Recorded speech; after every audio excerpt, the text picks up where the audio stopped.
Good morning. My name is Steve Del Sordo. I'm the Federal Preservation Officer for the FCC, and I wanted to thank you all for some of you getting up early this morning, for coming either here into our headquarters building or for listening on live on the live stream. And before we go too much further, I would like to, we have a special guest for you, Nancy Grindelsberger, who's the wireless, or I guess acting wireless bureau chief, but has been around the FCC and the things that we do within infrastructure for a lot of years, has a few remarks that she would like to present, and then we'll move on to the other speakers. Nancy?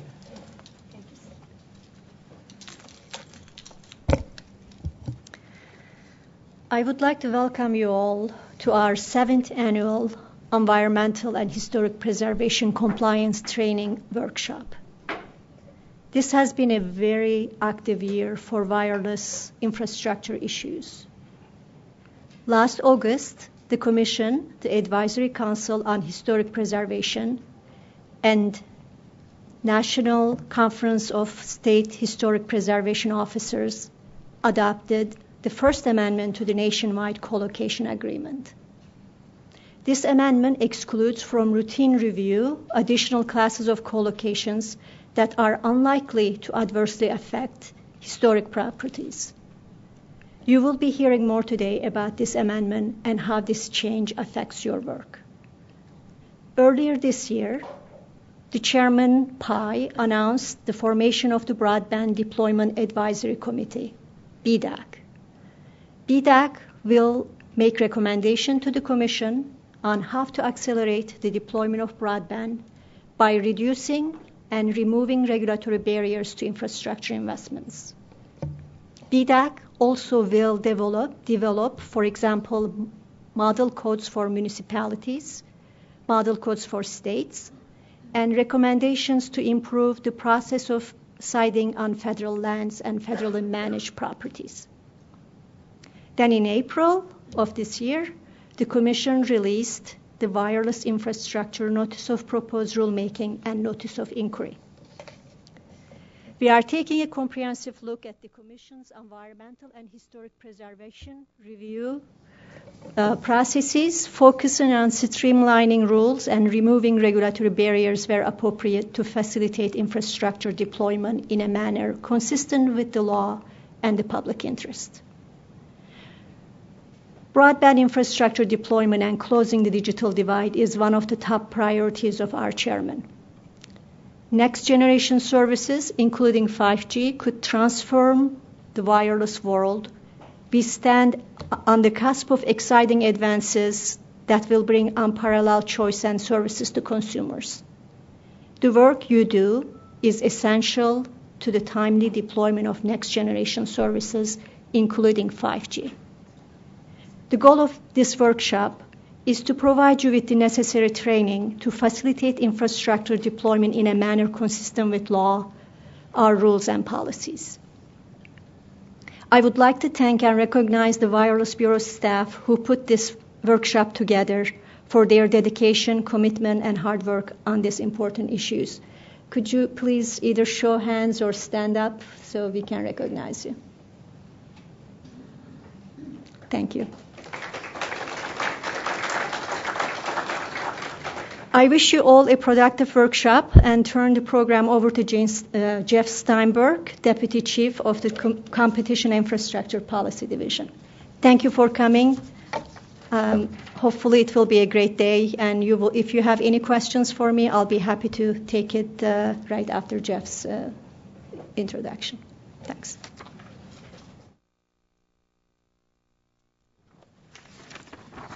Well, thank you, Neşe. Hard to believe this is our 7th workshop. We've been doing this for an awfully long time, it seems, but there's always more to talk about and more to do. This year's workshop is kind of in a unique context with the NPRM that came out in April. I'm sure lots of folks have questions about the rulemaking. Well, what is it? What's going to happen? How is it going to change things? It is, of course, a pending proceeding, so I can't talk about or speculate on what might happen after the record comes in and the Commission acts. After we're done with the introductions, however, I will go through and review in detail what's in the item itself, what are the questions that it asks, and hopefully that will help those of you who are planning to file comments, to prepare your comments, to understand the context that it's in. There are other ways, however, where the NPRM really doesn't much affect what we're doing here today.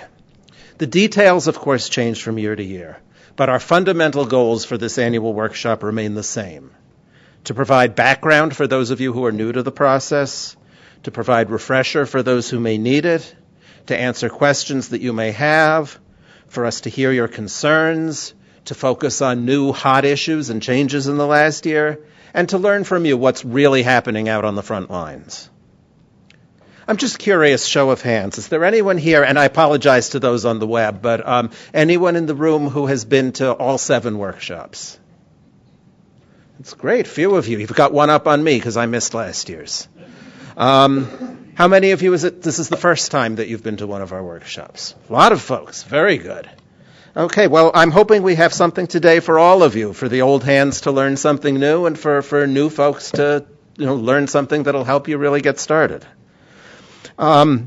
So we have a very good program today. As I mentioned, I'm going to start by talking through the NPRM. Erica Rosenberg will then give some background on our overall NEPA process, including how the NHPA fits into that, Section 106. Steve Del Sordo, our Federal Preservation Officer, and Jill Springer will talk about a few of the hot topics in the Section 106 area, things that are that are new or that have provoked a lot of questions lately. After lunch, we have some guests from the Advisory Council on Historic Preservation coming in to talk about the new broadband program comment that ACHP adopted last month to facilitate siting on federal lands. This is something new that I'm sure is of interest to a lot of folks. I expect you have a lot of questions about how that works, and we're really glad that they'll be coming to talk about that. We'll then have a session on DAS and small cell and the amendments to the collocation agreement, going through details of how that works. Jill will be on that as well, along with Paul Dari, who was the principal attorney on the programmatic agreement, and our engineer, Saurabh Chabra. And finally, Joelle Gehring, biologist, who I think everybody knows is going to talk about biological issues in birds, including some new material about birds nesting on towers. As I said earlier, the NPRM doesn't affect what we're seeking to what we're seeking to accomplish today, but it does affect a lot of what we do. One effect, unfortunately, is that I'm going to have to leave mid-morning today. I am on my way out to South Dakota for tribal consultation with the chairman. So I am going to regret missing the discussion that happens during the day, but it is also very important to our efforts, of course, and I'll be leaving you in capable hands. I want to thank everybody who's been involved in this effort. I'm just going to single out a few people. Steve Del Sordo, whose brainchild this workshop was 7 years ago and is in for his last spin at the wheel today. So, he's been vital to these efforts over all the years. Erica Rosenberg, who managed putting this year's workshop together. And as always, Cecilia Solhoff, the expert on workshops, who helps us with all of the logistics. And I'm going to now turn it over to Steve to just say a few words, and then I'll be back.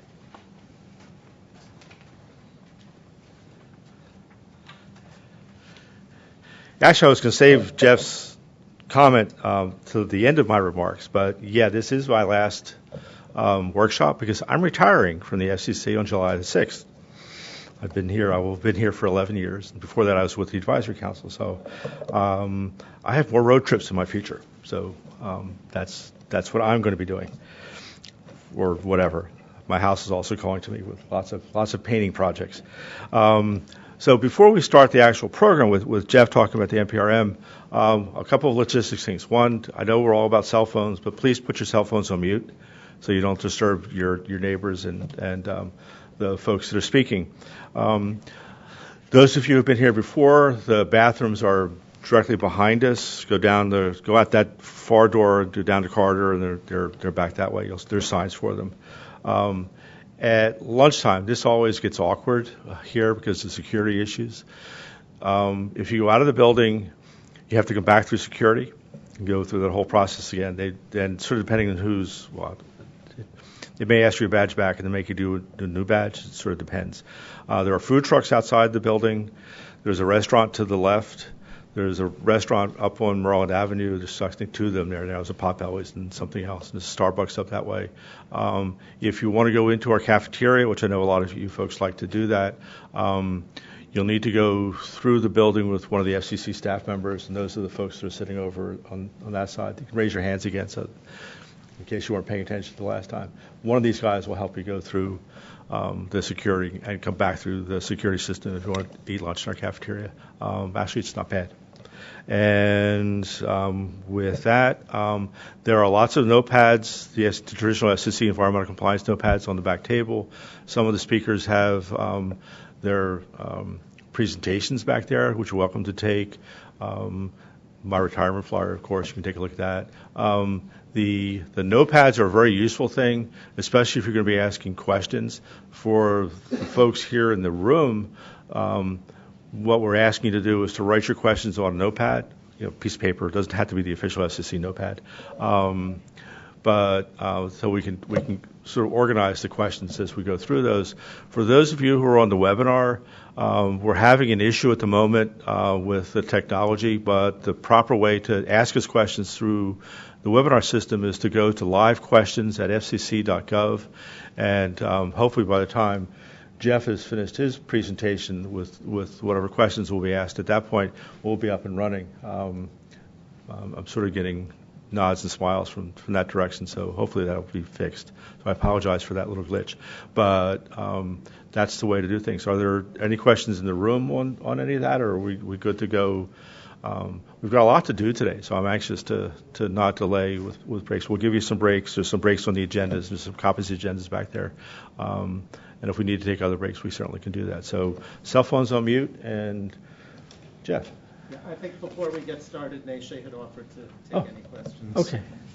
Do you have any questions? Because I have to leave this morning, so I'll be happy to answer if you have any questions now, or if you have questions later, you can tell Jeff, and I'll be happy to come down and answer those questions. No? And live questions at scc.gov is now working. Okay. Well, thank you, and have a great workshop. Thank you for coming.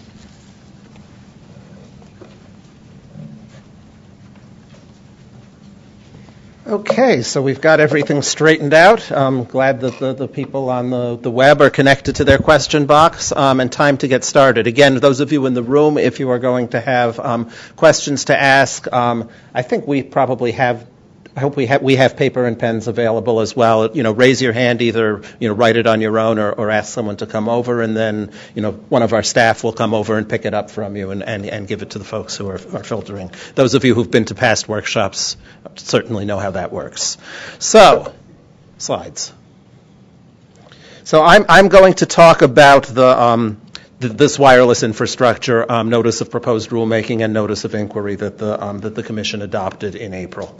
And before I start, just a couple of ground rules. What I'm doing here. This is a pending proceeding.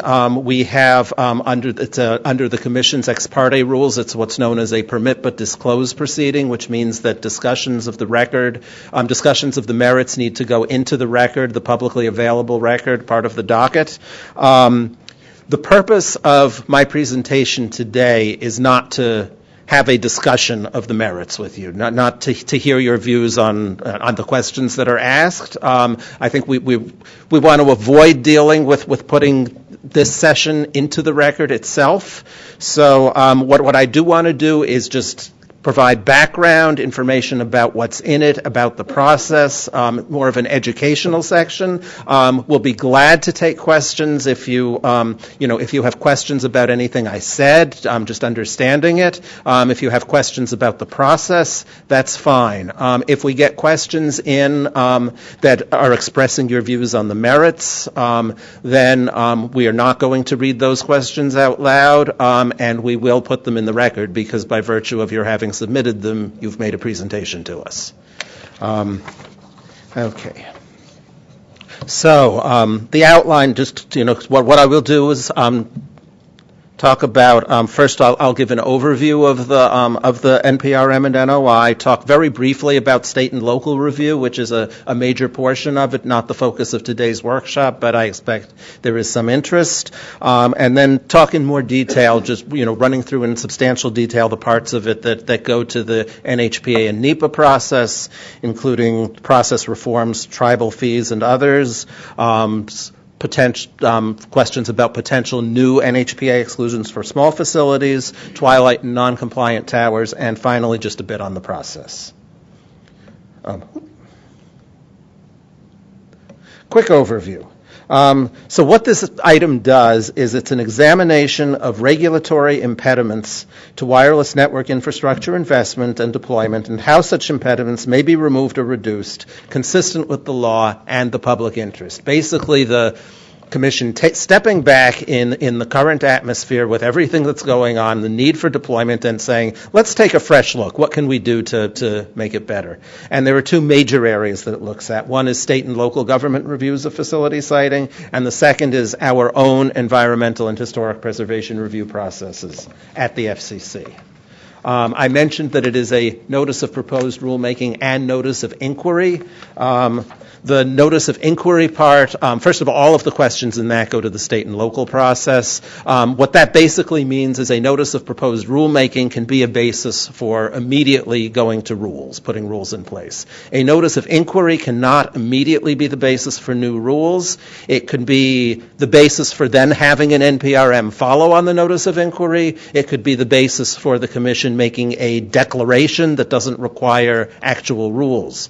So it's a fine legal distinction, and those who aren't further interested in the legal distinction don't need to think about it.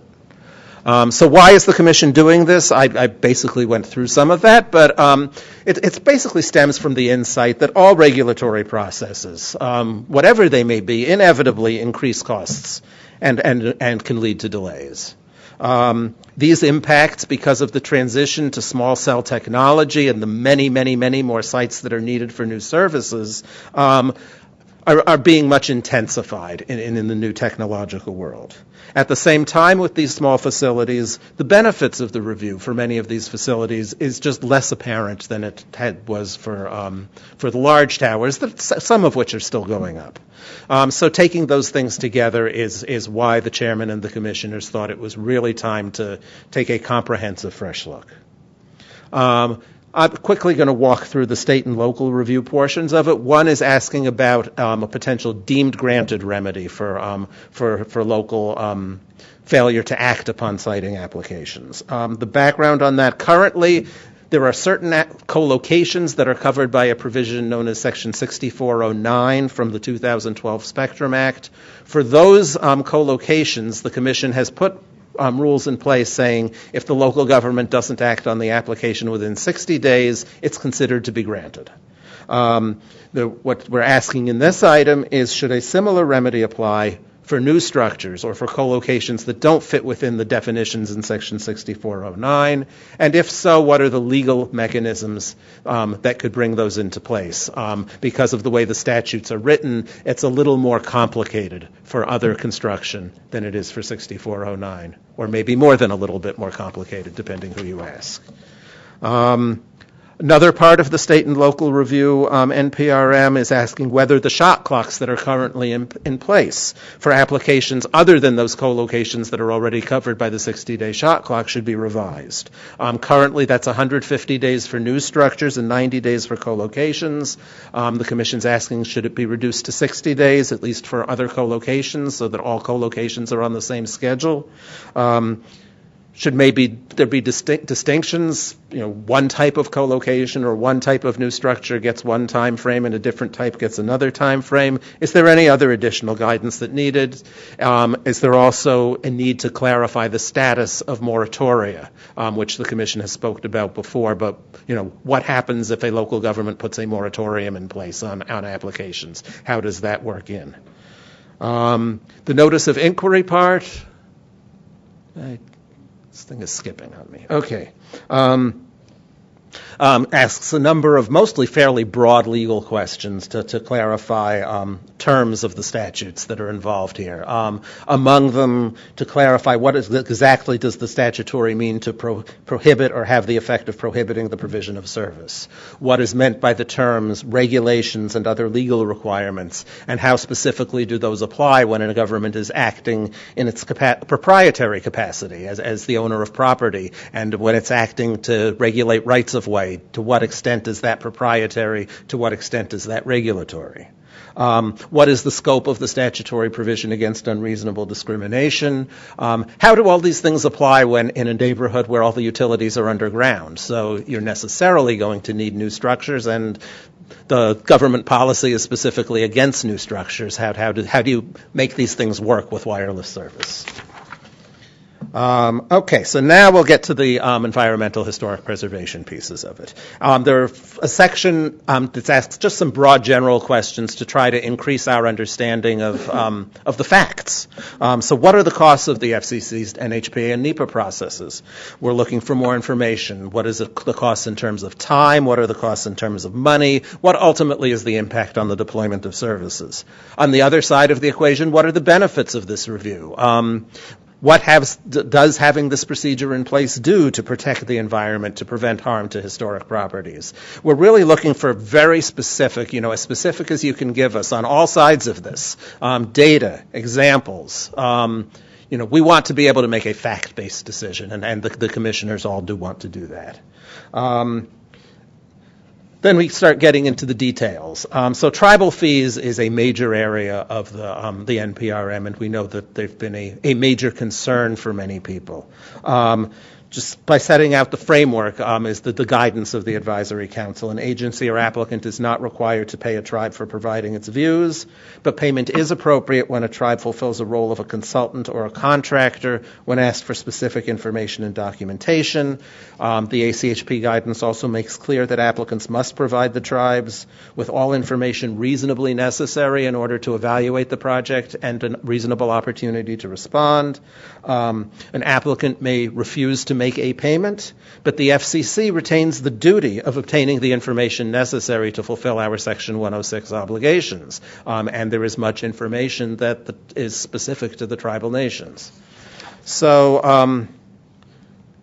then the Commission is asking questions. How does that work? What action can be taken reasonably, consistently, appropriately, to try to make a more orderly and predictable process. So first, again, is collecting factual information. What are the current practices and how are they impacting deployment? Then the policy questions and legal questions. When are fees appropriate? If an applicant does not request specific information but a tribe independently conducts research or site visits, is payment required and under what circumstances? Are compensable services less likely for certain types of construction? There's less likely to be a need for the sort of thing that requires payment for poles in the rights of way or for co-location? And if so, how should that influence our policies, consistent with the respect due to tribal governments and with fulfilling our legal obligations? Is a flat fee to recover costs for TCNS work consistent with the ACHP guidance? Would clarifications about the tribal role help to answer concerns that many of the tribal governments have expressed about receiving timely payment, which is one reason why many of them do insist on getting payment in advance? More questions. Should the Commission issue guidance to distinguish what is a request for a tribal view from a request to perform consulting services? How does the requirement that the FCC and in turn our applicants use reasonable and good faith efforts to identify properties affect all of this analysis? And finally, how can the Commission resolve disputes? What process is appropriate for us? There are some instances where the disputes or the concerns are not so much about a fee being charged, but about the amount of the fee. So what is a reasonable fee? Or put it in other terms, what reasonable efforts are required, including payment of money, in order to obtain tribal views under what circumstances. Are there extant fee schedules that could help either in avoiding disputes or in resolving disputes that arise? Should the Commission establish some kind of fee schedule? Can the Commission legally do that? There are very real concerns under federal statute about that. And how would it be applied in a legal way? What effect would some kind of fee schedule have? And how do, of course, that big set of issues, how tribal sovereignty and government treaty obligations fit into all of this analysis? Geographic areas of interest. They're certainly, statistically, have grown over the years. And there are many very valid reasons for tribes to have large areas of interest based on their history. We don't seek to question those. On the other hand, it's imposed an ever-increasing burden, as those of you on the business side of things certainly know. So are there ways that the Commission can limit this burden when there are a large number of tribes that have interest in a proposed site? Some possibilities: should we require that the tribes delineate their areas of interest by county rather than by full states? Currently in TCNS, they can, it's possible to just, with one click, claim interest in an entire state. We certainly could reprogram it so that you'd have to click on each individual county. What are the benefits, pros and cons of that? Should there be a process where we require some certification of the geographic area of interest? And what would happen then if a tribe didn't provide it? Other issues that are broadly related to the tribal review process and particularly the monetary aspects of that and others. Are there changes to TCNS that could improve that process? One thing that's been proposed is for TCNS to retain information on areas that have been cleared by tribal nations for construction so that information is available. What are the pros and cons of doing that from everybody's perspectives? Should an applicant have to pay multiple tribes and accommodate multiple monitors if, for instance, particularly in the areas where several tribes express an interest in coming out to a site? Are there ways to reduce the burden there while respecting tribal sovereignty and each individual tribe's interests? A sub-question there: should monitors be required to meet established standards, provide applicants with reports? When, very broadly, should the Commission allow a project to proceed without tribal response? We have procedures in place now. Is there a need to re-examine those? Is government-to-government consultation required in order to resolve fee disputes? And should the Commission continue to facilitate the meetings that were begun last year in order to discuss these issues? And what effect, if any, should that have on the process of action in the rulemaking? Okay. Other areas of the NHPA process, not directly related to those particular tribal issues. These include questions relating to the review timeframes, the requirements of review, potential applicant self-certification of tribal engagement, and the batching of submissions. The timeframes, just a general question. Are there ways that both tribal review and SHPO review can be made faster? This is not saying they necessarily need to be in all instances. There's not, there's certainly many instances where things do go smoothly, but stepping back and asking the questions we want to hear. Should different time limits apply to different categories of construction, such as macro cells versus small cells?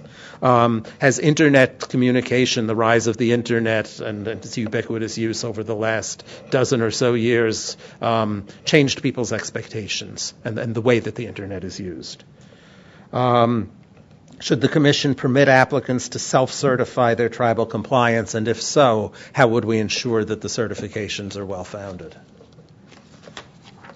It's been a lot of discussion, certainly with small cells, about potentially facilitating submission in batches, which some SHPOs have made voluntary arrangements for, and we support. But should the Commission do things to facilitate that, both in E106 and TCNS for the tribal nations? And that's particularly an issue as we work towards a world in which a lot of deployments consist of many, many, many sites within a small area. But it turns out to be, as we've heard from talking to folks on all sides of this, pretty tricky. If the commission does go in that direction, should it be a voluntary process or a mandatory process? What limits should be in place, or what guidelines on either the number of polls in a batch, their geographic proximity, the size of the deployments, or anything else? What timeframes or what fee guidance should apply to a batched submission? What changes to TCNS or other processes are necessary? It's just a quick set of questions about the NEPA process, aside from NHPA. Just broadly, are there things we can do, stepping back and taking a look to streamline our NEPA compliance regulations? In particular, is there potential for new categorical exclusions for small deployments? Could there be a streamlined process in place for floodplains so that there's an adequate process to ensure legal compliance, but not a requirement to go through a full environmental assessment for every single deployment that happens to be in a floodplain? And are there any other suggestions?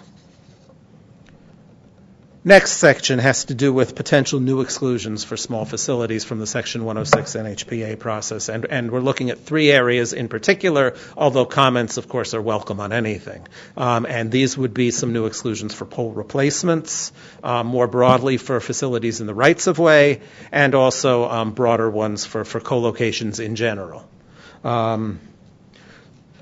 Just some broad questions about the process to go through NEPA exclusions. There are two potential ways to exclude. One, it would be conceivably through just the Commission enacting a rule, as we did in 2014 in the Infrastructure Report and Order, when certain small facility exclusions were excluded from review. The other is ACHP's Program Alternative Process. Essentially, the legal difference is, in order to use 800.3A2, which is of the ACHP rules, which is what we would be acting under unilaterally, we would have to find that there is no potential for effects. To use the Program Alternative Process, the standard is predictable, effects are predictable and not likely to be adverse. So that's more forgiving, but it requires more of a process. Any thoughts that folks may have about which alternative is appropriate for any potential exclusion? And also, if a program alternative is required, any thoughts on what form of alternative, recognizing that that's largely in the ACHP's control more than ours, but we welcome thoughts.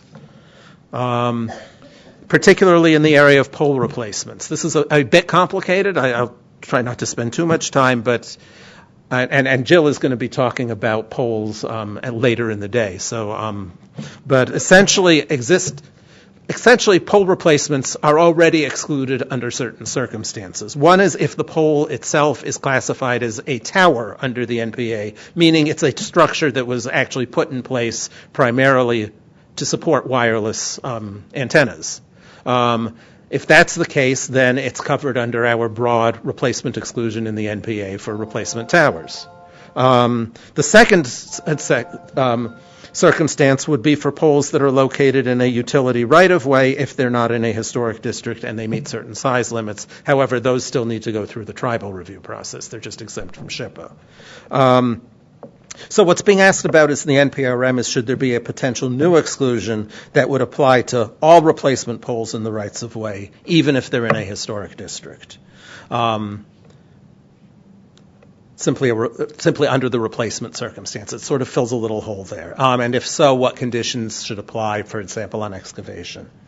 Second potential area, some broader exclusions in the rights-of-way. Should the rights-of-way exclusion currently, as I said, there's an exclusion in the NPA for new construction in utility or communications rights-of-way if certain conditions are met.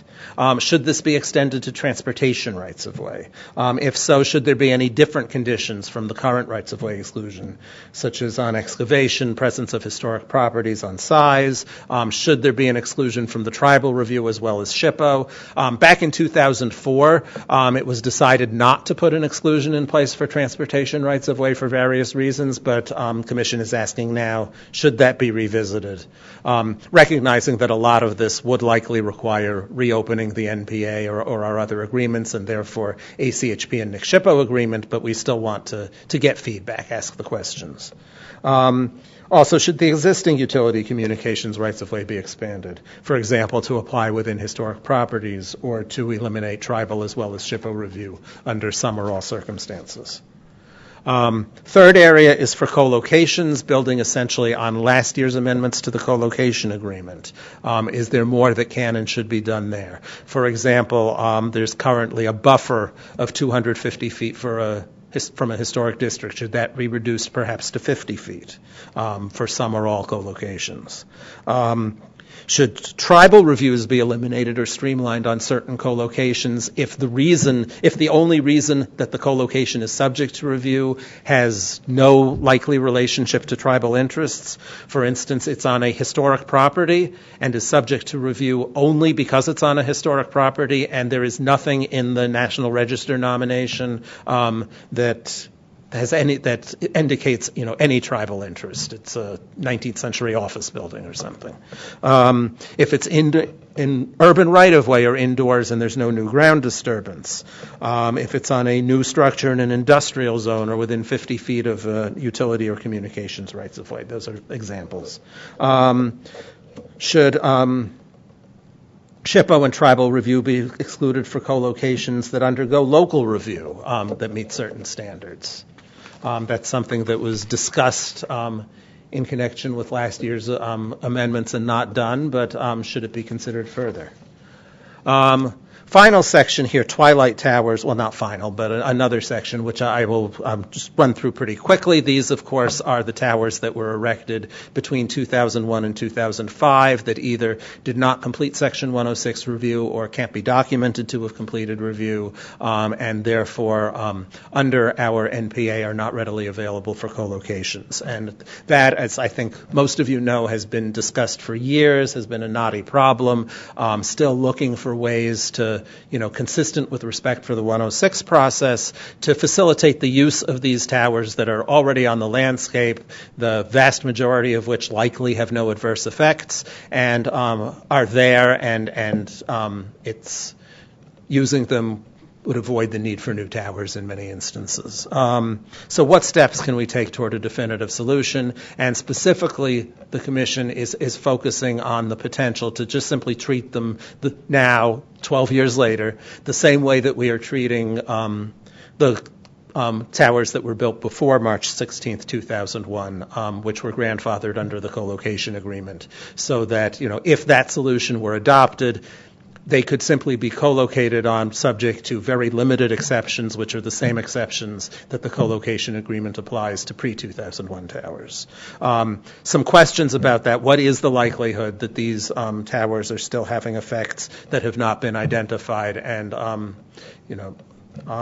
and if to the extent there are such effects, could they be mitigated? And would a co-location exacerbate these effects? So these are all factors to consider, looking for comments from all sides, and we know that, various stakeholders have different perspectives, which is a large part of the reason why it hasn't been resolved yet. Also asking about alternatives, for example, a tower-by-tower review process of some sort, whether streamlined in some manner. A lot of these were discussed in a lot of the conversations that have been had over the last couple of years. Just very briefly, are there things that can and should be done about other non-compliant towers, the ones built after March 7th, 2005? And if so, what? Recognizing that these are differently situated from the Twilight Towers because the NPA was already in place and there were very specific procedures to follow. Commission is also asking, just taking a step back, asking broad questions. Are we correctly understanding what is our federal undertaking? What is our major federal action? Do all the things that we are reviewing really jurisdictionally require our review? Just asking questions, not drawing any possible conclusions there. Should we revisit that? Particular questions, distinctions to look at include site-specific licenses as opposed to geographic area licenses, DAS small cells versus macrocell towers. There are others asked about in the NPRM. Also, help sort, the ongoing question of how all these requirements apply and the complications that arise for the many towers that are owned by non-licensees and put up by non-licensees. So having come through all of that quickly,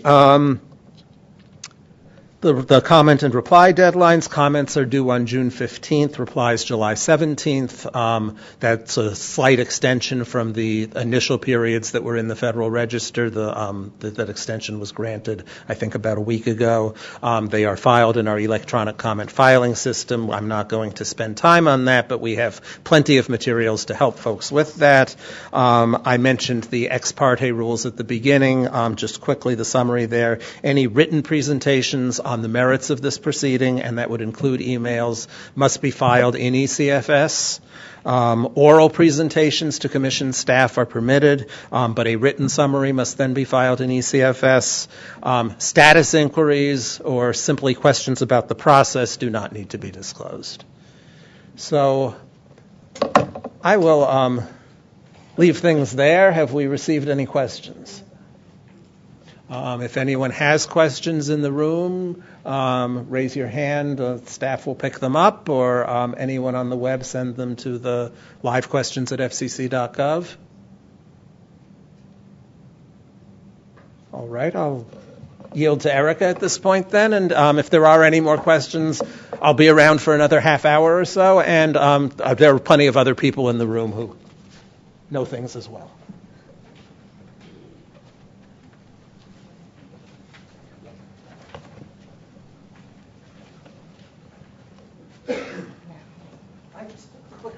I was wondering, what do I do now? Okay, thank you. Good morning.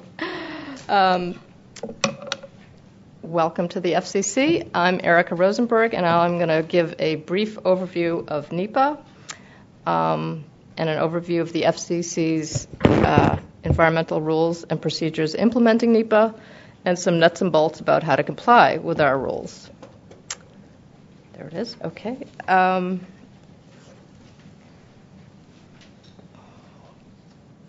NEPA, enacted in 1970, is the Magna Carta of environmental law. It declares a lofty policy of using all means to create and maintain conditions under which man and nature can exist in productive harmony and fulfill social, economic, and other requirements of present and future generations of Americans.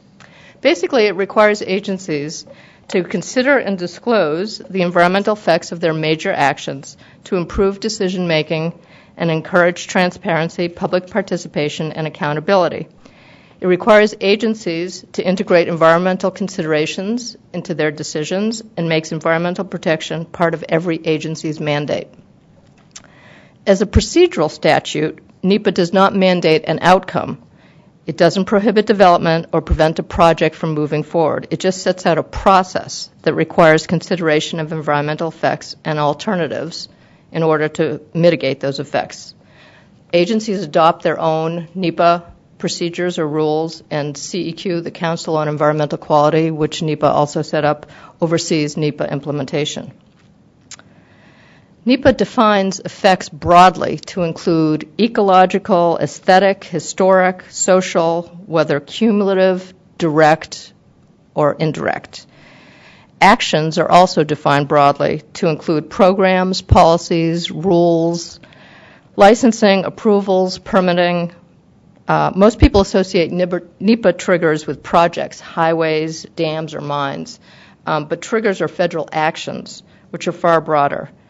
Non-federal projects become federalized when they cannot begin or continue without prior federal approval. So NEPA has 3 levels of review.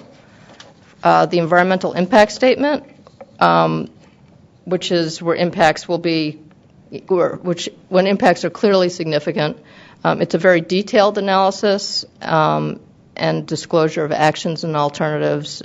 Think along a federal land exchange, the first net build-out, a timber sale, a rulemaking on snowmobiling in Yellowstone, approval of a ski area, sort of big infrastructure projects and programs.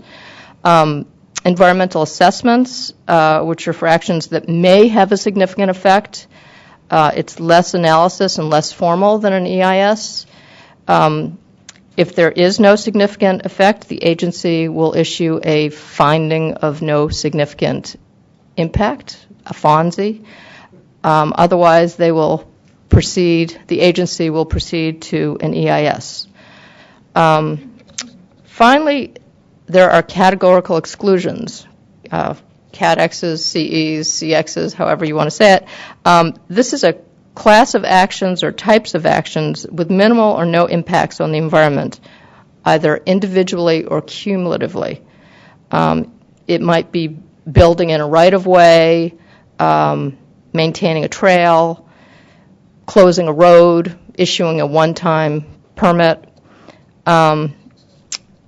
And these actions are exempt from environmental review, but they may or may not require formal documentation. Extraordinary circumstances are circumstances like the presence of wetlands, the presence of endangered species, that remove an action from a categorical exclusion and require more analysis. Agencies can also do programmatic EISs and EAs, for example, on a wind energy program or a forest plan. FirstNet, for example, has done 5 regional programmatic EISs on its build-out program, and RUS has done a PEA, Programmatic Environmental Assessment, for its funding deployment of broadband infrastructure. So reviews look at a broad panoply of effects that are often addressed by other statutes, including on endangered species, historic preservation, air quality, coastal zones, water quality, as well as social and economic impacts. So historic preservation is under our NEPA umbrella. The FCC has not done an EIS. It completed a programmatic EA in 2012 that looked at registered towers with a focus on impacts to migratory birds. All other EAs are for individual facilities. So the FCC's NEPA process. Compliance with NEPA rests with the FCC. It's a federal obligation. Actions that the FCC have found to trigger agency NEPA obligations are registering and licensing wireless operations from towers and facilities. FCC rules impose enforceable duties on licensees and applicants so that the agency can meet its NEPA obligations. We have delegated the initial assessment of whether a proposed facility is CAT-Xed and certification to that effect, as well as preparation of EAs to licensees and applicants. We cannot delegate evaluation or public review.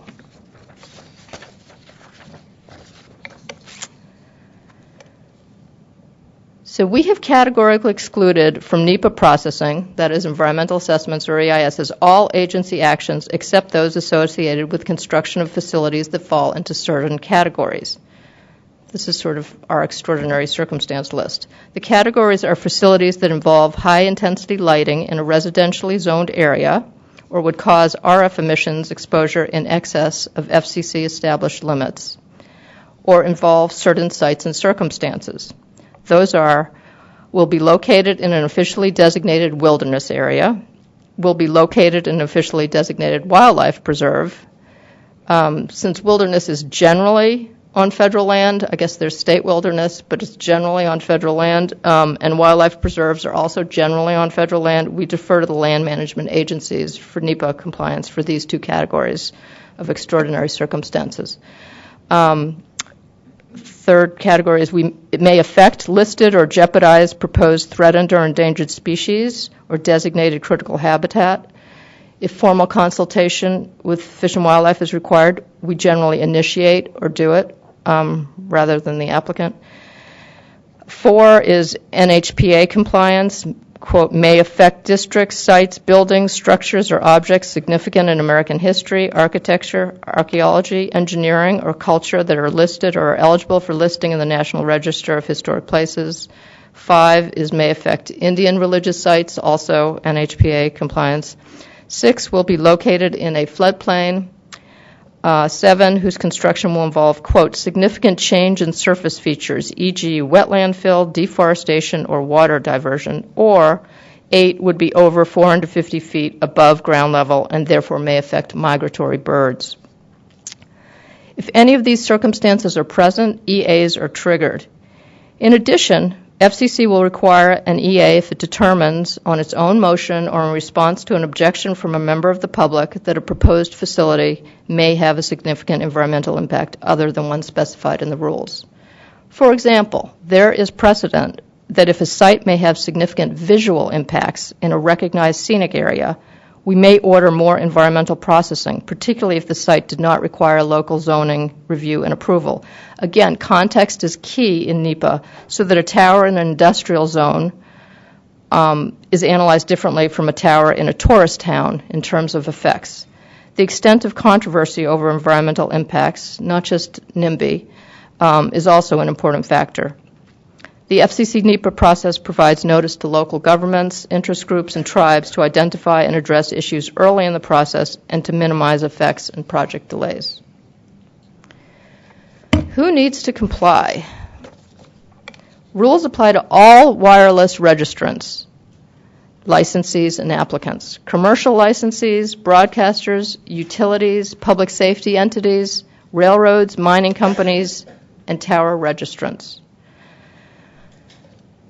Registrants. Let's talk about registrants. Our antenna structure registration system links to our NEPA regulations. The regulations require pre-construction registration for any structure housing antenna for FCC licensed spectrum that requires notice to the FAA for painting and lighting requirements. Notice to the FAA is required when antenna structures are over 200 feet in a glide path, glide slope, or require a no-hazard determination for some other reason. Although the purpose of ASR is to ensure aviation safety, the ASR regulations also establish environmental notification requirements, both local and national 30-day notice, which generally registrants must comply with. ASR requirements apply to the tower owner, which may be a third party and not an FCC licensee. Because registration is the federal action, our environmental requirements apply to non-licensee owners of registered towers. In addition, non-licensee tower owners that do not otherwise require registration should use the ASR process as the vehicle for filing EAs, and in the process, registering the tower, where an EA is required under our rules. This submission is important to ensure that the tower is readily available for co-location by licensees whose facilities must comply with our NEPA requirements. But structures that will be used only for antennas using unlicensed spectrum do not need to be registered. Licensees. Some FCC licenses are for operations at a specific location, while others authorize use of spectrum over a geographic area, ranging from a few counties to the entire nation. For a site-specific license, it's known at the time of licensing what infrastructure will be needed, so the applicant must comply with our environmental rules at that time. For a geographic area license, infrastructure needs are typically developed over time after the license is issued. Accordingly, the rules require environmental review before constructing new facilities because it is at that time the potential environmental effects of the federal action, licensing, can be analyzed. If a facility may have a significant environmental impact, licensees must apply for a license modification and file an EA along with the application in order to comply with the licensing requirements. Even with a license, building without following our environmental rules at 47 CFR 1.1301, etc., can constitute a violation of our rules, our licensing and registering requirements, as well as environmental compliance and certification requirements, and could subject the constructing party to enforcement action. So how do you comply? I have some handouts over there that illustrate our very straightforward and simple process for going through our rules. There's one for each form, 854 and 601. FCC forms for licensees and registrants ask about a project's environmental effects. It is the applicant's duty to consider the effects of its proposed facilities before filing an application and certifying the answer. Certifying means all statements are, quote, true, complete, correct, and made in good faith. So we've developed a NEPA checklist to assist applicants in determining whether an EA is required for any particular project. The checklist is a summary of the rules, so we recommend referring to our rules to make sure you've covered everything. Our rules also spell out in more detail what an EA must contain. In addition, it may behoove the applicant to think more broadly about other potentially significant impacts and to consider them. For example, if the project's near a scenic byway or in a caribou migration route, there might be other effects. Considering these effects up front is not only consistent with the idea behind the NEPA process, open, transparent, and improved public planning and decision-making, but can help guard against the process being slowed down if the agency or public later raise issues or effects. Form 601 is the Wireless Bureau's licensing form used when getting a site-specific or geographic area license. It's also used to file a major modification when a tower is built under a geographic license that requires an EA. Form 854 is the application for antenna structure registration. It's both for licensees and non-licensees who need a no-hazard determination from the FAA. Non-licensees, that's tower owners or tower constructors, who do not otherwise need to register the towers, should also use Form 854 when the tower requires an EA, if it's in a floodplain, for example. Licensees who have towers over 200 feet need to file both Forms 601 and 854, but the EA is filed with the 854. Even if the applicant has determined that no EA is required, the registration must still go through a public notification system. If the answer is yes to any of the impact questions about the projects having a significant effect on the forms, EAs are required. On Form 601, the instructions for filling out the various schedules, it's item 22 in Schedule I and 48 in Schedule M, reflect the rules in outlining the analysis required for determining whether an EA is required. On Form 854, item 48 also asks whether the project might have a significant effect on the environment, and the instructions also reflect our rules. Before certifying, the applicant should review the environmental regulatory checklist to determine whether the project might have a significant effect on the environment. I can't emphasize that enough. It has to be before you certify. If you have questions about what a significant effect on the environment means or how to answer these questions, please ask us before certifying. So remember, height and design are not the sole determinants of whether a proposed structure might have an environmental effect. Also, projects and facilities include not just antenna structures, but equipment, cabinets, parking, fencing, roads, trenching, power and fiber connections, and their operation and maintenance.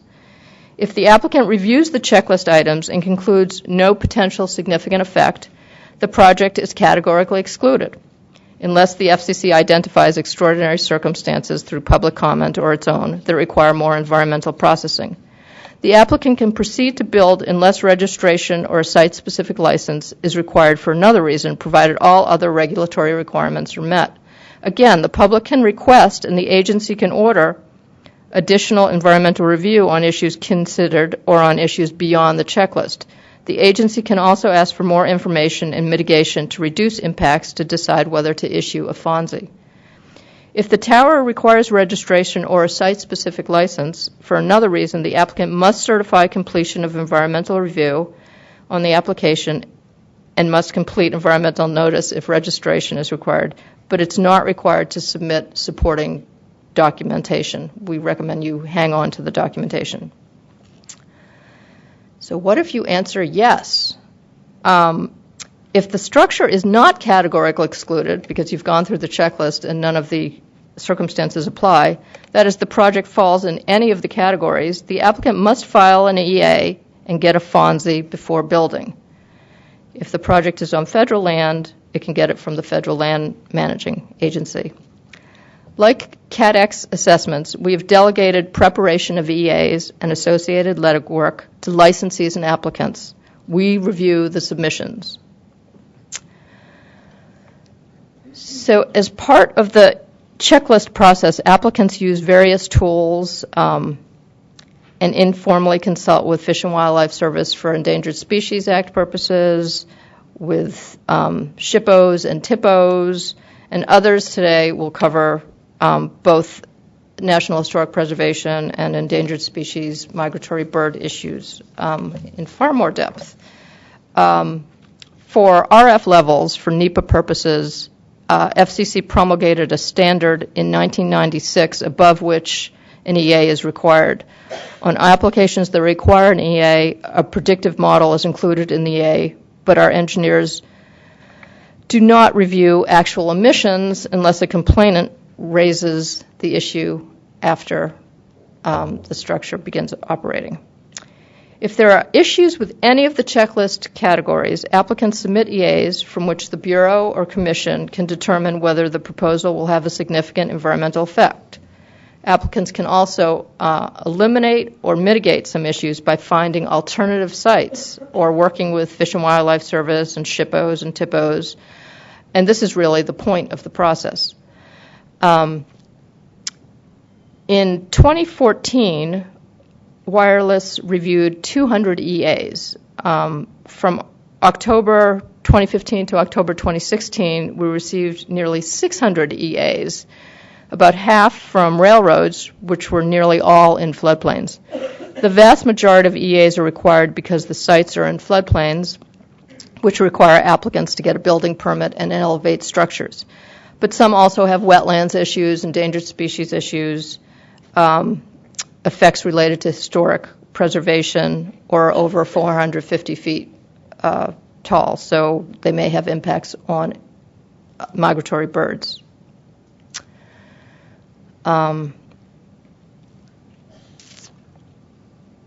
So under our rules, an EA must include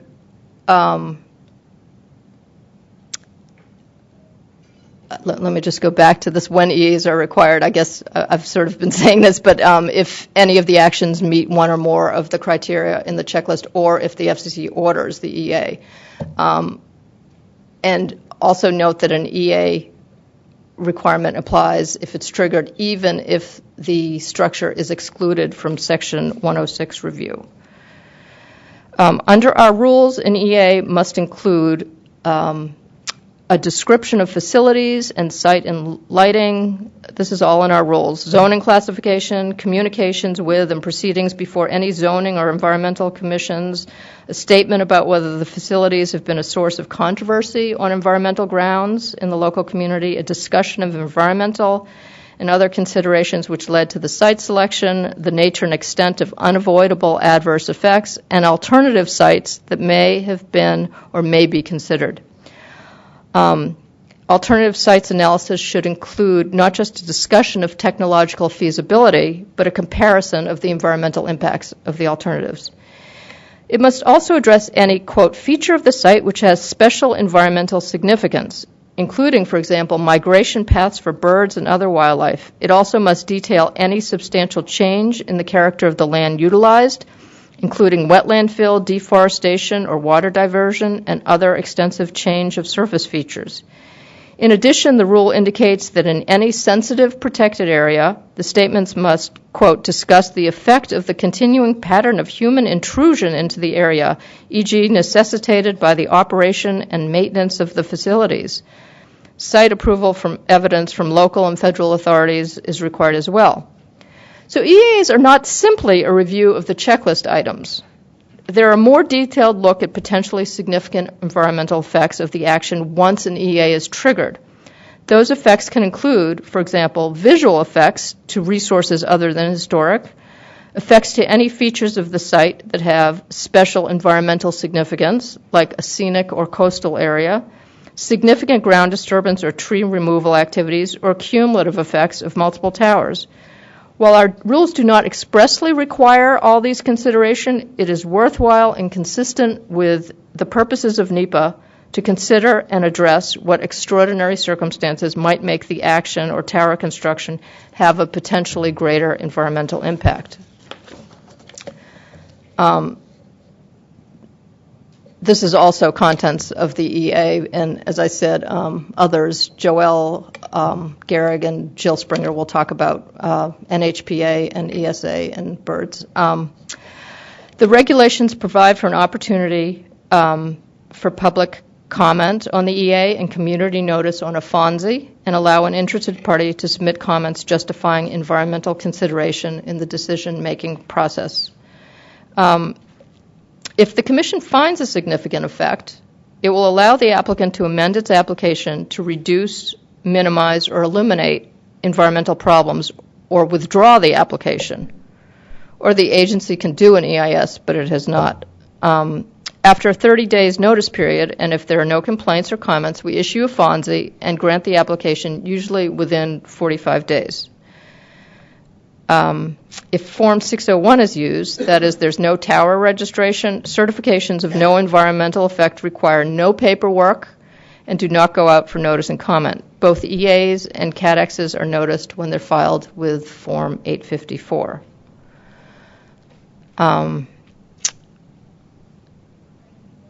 If your project is on federal land, I just want to mention, under our rules, an EA doesn't need to be submitted if another federal agency has assumed responsibility for NEPA documents, unless it was categorically excluded.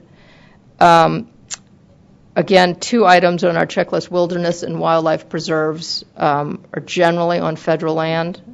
So NEPA projects for those categories are generally covered by federal land management agencies, but if it's state wilderness, it does need to go through the FCC process.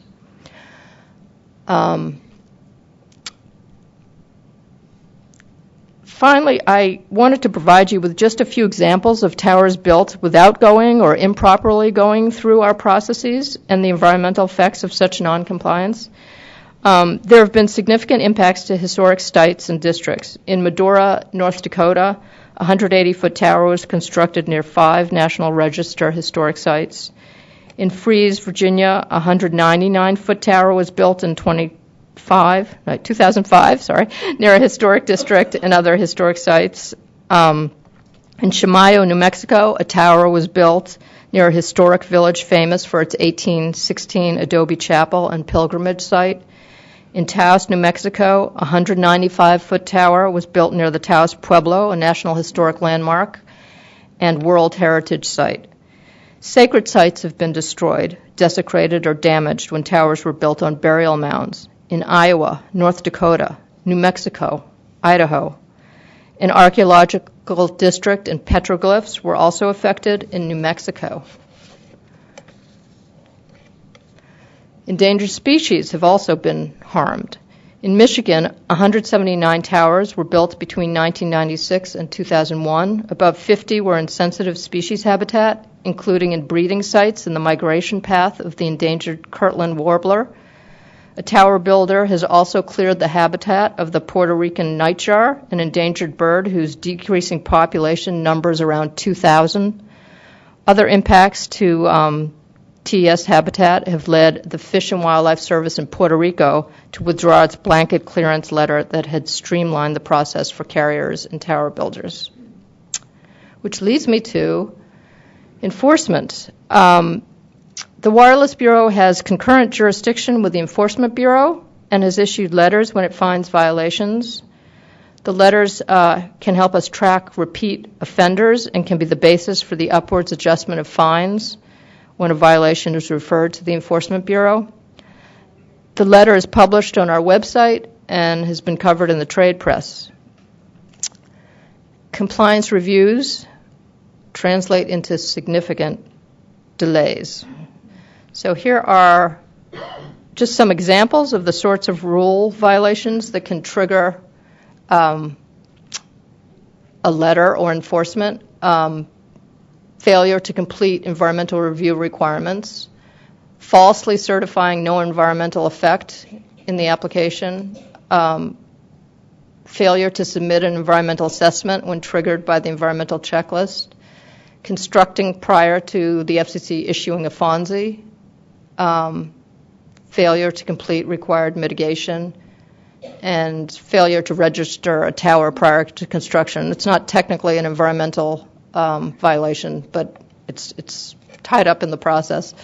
So here are some reminders, which I think I've said over and over again, but it doesn't hurt to hear them again.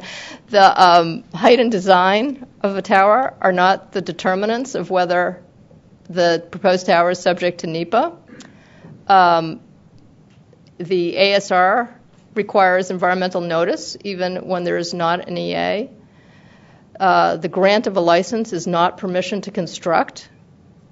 A licensee must consider environmental effects and, if necessary, complete an EA before constructing facilities. Refer to our rules throughout the process, not just the forms and the instructions.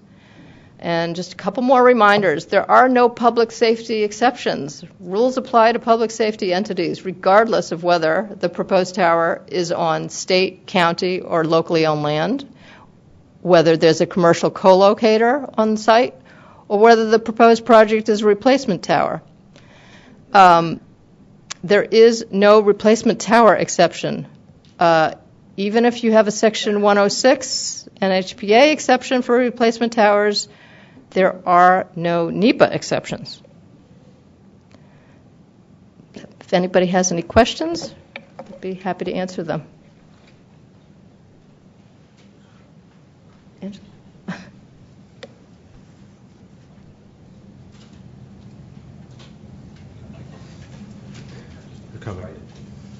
Oh. Can I ask, or should I just? Yeah, I think you can ask. I don't know, unless Well, it's... wait. If you're going to... Sorry. It'd be best if you wrote them down, because that way the folks on the web can see your question. Okay, can I ask and then write it? Okay, just really quickly, when there are these enforcement actions taken, is it usually somebody filing a complaint, or is the FCC out there basically checking it out and doing it themselves? I would say it's the former. Well, you need to repeat the question for the webinar, folks. I do? Yes, you do. How does that work? You just repeat Okay. what you said. The question was, is it the FCC out there Yes. monitoring for enforcement actions, or is it generally a complaint? Yes. Yes. I would say it's generally complaint or something in the course of our dealing with a company will lead to the discovery of some enforcement issues. Thank you.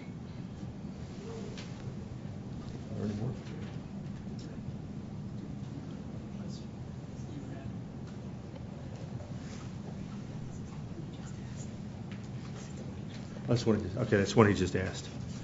Oh. All right. Are there Any other? questions in the room?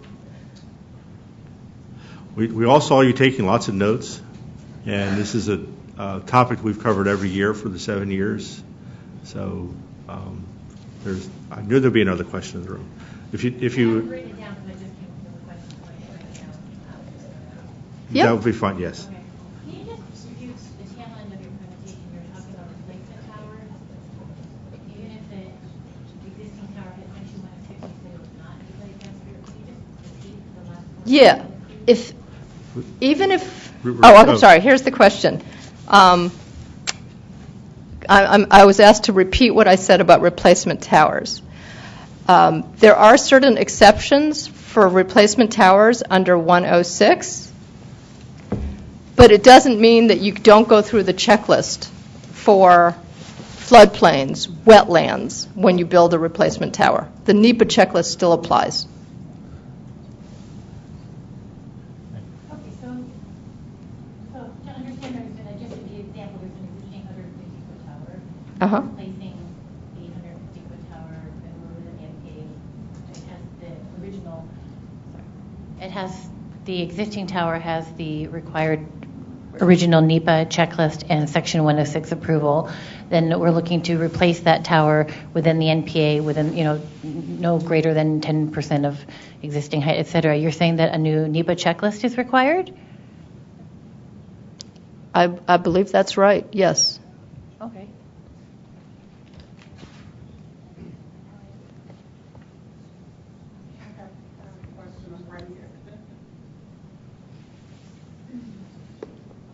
Help me a little bit more on a FONSI for a tower registration versus just FONSI when you're doing environmental. We once completed our environmental. At the same time, we were doing the process of getting the tower registered because it had failed tow air. Because it what? I'm sorry? Failed tow air. Oh, okay. And so in doing that, when we submitted our registration for tow air, we were told, well, there was no need for you to go through this process because you've already received a FONSI through the EA side. And I was totally thrown by that. So if the tower still requires a registration, regardless of if you've already received your FONSI and run your NEPA process, the registration is a separate world, correct? It still needs to be registered, correct? Yes, I believe that's right. That's what I thought. When we called into the FCC hotline, actually we received a phone call first saying, why are you coming to us for, I guess as a result of the registration, another FONSI was issued, and so it appeared to be like duplicate FONSIs. And I don't know if there was an option we should have checked that was different. I don't know, maybe we can talk about it. And see that one specifically. Yeah, because I don't know the timing of all anyway. Okay. Actually, if I could, we have another question. I really like the ability for folks to call the help desk to get quick answers to simple questions. But if you have a difficult question like yours of the tower's been through the EA process, got its FONSI, but then you're doing the intended structure registration, the ASR, and that's a more complex question than the help desk is able to do. So the best thing for you to do if you have questions like that, before you start filing paperwork, is give Erica a call or Jill, depending on who, or Joelle, depending on who the question applies to. Don't call me because I won't be here. But that really is the best thing. And actually that's one of the things that I know Jill and I and Joelle have been trying to do for years, is to get folks to call us before you start filing paperwork. Because once you file that paperwork, then you've triggered all sorts of things.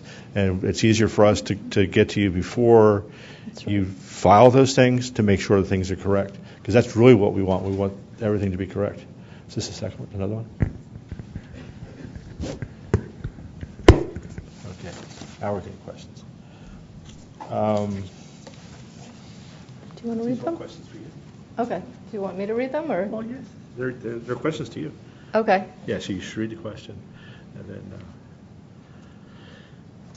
Wait, did we just have this one? I think we just did that, yeah. Okay. Yes, that's I the think. Okay, so this one. Local authority review evidence. What are you looking for to satisfy the evidence requirement? The primary evidence we're looking for is a building permit. But if there's any sort of zoning approval process, we would want to see that. The building permit usually deals with elevation of the structures, and if it's in a floodplain, that's what we would need to see. If there's a local wetland permit, because it's in a wetland, we would need to see that. Usually it's the Corps, but there are some local regulations about wetlands. Does that answer the question? Or somebody on the on the webinar? Oh, does that help? That does help. Okay. Because we're frequently told floodplains require the building permit, but other types of EAs may not require the building permit. So when we're doing that filing, I just want to make sure that we thoroughly understand what you mean by local evidence of approval. Yeah, so if you're not in a floodplain, you might not need the building permit in a floodplain, right? Right, So exactly. That's okay. So That would local work. meeting minutes, those types of approval processes. Mhm. Perfect. Okay, good. I'm going to give you that. While you're reading it to yourself, I'm going to do this one. Okay, we got while Eric is reading that one question, we got a question from here in the audience. Will the presentation from today's workshop be available post-workshop? And I've gotten some emails this morning from people that weren't able to look at the slides for one reason or another. And this entire webinar, like the past couple of webinars, will be accessible after today on the SEC's website under the events page. So go to the events page and find today's date's the 7th, and you'll see the webinar there. So then you have your question. I have a couple questions that I think it would be best if Jill answered. Well, what NEPA rules apply to a non-tower pole that is replaced? The NEPA rules, the checklist applies. What if the non-tower replaced pole will be used for a co-location? So we're actually going to be going through that Yeah. this afternoon session. I thought so. Okay. Would equipment at grade in a floodplain trigger an EA for a non-tower co-location? I think that's the same sort of question. Yes. Yeah. I mean, we have a we'll whole deal with that. presentation Okay. on replacements and right-of-way Right. in NEPA and Section 106. Okay, so I'm going to defer to Jill on that. Are you comfortable waiting till this afternoon, sir? It was your question, right? Yes. Yes? Oh. It wasn't specific to the right of way. It was dealing with any co-location. So does the Note 1 exemption actually apply? So the question was, does the Note 1 exemption apply to co-locations that have some sort of equipment at ground level, at grade, that may, let's say, be in a floodplain, may be in a wetlands area, may potentially have an effect to endangered species? Because the Note 1 exemption says that co-locations do not trigger an EA except as they apply to historic and or RF. The question is, do those other categories still potentially come into play if a co-location does involve ground level equipment? I'm not sure. Are you? Actually, I was reading this question. Let me get back to you on that one.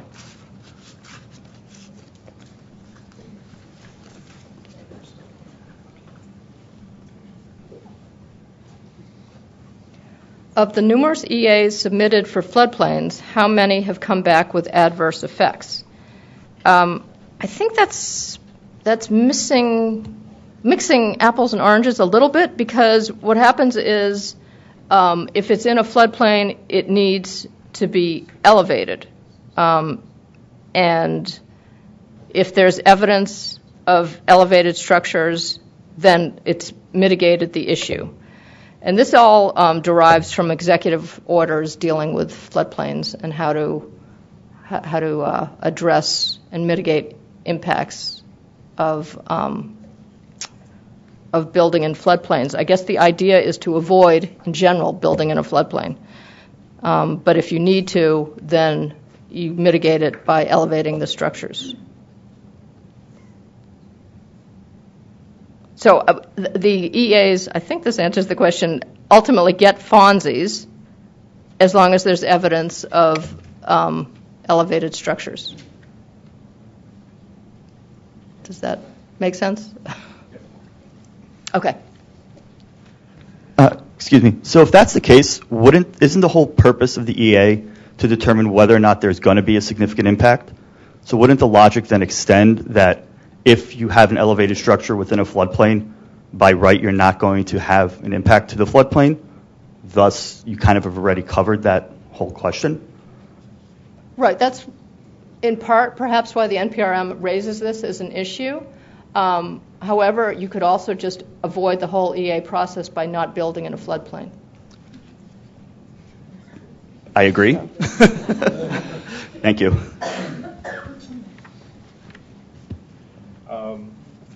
Are you reading it? Thinking about those? Let me read this one. This is sort of easy. Are there any special or additional considerations required for tower replacement or new construction in the U.S. Virgin Islands or other U.S. territories? And that's a depends question. This comes up periodically. We have a robust experience with projects in Puerto Rico, where the tower company's been very active. My 11 years here, I don't ever remember anything from the U.S. Virgin Islands, but occasionally I would get questions about Guam and the Midway. And there's what I've been told. And this is not really an official answer, but what I was told by internal FCC folk is that because of the special agreements with an arrangement with Guam and the Midway, we have no authority over them as an agency that controls RF use, spectrum use. So it's not really an answer, but I know we're active in Puerto Rico.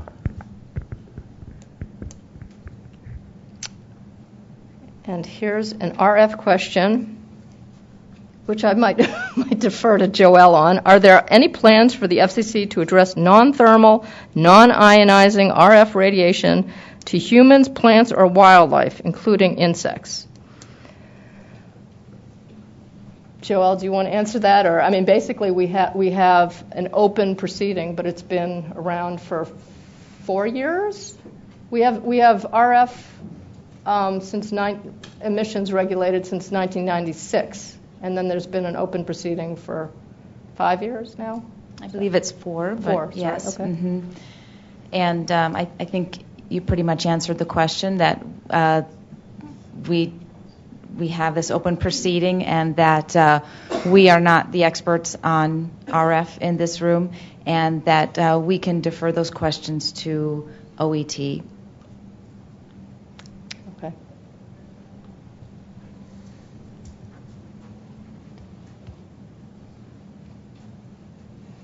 Any other questions? Either from in the room or from the web? Okay. Thank you. Thank you very much. Always very interesting.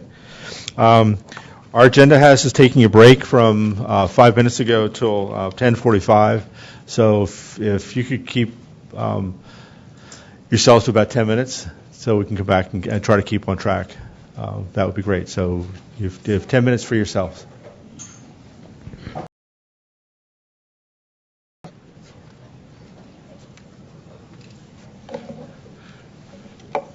Okay.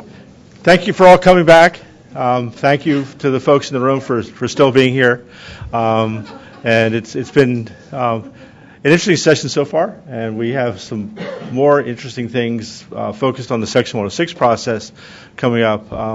Jill's going to talk, Jill Springer, who's the Deputy Federal Preservation Officer and the person that gets to do all my work when I leave. Thank you, Jill. Is going to talk about the good faith protocol, which is something we've talked about at different meetings, some with the tribes, some with conversations with different licensees and industry groups, and it's a way to move some of the reviews forward. And she's also going to talk about the MOA process that we've established over the past year or so, trying to make it easier. Because in the years past, people have been sending emails to me saying, well, here's an MOA, and some sent it to Don Johnson saying, here's an MOA, but you wouldn't send us any documentation, so it's just like, oh, what's this?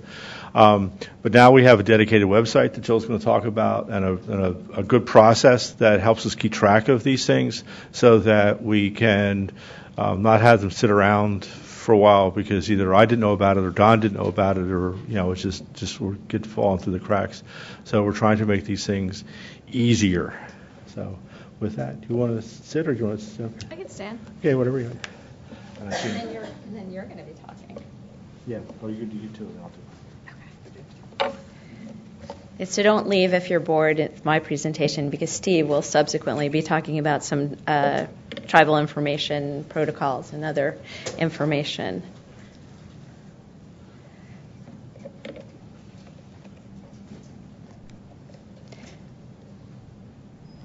you want the other one or is it easy change? It's okay. I'll start with this one. So contrary to the introduction, we'll actually start out talking about the memorandum of agreement process. As Steve said, we are all sadly anticipating all the changes that are going to happen after July with Steve's leaving, and so we are trying to make things a little bit more straightforward in terms of what you need to do when you identify that there's a project has an adverse effect. So I think everyone's aware that applicants and their consultants are authorized to act on behalf of the Commission for much of the Section 106 process, but we are responsible to participate when the criteria of adverse effect applies to an undertaking. And if an adverse effect can't be avoided, a memorandum of agreement is necessary before the project can proceed. Under our FCC rules, that further will trigger an environmental assessment once the MOA is executed. And so getting us involved early is very important. Probably even more important than that is trying to avoid adverse effects. So those of you who consistently use our systems know that the E106 system sends a notification to FCC staff when a project has an adverse effect. But because not all state historic preservation offices use E106, we don't consistently get notifications every time an adverse effect finding is made. So we are asking applicants or their consultants to email the notifications of findings of adverse effect to not a new website, but just a new email address. It's s106.moa@fcc.gov. When you send this notification, we're asking that you include the project name, the tower proponent, the person proposing the tower, or our licensee, the location, the TCNS and E106 numbers, a list of all the consulting parties, and a brief issue summary. The other thing that we ask is that before you send this email to us, you have gone back, if you're a consultant, to your client, or if you're a project proponent, to your engineers, and thought through alternatives, looked at the potential for avoiding an adverse effect, or if that's not possible, what might be possible to mitigate it. We have FCC staff, dedicated staff, who are monitoring this email box and routing the notices to both the assigned preservation officer as well as the assigned attorney. Once we receive your email and process it internally, you will be getting an email back from FCC staff that's going to tell you the name and contact information of the people who will be working on your project here, the project attorney as well as the preservation officer, which I guess after July is just me. An MOA template, so we'll send you a copy of the MOA template, and then a link to the ACHP website with instructions for how you notify the ACHP and invite them to participate in the MOA process. The email is also going to request a more specific description of the adverse effect. Any mitigation, oftentimes by the time we're notified, there's been a conversation taking place between the State Historic Preservation Office and the consultants and licensee about what might be done to mitigate the effect. We'd also like you to confirm that you've thought about alternatives and address that, so we have an idea going into it of where you are in your process. We want to make sure to remind you to upload the 620 or 621 form to E106 if it's not in the system already, and then also any of the relevant correspondence. So if you have a SHPO concurrence or if you have a SHPO comment that is relevant, if you have consulting parties who've made comments, we'd like for all of that information to be in the E106 system so that we can access it. And then the other thing that we're going to ask you, so we're going to remind you to verify for us, is the fact that all tribal communications and tribal engagement has been completed. Within 30 days of your contacting us, we will be arranging a status conference call to answer any questions, review the progress, that you have made, hopefully, in the ongoing conversations you've been having about mitigation, and then discussing the agreement. Anyone who is a party, a signatory, or a consulting party to the MOA needs to be identified to us so we can include them in that call. And we're going to ask you on the call to make sure that you know the type of license that you are dealing with, have a description of the facility that is being proposed, and then the status of any applicable FAA requirements. After the meeting or call, we're asking you to make sure that you keep us in the loop as the MOA is going through its various drafts. So the first draft of the MOA, as you do it, should follow the FCC template. As I mentioned, we are going to be sending you a copy of that template, but if you're really eager to get started before you even contact us, you can find it on the tower and siting part of the FCC website in the Nationwide Programmatic Agreements section. There's a link to the document.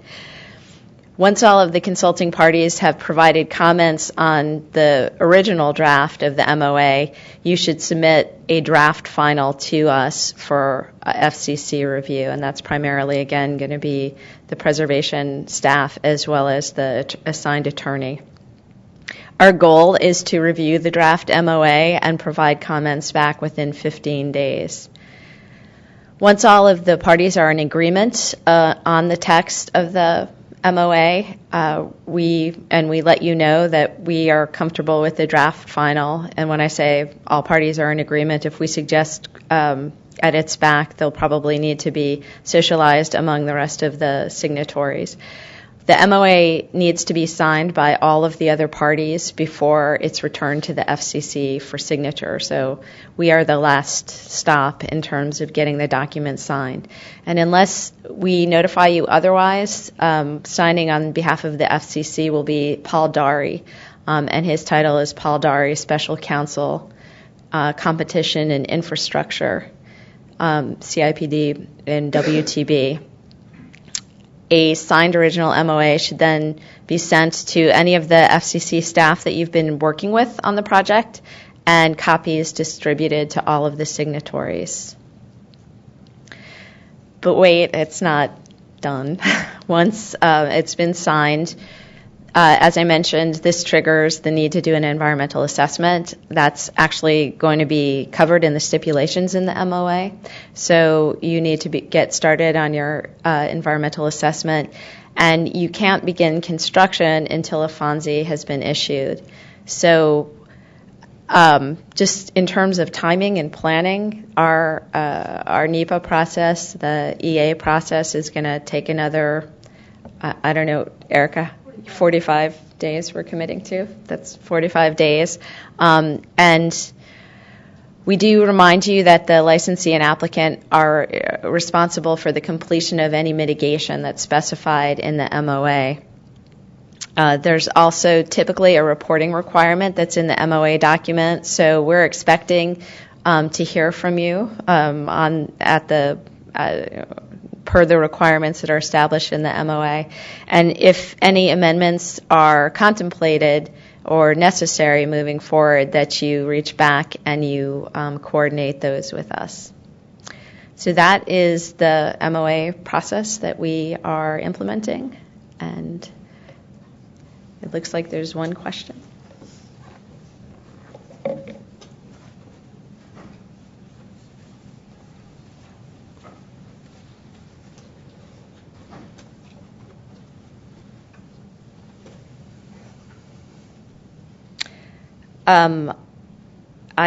Ms. Springer said signed original has to be sent to the FCC, et cetera. Do you mean wet signatures? Previously, it has been electronic copies of scanned signatures.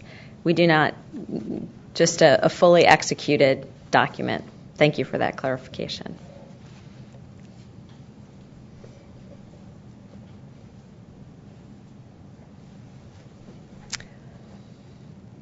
All right.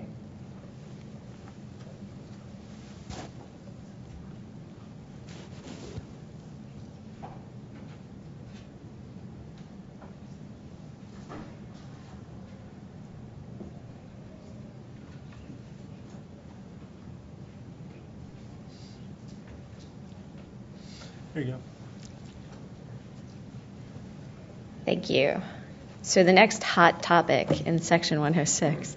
The other process that we have been working on this year is responsive to an issue that we have heard a lot about with respect to our tribal requirements. So I think everyone who's in the room here is familiar with TCNS. It advances the interests of tribal nations and industry by ensuring that tribes can participate in the Section 106 process. The tribal nations identify and specify their geographic areas of interest within that system. And then when a project is proposed, the system notifies any tribes who are interested in that area and informs the project proponents back when they respond. Tribes may respond through TCNS. They may respond offline as well. And some tribal nations actually include in their details box specific information about their processes and their communication protocols. What we require is that before construction begins, the project proponent either confirms that the tribes who've been contacted have no cultural resource concerns, or that you obtain FCC authorization that the project can move on. So what we have heard is that this process has a significant challenge when tribes fail to respond. So back in 2005, the FCC established a practice where when a tribe doesn't timely respond to an initial notice, there is a process that allows, after 30 days, the project proponent to make 2 additional attempts to follow up over the next following 10 days. And then after that point, you can ask the FCC to intervene. And what we will typically do is to send a letter to the tribe, giving them a final opportunity, and then we will take it on to ourselves to follow up by phone, or in some cases by email. Basically, we follow the protocol, communication protocols specified by the tribe. So after 20 days, in that case, based on the 2005 rules, assume no interest. And so the project can proceed. This process, though, has not been available if the tribe initially engages by requesting specific information or by requesting a review fee, and basically a process starts that really indicates there is an active concern on the part of the tribe. So hearing this over the past few years, we have developed an approach to address these cases, and it's closely based on the same process that I described, the 2005 process. Similarly, you, after the 30-day initial period, start on that 30th day to make 2 additional attempts to follow up, following which time you can refer the project to the FCC. And we're going to make efforts to contact the tribe. At the time that you're making this request to us, making this referral to us, we need to have access to the 620 form or the 621 form if it's a co-location, as well as a documentation of the tribal interactions. So this is typically provided to us in some kind of form or table that shows when the initial TCNS notification was made, what the response was, when you provided information, and then the attempts that you've made to follow up and get a response. Once we get such information, our goal is to resolve the case within 20 days. But the important thing to remember is that you cannot proceed until you affirmatively hear from us that it is possible to go on. So with my eyes, I'm going to need to look at this here. So the TCNS notification is the start point of the whole process here. So in this case, we anticipate that a tribe has affirmatively responded. Perhaps they've used the reply feature in TCNS to do this. Perhaps they've sent an email or otherwise notified you of interest. we consider day one when the project proponent sends the information to the tribe, and the tribe has basically everything that they have to review the case and to make a comment. Most of the applicants and consultants that we work with are going to make some attempt within those 30 days just to check in with the tribe to make sure that everything is received. If you have, in that time, not been able to contact the tribe or otherwise get to day 30 and still have heard nothing, you may send a letter to the tribal nation confirming that they received the information and, again, requesting a response. Within the 10 days that follow, very similar to the 2005 process, you can make 2 additional attempts, or we require that you make 2 additional attempts to contact the tribe by phone and by mail or email on 2 separate days, so not within moments of each other. If you are unsuccessful over that subsequent 10-day period, on day 40, you can send the tribe a letter letting them know that you are referring the case to us for resolution. We ask that you copy the FCC, and we have a new email address for this as well. It's tcnshelp@fcc.gov. You also should upload this information to TCNS, and that's going to initiate, we have a very thorough tracking process that's going to initiate the case in our system, and we are going to begin our process to contact the tribe over the next 20 days. So if our efforts over those next 20 days are not successful, you can expect to receive a closeout email, and that email is going to be going predominantly to our TCNS contact with the tribe, the TIPO, or the Section 106 reviewer, letting them know the full process that we've done and letting them know that at this point we are clearing the project, and that provided the applicant has completed all of the other environmental requirements, they can at that time proceed. So here are the stipulations or the considerations of when this applies. Again, this is when a tribe has initially responded with an expression of interest that is beyond the preset TCNS reply. So it's something that is specific to your location, but then consequently ceased communications. If you are in the situation that a tribe has a preset reply that tells you that they're interested, most of the folks who are in this room, I think, are probably aware that you'll have the ability to make that referral within TCNS using that 2005 process. So if that option is available to you, please avail yourself of it, because we'll be instructing you to when you refer them the other way. So if the tribe has expressed preference for a different form of communication, that preference takes precedence in this process, by which we mean if several tribes now have their own databases, their own websites where they require uptake of processes. So we're going to want to make sure that you have gone through the process that's specific to how that tribe has requested to be approached. But again, what's triggering this is when they go silent to you.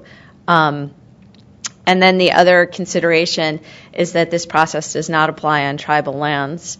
It also doesn't apply if there is an archaeological site that is located in the direct APE. We are going to really want to make sure that we understand what the concern was that the tribe indicated before we authorize the project to move along. Or if there is specifically some information that's come through the work that your consultant has done that indicates that there is potential to affect a resource of cultural or religious significance to that tribe in particular. So after the 30-day letter is sent and you've made 2 additional attempts to contact the tribe, copy the FCC on the 40-day letter by uploading it to TCNS and then sending an email to tcnshelp@fcc.gov. Include in your communication to us a complete record of the attempts that you've made to contact the tribe and any communications that you might have had, and by which I mean that initial expression of interest. We're going to want to see that. And we will notify you, most likely through the closeout email, of timeout or resolution. Are there questions?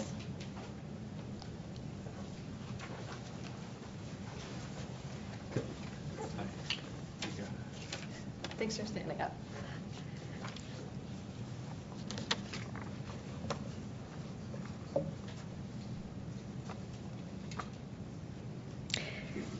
So yes, I said that we need access to the 620 form at the time of referral, but you cannot submit a 620 form in E106 until tribal is complete. Can it be filled out awaiting submission, or a PDF be sent, or draft? Yes, you can send it via PDF, via email.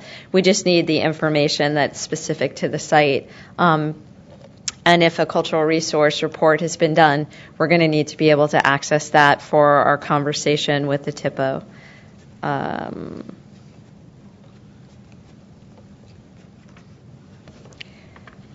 Has TCNS been changed to allow uploads after initial entry? I was not aware that TCNS didn't allow uploads after initial entry. I thought you could also. What? I thought you could add I thought you could too. Okay. Well, we will talk to our back office in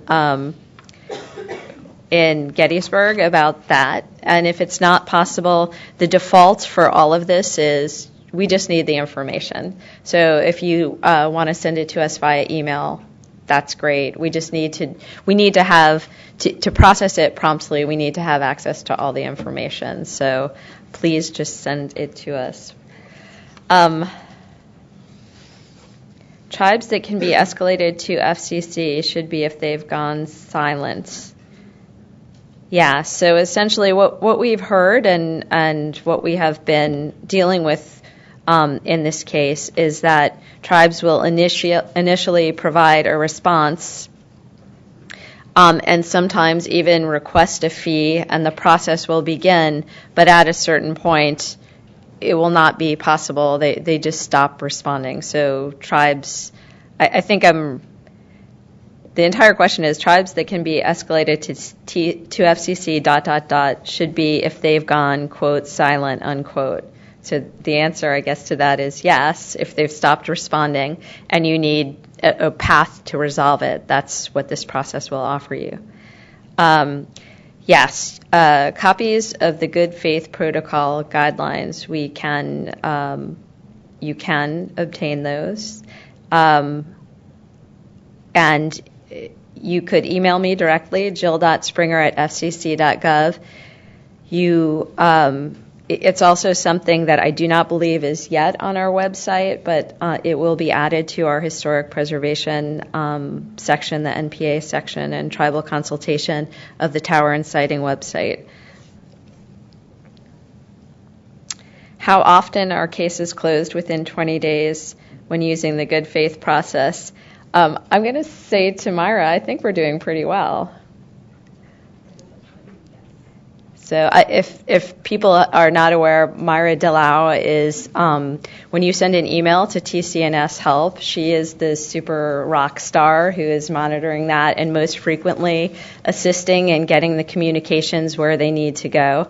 And so the TCNS Help process, not just this, but in general, taking references and inquiries through there was part of a triage process that we had to develop when we very sadly had Anne-Marie retire last year. And so I think that we're doing a pretty good job. And now that this is the first time, I believe, in a consulting situation other than maybe at at one event in California that we've been talking about this out in the broader consulting world. We've been using it, applying it on a case-by-case basis as we socialized it with the tribes in various meetings and opportunities. So I think we're doing a pretty good job with the 20-day process. Will the FCC allow a siting project to continue if the only issue is paying tribal fees? I'm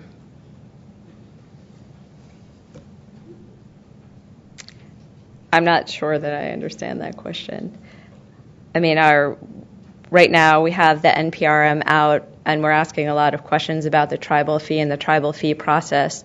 When the issue has been associated with concerns about tribal fees, those are specific referrals where it's been determined that we need to engage potentially even in government-to-government conversations. So I can't answer that. It would depend on the case.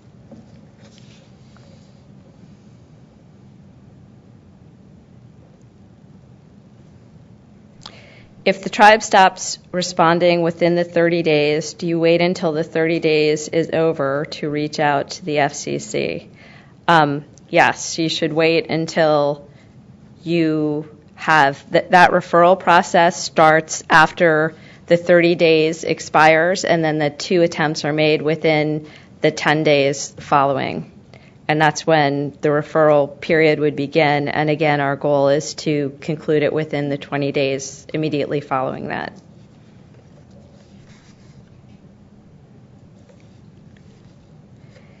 Is there a template for the 40-day letter? There is not currently a template for the 40-day letter. If that's something that would be helpful, I'm sure it would be pretty easy for us to generate. In general, the letters that we've seen, the referrals that we've seen, just basically indicate, just a summary of the same type of information that we're looking for you to provide.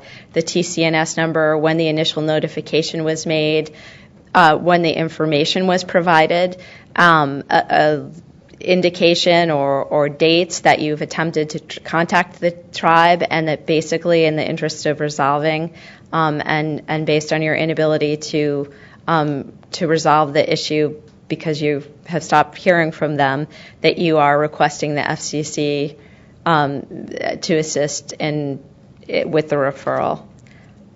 So again, if a template would be helpful, we can certainly generate one. So on the other side of things, Steve will now talk about providing information to tribes and what information should be provided. In a moment. Okay.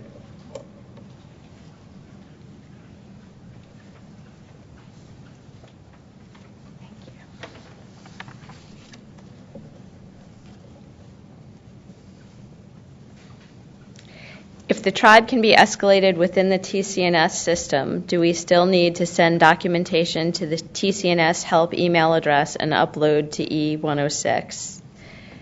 No, you do not. If the tribe can be escalated within the TCNS system, please do what you have always been doing and seek to resolve it that way.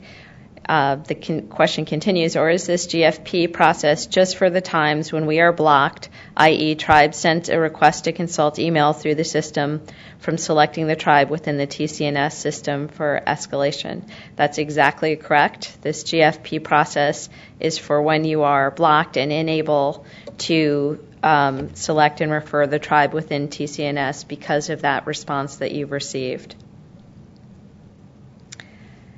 We were told, the question is about deadlines or timelines, and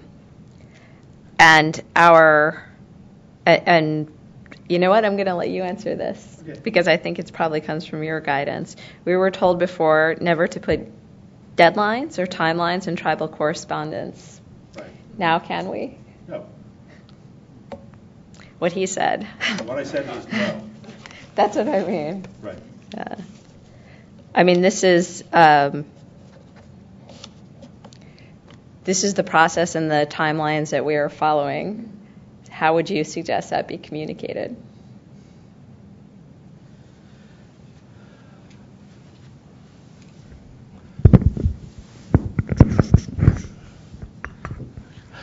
I guess the best way to answer that question, and I'll talk about it a little bit more in my presentation, is your interaction with the tribes, and the same thing with the SHPOs, is a process.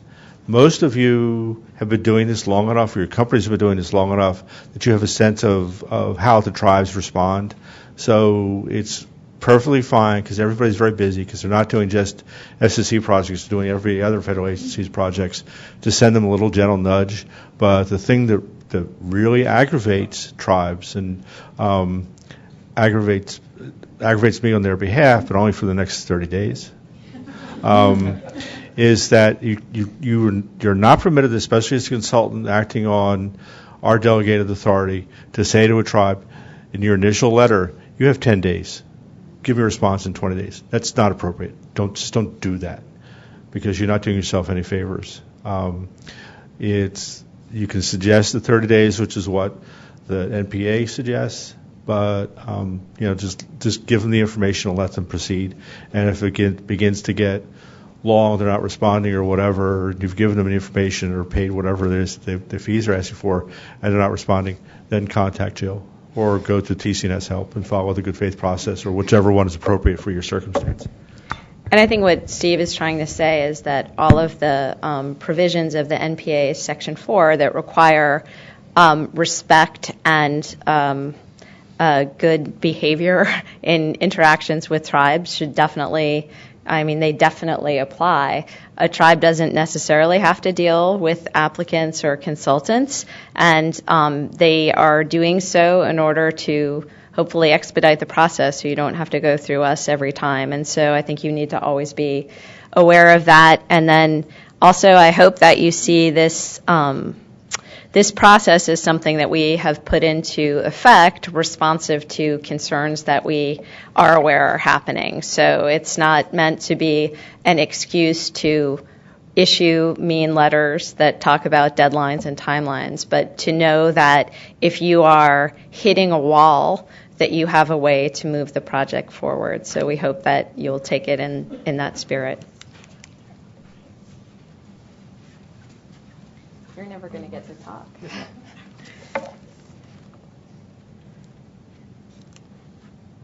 It's a reminder from Myra.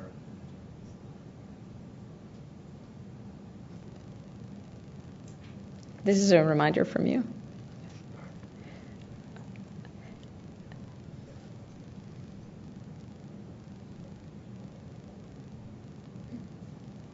Oh, okay. It looks like Myra has looked into. Have you looked into the question that was asked? This is a response. Okay. I was being thrown because it was an answer, not a question. So in response to what are the timelines that we have been effective in the 20-day goal for the TCNS help? So Myra is responding that the projects that are referred through TCNS, so that's when a tribe doesn't respond, and that TCNS referral process are averaging a 20-day closeout. And looking at the data, since we have been doing the good faith process, the tribes being referred through TCNS help, in general, she's saying, seem to be averaging a 20 to 30-day closeout time, and that this is partially due to the requirement that we send that last closeout email. Am I done? Yeah, sure. Do you have another question? Yeah. Do you have another question? Do you want to start answering them? Oh, okay. I'll just eat in everybody's lunch break.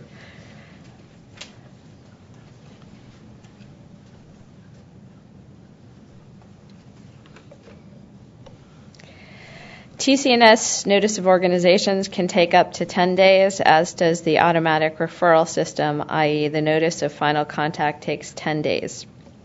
From the time we notify the FCC, any chance this will become reliably quicker?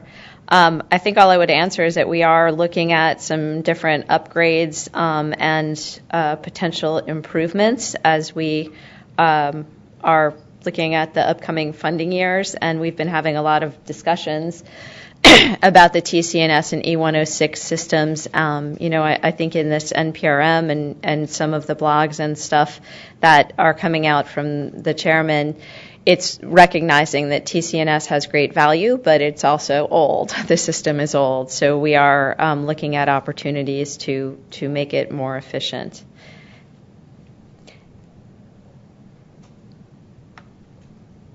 Can you clarify how your timeline coordinates or complies with the timelines in the Section 106 process for federal agency tribal consultation? Isn't that 30 days? So I think that what you need to look at in specific is the program alternative that we have, which is the nationwide programmatic agreement. And Section 4 goes through what the requirements are, and we do have a 30-day goal for closing out tribal communications. But again, these are sovereign nations, and we are working in a situation where we need their cooperation, and we're cognizant of the other projects, many other projects that they have to review as well. So look at Section 4 in the NPA, and I would say 30 days is a goal and a guideline. And now I'm going to turn it over to Steve. You did very well. Okay. I'm going to talk. Okay. Yeah. There you go. Okay, we're set. I'm going to talk about improving the information flow to tribes. One of the things that we've been hearing in our journeys to Indian country at various conferences, we've been hearing from individual tribes. We've also been hearing from our licensees, tower builders, and the consultants. And we're trying to work within the limitations that we have, which is our existing TCNS process. It's an old system. It's old software. We recognize that. You all recognize that. But also recognize that it's the only one like it in the country. We're the only federal agency that has a TCNS system. And as recently as yesterday, when the Advisory Council issued their comments to a joint Department of Justice, Army Corps of Engineers report that was based on tribal consultation on infrastructure projects, you can do a Google search and you can find at least the base report that was issued, I think, in December, January. One of the first recommendations from the Advisory Council is that every federal agency should have a TCNS system like we do. So it is what it is. It works as best we can. We're trying to make improvements. We made an improvement last year where TCNS and E106 talk to each other. So if you can't make additions, do attachments to TCNS after you've already submitted the file, do it in a E106 file that's associated with that TCNS number. So there's always a workaround. So ask us. We'll figure it out. So what we're trying to do is look at what we do with TCNS now in a way to give the tribes more information so they can do their reviews faster. And I need to tell you that the tribes, for the most part, are interested in doing their reviews as quickly as they can. If you go and look at some of the comments that they provided to the NPRM and in our electronic comment file system, you will see them talk about how quick their response times are. The SHPOs have been doing the same thing. So they recognize this is an issue. They want to get them done quickly so they can move on to the next projects. But at the moment, a basic TCNS notice just provides applicant consultant information, which is important. When tribes ask me questions about TCNS notices, I will look to see who the consultant is, but also I need to see who the applicant was. I got a series of emails yesterday from a tribe because the consultant was bouncing their checks. And the licensee did not know that they were bouncing their checks on the tribes. So that got changed by the afternoon in a way that was not helpful to the consultant. It provides tower location, type, height, and any information the tribe might happen to suggest in the detail boxes. Sometimes they're asking for cultural resource reports. Sometimes they're asking for maps and things like that, because that helps them provide a context for what it is they're doing. So what we've been doing internally is thinking about how to do an enhanced TCNS notice. Because if the tribe has a lot of the information that's already in the Form 620 and 620, the cultural resource reports are real important. because the maps, the SHPO site data, and one of the things that the tribes are often asking us for, or asking the consulting firms for, is not just the list of historic properties, but also the list of sites that are located within an area of potential effect, or a study area, whichever you need to do the APE because that's required, but if you do a larger study area for whatever reason, the tribes find it very useful to know that somebody's been finding flake scatters, which everybody recognizes is not a historic property, but it helps inform them as to where people, tribal people, nomadic people were doing various kinds of activities. Plant materials, all those kinds of things help. And a lot of times that's located in SHPO site files. Cultural resource reports are very effective. We had one tribe for years that was asking for ethnographic studies, and which bothered a lot of folks, but if you actually looked at what he was asking for, it wasn't that hard, and it was a company that was doing them fairly effectively. And the photographs. And one of the things that, the question over here was sort of getting at that, we, up until this year, have always encouraged the consulting firms and the tower proponents to submit your TCNS notices early. Once you know the location, do the TCNS notice so the tribe can start their process. What we're finding and what we're sort of encouraging now is that try to do some of the background work, get as much of the Form 620 or 621 done, at least do the SHPO site files, have real good maps. I've seen some very sloppy maps, and since I'm retiring, I get to say that kind of stuff instead of being polite. So I'm always surprised at what lack of oversight some of the consulting firms have, because they're sending information that's just not helpful. They're too light. They're not marked up. There's no north arrow, those kinds of things. So you need to be careful. And I'd encourage those people who are managers at various consulting firms to really look at what your staff is doing so that you don't run into delays. So we're shifting a little bit in our guidance. We're encouraging you to do some of the background research so the tribe has more information so they can make a more effective decision. They'll have a better context for what it is that they can do.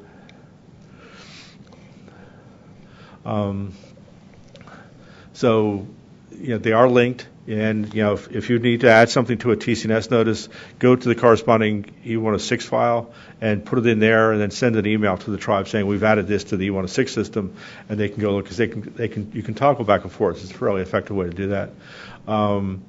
Using the E106 improves your system, use your workflow, even if the SHPO is not using the E106 system, because they have requirements that are state law where they have to be a paper archive for all this material, so they can't use the E106 system. They can't receive it because they need the paper. Still complete your information in the E106 system. When you're done, go to the upper right-hand corner, push the print button, print it out, put it in an envelope, and mail it to the SHPO.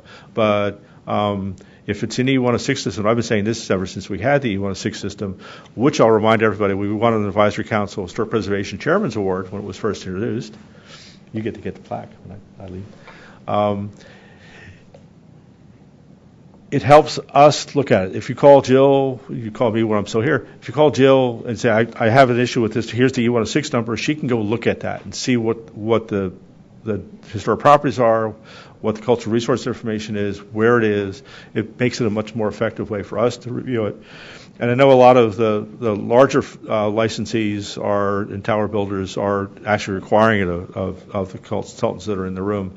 So it's a very good way to keep track of what's going. And remember, if you only have to touch that E106 form every 30 days. It stays there. And it also means if you're using it, you never have to retype your consultant information. You never have to retype your addresses and those kinds of things, because it's all contained within your FRM when you enter that.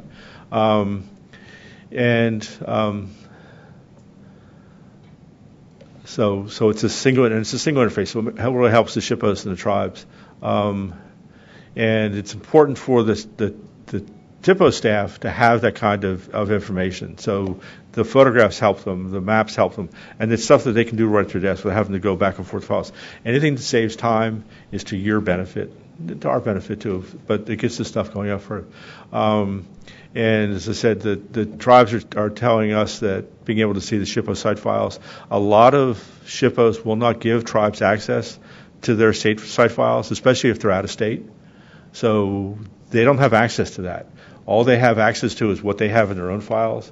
So having you provide that information that's within the APE or a study area of what the SHPO had in their files helps the tribe do a better job of what they're doing. That's what this training is all about, is helping the SHPOs and the tribes and everybody else do a better job to get these projects moving faster. So the maps, they provide a context, and that's real important.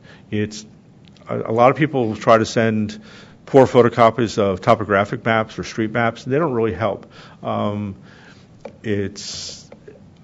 Google Earth is a sort of copyrighted system that's produced by Google. Esri has a system called ArcInfo. You could argue the merits of one over the other, but people, both the consulting firms that we're looking at in terms of Form 620s and 621s, and the tribes and the SHPOs all seem to be going to Google Earth.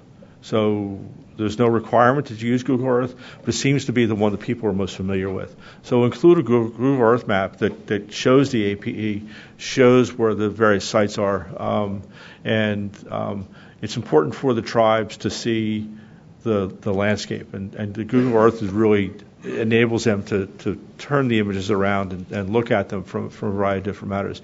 And street maps that do show a larger area around the APE are helpful too.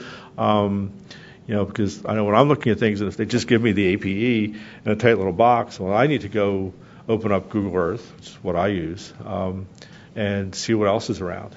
See where the water sources are, see where the marshes are, those kinds of things that are important to doing the kinds of reviews that we're doing. The SHPO site data are invaluable for helping tribes understand what it is that they're trying to review, to understand the area. Because remember, if they've been removed for 150 years, they may have a general sense of, I know what I was doing in those western counties in Pennsylvania back in the 18th century, but my ancestors were removed from that area, and I've not been able to go back. So being able to look back at the site files helps them with that kind of thing. Cultural resource reports. If you're paying your archaeologist to sit down and write a cultural resource report, share it with the tribe. It's all, when it comes to us, it's all public information anyway, so it's not proprietary information. It helps them out and makes the reviews go faster. And this is what this is all about, getting this stuff done faster and more effectively. It saves time and money. The photographs are very helpful. A lot of the people that do this kind of work are visual people. Maps, photographs help us understand what it is that we're looking at.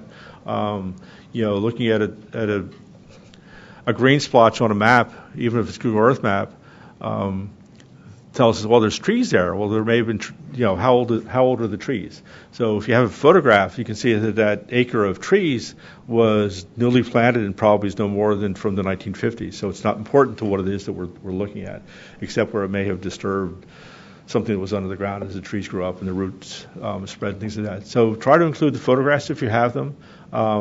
You certainly will have them because it's required for the Form 620 or 621s, share them with the tribes. So it's not an extra effort. And any questions? And the slide, okay, go back to the question slide. Anyway, what you briefly saw, while it may have looked like just a piece of landscape, was actually not. That was a very important tribal landscape that I did a site visit, thank you, on a few years ago. That landscape is got some good water sources, good places to camp, to pray, and lots of stone features that were identified by various tribes that have used that area. So the tribal member will look at that and say, I see things that are important to me, whereas most other people will look at, it's just a landscape and a hill and some tree lines. So the tribes have a better understanding of these than we do sometimes. So I have two questions. Okay, the first question is actually easy. Go to the website tomorrow under events, and you'll see all the slides and the presentations.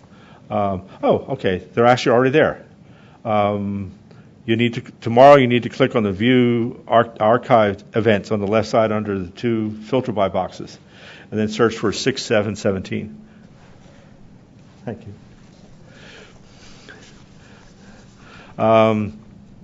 When we tag attachments as confidential in E106, who can see those? The only people that can see those are either the SHPO or the tribe that has an interest in that site, or tribes, depending on what it is. It's associated with it. If you put in confidential, you need to put in the FRNs of the people that would need to see those. The other people that can see them are Jill and myself, and we treat those very seriously. Jill and I have been having some discussions about this with our IT department. When I get confidential reports, almost everybody else in this agency has gone to a cloud-based system with an intranet, and everybody can see. So I can go see all sorts of stuff. I didn't want that with the confidential reports that I get, so I kept my old desktop, as clunky as it is, and they're on my desktop, and nobody else can get to those because they're protected. And we're working on a system for Jill to be able to have that same thing, and I will sharing what reports I have with her so that she has those. So that's what we do with that. The question is, I'm not aware of any tribes using E106 or TCNS to review site files.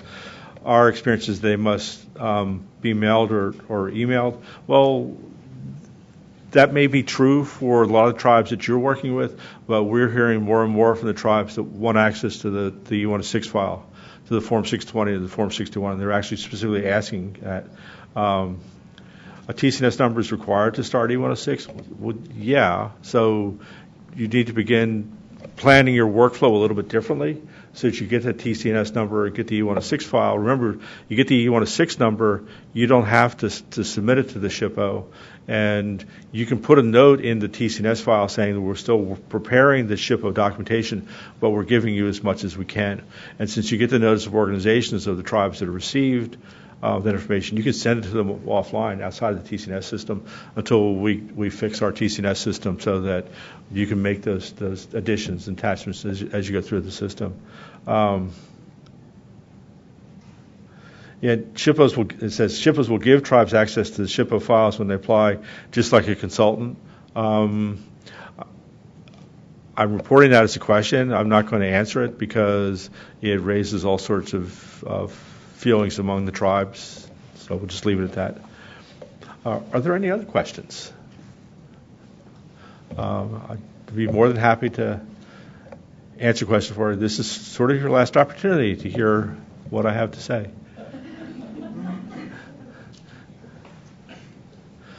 Either that or you're all hungry, so I'm not sure what the issue is. Myra, do we have any more questions, or is that it? Okay.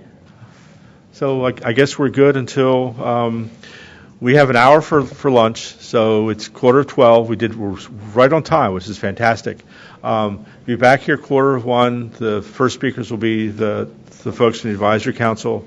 Remember, your lunch choices are the food trucks, our cafeteria, the restaurants around the corner. If you're going to go to our cafeteria, make sure you have somebody with an FCC badge to take you back and forth.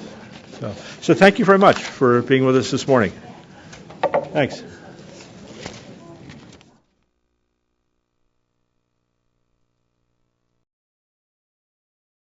This particular format, but it does get the attendance out and around the country. We're waiting for the advisory council for Charlene Vaughn and Tom McCullough to come into the building. They haven't quite achieved that yet. So Erica Rosenberg has a follow-up answer for a question that she was asked during her session. So we're going to do that, and then if they haven't come in, if Charlene hasn't come in yet, then we'll start with our DAS and small cell presentations, and we'll sort of see how it goes. Erica, you said you had a response. This is actually the repeat of another question, but I think it's asked by somebody else, so I will ask it and answer it again. So if a replacement tower adheres to all the rules about substantial increase in the size of the tower and the previous tower met all NEPA requirements, the new replacement structure still requires a new NEPA checklist be completed? The answer is yes, and I guess to elaborate a little bit, it could be that you're moving the tower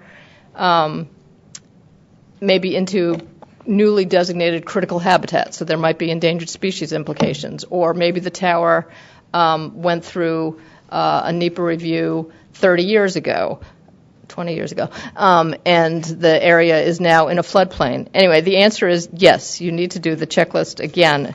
And a related question I got was which structures need to be elevated if something is in a floodplain. It could be that the building permit dictates which structures, but our position is basically all the structures. The equipment cabinets, you don't want those getting ruined in a flood, as well as the tower itself. So all structures need to be elevated. And again, the policy reason behind that is you want equipment working during a flood. You want to minimize damage to the equipment and to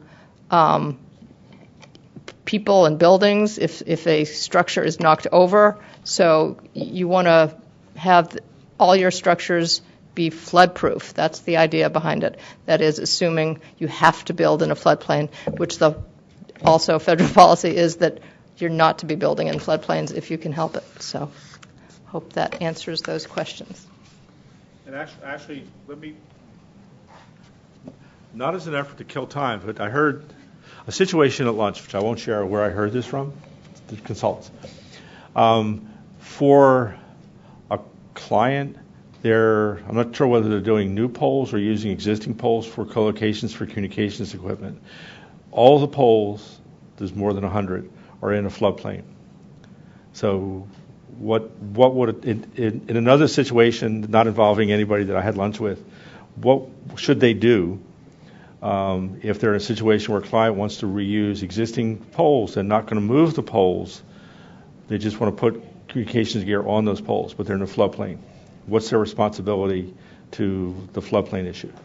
Or is that too complex of a question for you to answer? I think that gets into note 1.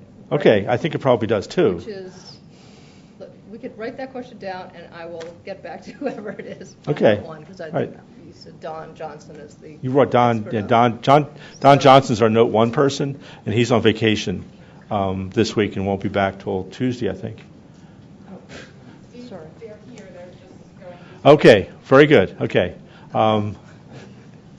Our first speakers, Charlene Vaughn and Tom McCullough, are going through our security system. So rather than jump around the agenda, we'll just keep on going, and we'll wait until they actually come in, and we'll get them started. Let me get their PowerPoint presentation up and loaded for them.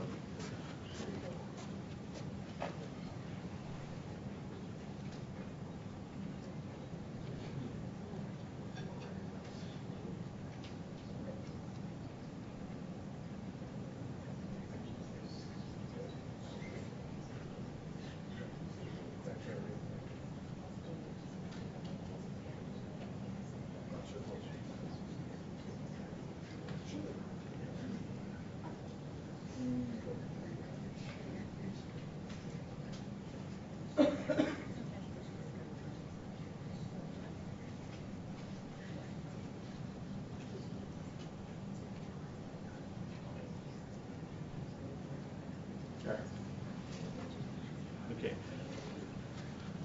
So we're going to be ready for them when they come in. While we're waiting just a few minutes for them I can see them going through the big scanner now at the moment. Are there any additional questions from this morning or thoughts that you might want to share with us? We talked about a lot of different things.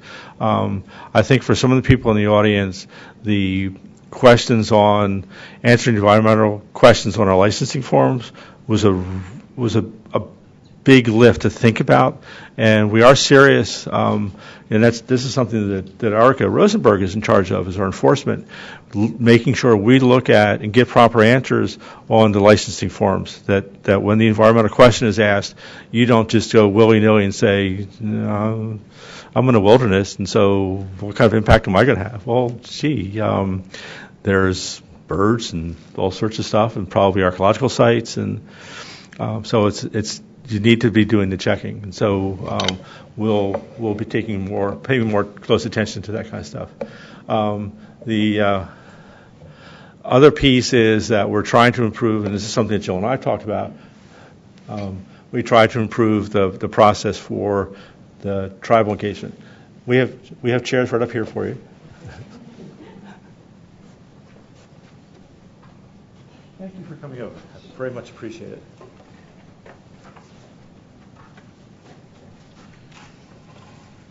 And no. Oh, whatever you have. Okay. Okay. So we have our afternoon speakers to start. We have, and I'm very pleased to be able to have Dr. Tom McCullough from the Advisory Council and Charlene Vaughn, also from the Advisory Council. For those of you, because everybody knows by now that I'm retiring, and I've been here for 11 years, but what you may not realize is that before I came here, I worked for Charlene, and also with Tom at the Advisory Council of Historic Preservation. So Charlene is the one that taught me to talk a lot and make sure that you all knew what you were doing. And Tom was the one who answered all my archaeology questions, which I had lots of. So I appreciate your coming back over to help us understand the program comment for broadband on federal lands. It was a good effort. The SSC was a part of that. And we participated because we thought it was a good thing for our licensees and for the country to be able to get the stuff that we deal with on a daily basis onto federal lands. So I don't know how you two want to tag team? Okay. And Tom will go first. Okay. All right. Here's the magic thing for the slides.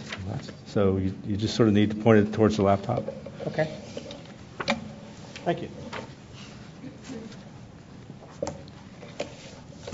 Okay, what we're going to talk about today is the recently issued program comment for placement of broadband equipment, facilities, antennas on federal property.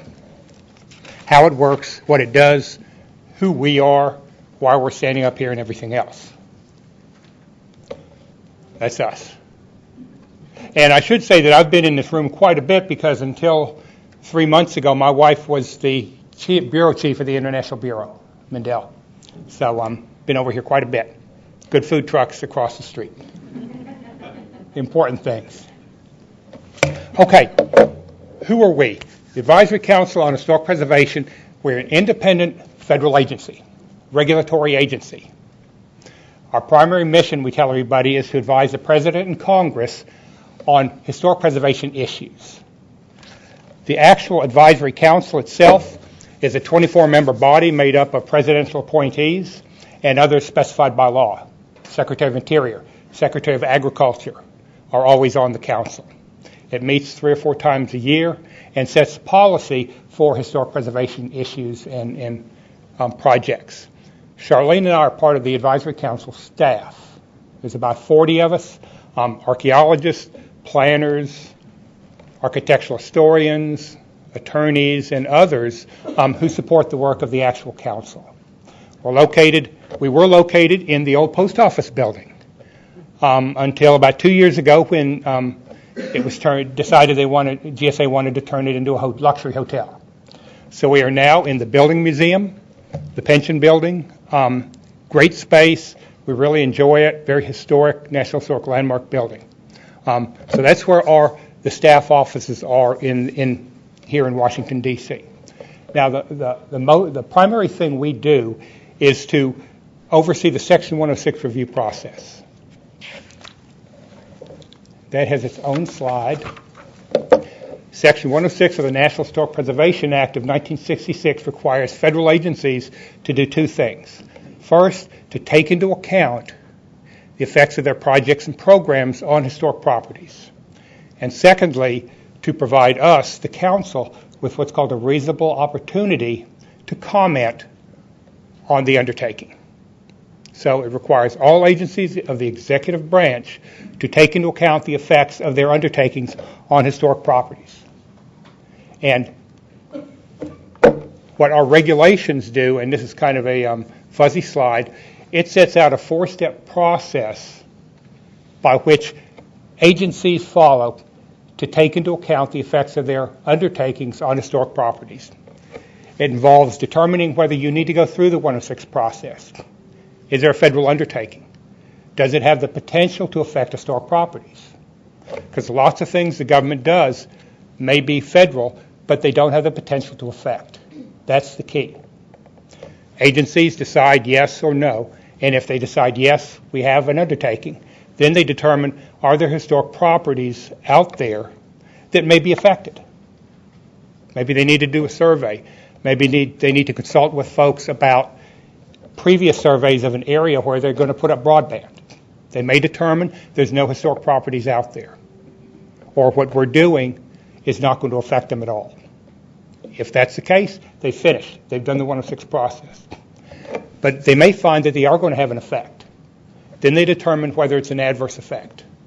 Is it going to affect those characteristics of the property that make it eligible for the National Register of Historic Places, which is like a parchment scroll of historic things maintained by the National Park Service?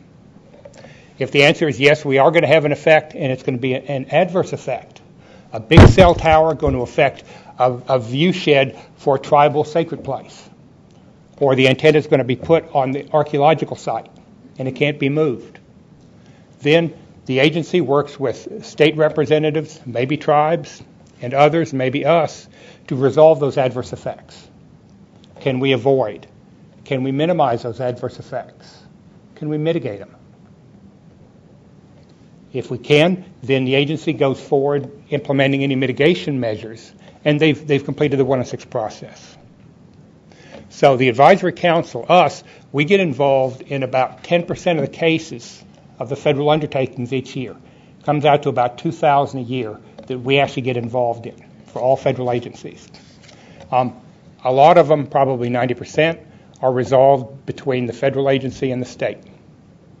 We don't get involved even though it's our process. So this is the four-step process, the standard 106 process. What we've recently issued in terms of broadband siting on federal lands is what's called a program alternative. Our regulations provide several ways in which federal agencies can tailor the 106 process to the way they do business. It doesn't have to be the four-step process, but it still has to meet the take into account standard. So program alternatives are simply alternative ways to meet your federal responsibilities. They could be alternate procedures. Like the Army has a whole set of regulations that kind of track ours that helps them meet the take into account standard because that's how they do things on military bases. There's exemptions. The interstate highway system is historic. It changed America in many ways. But Federal Highway Administration couldn't sit there and go through 106 review every time they needed to put in an interchange or do paving or things like that. It's crazy. So the interstate highway system, except for a couple of examples, is exempt from Section 106 review. Natural gas pipelines, regulated by FERC, are exempt from 106 review. Standard treatments, we don't really have any of those yet. Program comments, that's what we're talking about here. It allows an agency that does a lot of repetitive kinds of things. Review broadband installation. Do it all the time. It allows them to tailor the 106 process so they don't have to go through the individual reviews every time. They can comment on a class of undertakings, or you can deal with a class of effects. It makes it very simple. And programmatic agreements. There's lots of programmatic agreements with various federal agencies that, again, it tailors the way they do business. Makes it easier. We're seeking efficiencies in the whole process. So those are the various program alternatives that we have. And what we've done with the recent broadband on federal property is issued a program comment. And the regulations say an agency official may request the council to comment on a category of undertakings instead of individual reviews. The council may provide program comments at its own initiative.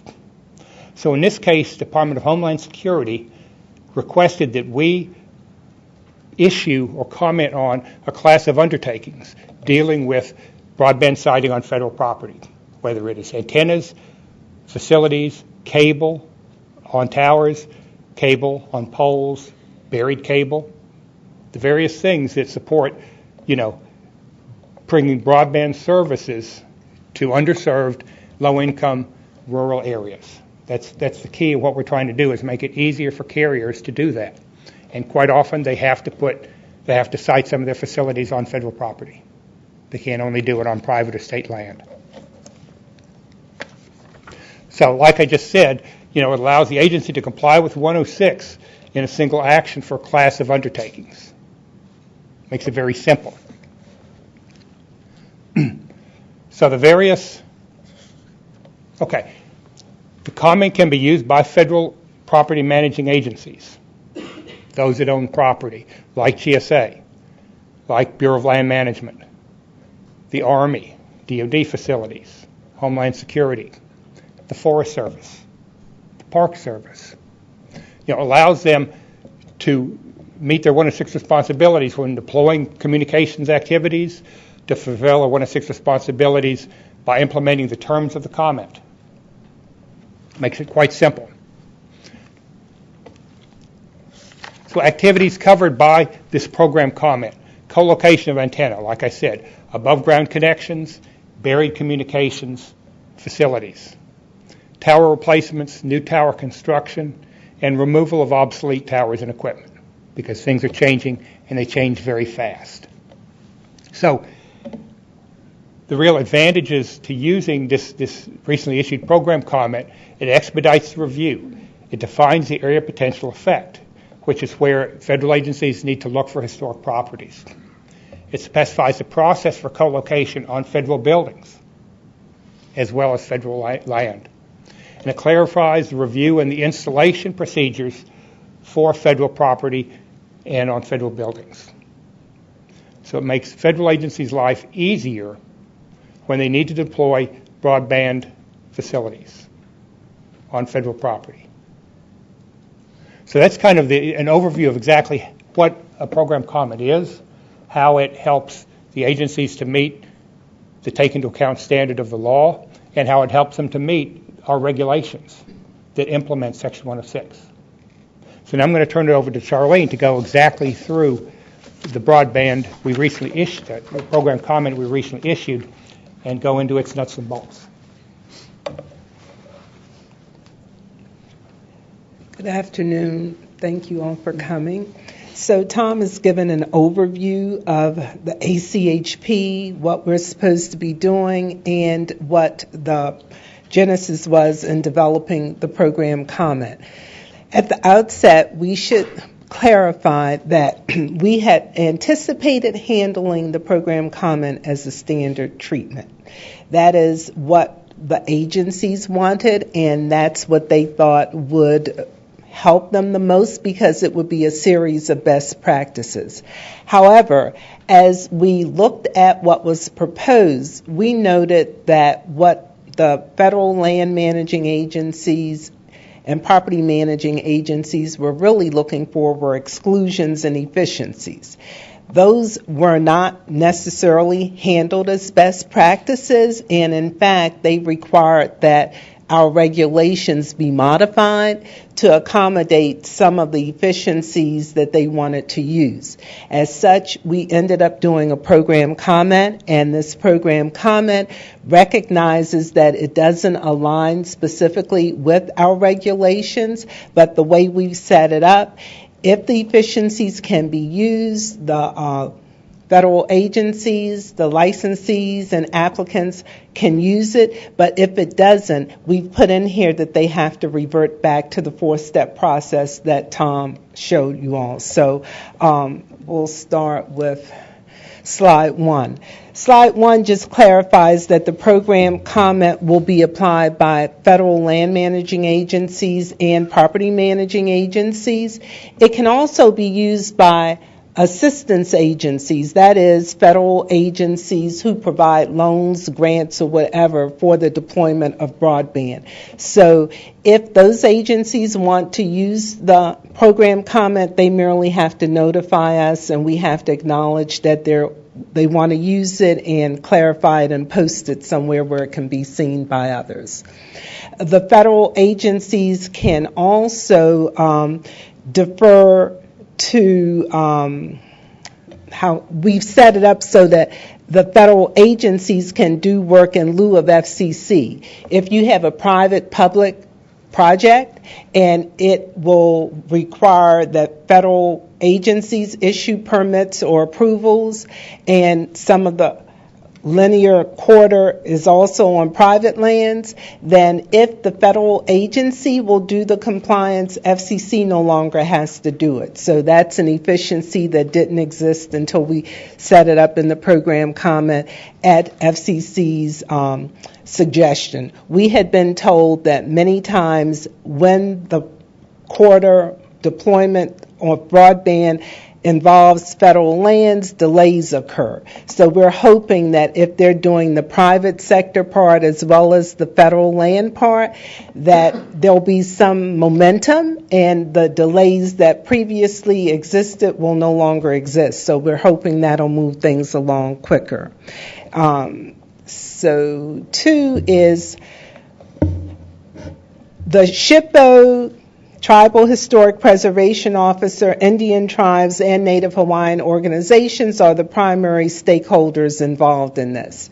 If they express concerns about the use of the program comment, it's written that they just merely need to raise the concern and maybe talk through how it could be used the standard 106 process. So again, this program comment provides for both eventualities without having to stop. It also does not apply to NHLs, National Historic Landmarks, National Monuments, National Historic Parks. The National Park Service specifically asked that we exclude their projects and have the applicants or the federal agency go through the normal 106 review. So that's written in. It also requires that the applicant and the federal agencies use qualified professionals and federal staff to do the work. We're not saying that every agency has to have qualified historic preservation specialists, but we are saying they have to be supervised and come under those people to make sure that they are qualified and capable of doing the work.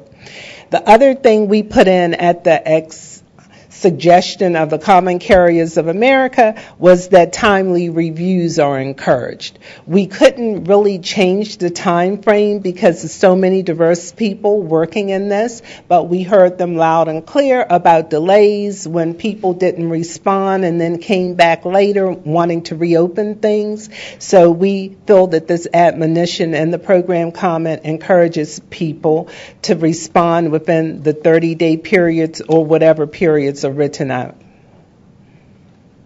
The next thing we talked about was early coordination. Early coordination was important because we felt that if the stakeholders consulted earlier, they could avoid impacts to some historic properties. So we're saying that once a project is proposed and laid out, the federal agency and the applicant licensee should sit down and have a discussion to determine whether or not it will be possible to avoid adverse effects up front. It also will allow the agencies to avoid adverse effects on historic properties. We think that, people often say that it's a foregone conclusion that broadband deployment will adversely affect historic properties. We don't agree with that at all. We think that with careful planning, many adverse effects can be avoided, and if you avoid them, you don't have to spend the time going through tribal consultation or having discussions, protracted consultation with SHPOs about how the project will be deployed. And then federal agencies and the applicants can discuss the possibility of siting projects in previously disturbed areas. So again, this is an efficiency that's written in the program comment, and we think that if you apply it, it will save time and money. So collocations are something that we have done with FCC since 2001. We developed a collocation national programmatic agreement. There were efficiencies in that only applied on private lands. We heard federal agencies say we'd like to avail ourselves to some of those efficiencies too. So the program comment includes list of exclusions that mimic or carry over from FCC's Collocation NPA. I should be clear, and I don't think I said this, 2 NPAs are referenced in the collocation, in the program comment. One is the Collocation National Programmatic Agreement, and the other is for tower siting. So those are foundational and underlying, and they are called out because many of the efficiencies that they include can be used by federal land managing agencies and property managing agencies. Collocations are important because they don't require the applicant or tower companies to build as many towers. We think that's a good thing because you're not likely to cause visual or direct adverse effects. Collocations do not absolve the agency and applicants from considering cumulative effects, so you can't have 100 collocations on a tower. That is not what's intended, but if it's careful and thoughtfully planned, you probably can find a way to use existing towers, buildings, and structures more often than not. Collocations cannot be excluded from reviews when NHLs and national and state historic landmarks are involved.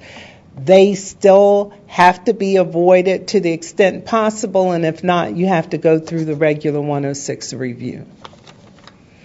Above ground communications. The federal agencies may use the NPAs for collocations on buildings and non-federal buildings. The connections to those buildings have to have had a recent National Register evaluation, and recent we identified as 15 years or less. If something happened beyond 15 years, we think you have to stop and look and evaluate the property. But a lot of the towers and structures have been around for more than 15 years, so we think that it would be easy to know what historic properties exist in the area. Communications, connections, and collocations on listed and eligible properties must adhere to the Secretary of Interior standards for rehabilitation. That's basically saying be sympathetic and thoughtful and place the towers somewhere where it won't cause visual impacts that are inconsistent with the property. We also identify when no further 106 reviews would be required when there are communications and cable lines on existing poles and structures. So no new structures or poles are needed to be added, can be excluded from 106. When the structure is not a historic property, they can be excluded. When the replacement structures or poles can be located in the same hole as the original, they can be excluded. So we felt identifying specifically those instances when 106 could be excluded would be helpful when using existing poles and structures. The next one is the installation of buried communications cable on federally managed lands. Here, I think the emphasis was on having APEs identified so they wouldn't take a long time to develop or elicit a lot of debate. So installation and maintenance of new or replacement cable in previously disturbed areas or in existing communications don't require 106 reviews. Installation or maintenance when there are no known historic properties doesn't require, and the APE doesn't require review. And when the project is in the road, railroad, or utility right-of-way, this says that you can do it without doing more 106 if there are no known archaeological sites. And when I say known, that means that it has to be listed in the state inventory. It has to be listed or determined eligible in the National Register. So those are the primary sources you go to. For federal land managing agencies and property managing agencies, they probably have a list of resources for managing federal lands and properties over the course of time. So we feel those would be known and they should refer to those as well. So the APE for direct effects for tower replacement is guided by the NPA, and that means that the APE is established so for visual impact, so that doesn't have to be negotiated. Replacement of a tower within an existing facility boundary that was previously reviewed under 106 doesn't require a 106 review either. So we identified efficiencies with the help of the federal agencies that we think can move these projects quickly. New communications towers. That was one that was a little complicated. It ties the APE to the areas identified in the FCC National Programmatic Agreement, and it also deals with indirect effects and the geographic areas that have to be considered. And for this, we included landscapes because we feel that is sensitive to tribal areas as well as areas where you're likely to get complaints about the siting of cell towers. The last one we included in 10 was the removal of obsolete communications equipment. We feel that the deployment of broadband is very dynamic, it's moving fast. They are trying to update equipment, and they are making decisions that something that worked for the past 20 years could be replaced with smaller equipment or whatever. So in this, we're saying that they can remove the equipment or the tower without doing 106 review as long as it won't result in an adverse effect. And the adverse effects will probably be flagged by the federal agencies, but if they don't have a problem, we don't have a problem and don't think you have to really spend a lot of time reviewing it.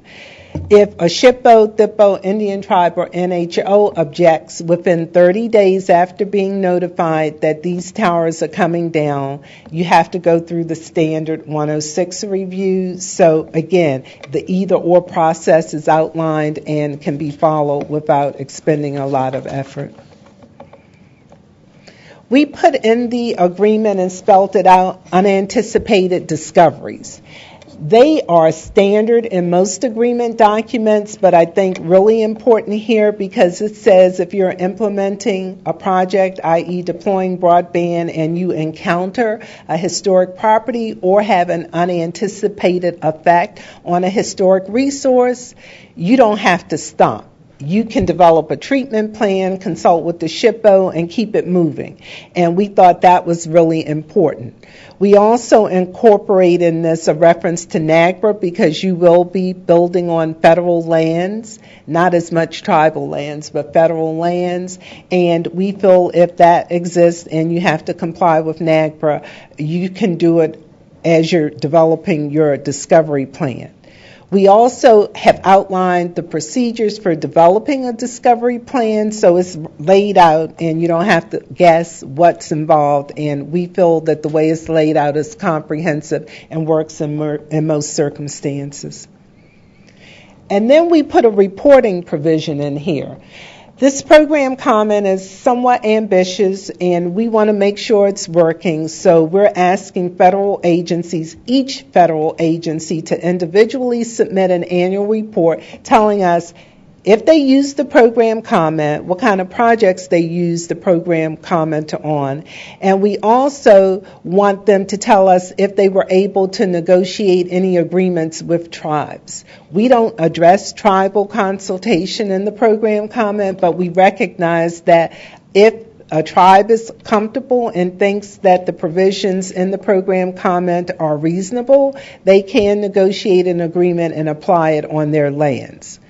The ACHP has also agreed to convene an annual meeting with the federal agencies, NCHPA, NAPO, National Trust and Industry to re-examine the program comment and its effectiveness, and those meetings will be held every year with the first in December of 2018, so not this year but a year out. And that would be the time when we talk about modifications and adaptions that needed to be made, and just lessons learned from people with boots on the ground experience. The sunset clause for the program comment is 2027, so it's a 10-year agreement, and we can amend it to extend it if it's working well, so that provision has been included. So, Steve, you done? I think we've covered it. We are going to be hosting a series of webinars with industry, with SHPOs and DIPOs in the upcoming months to explain how to apply the program comment. We also think having some FAQs will be helpful because it's a lot of questions that we feel still need to be answered, and I think if we get them from diverse stakeholders, we can be more pointed in developing webinars to address them. Okay. And actually, I have some questions for you. Okay. People in the room have been giving us questions on cards and so forth, and then we may be getting some questions from folks, on the outside through the webinar.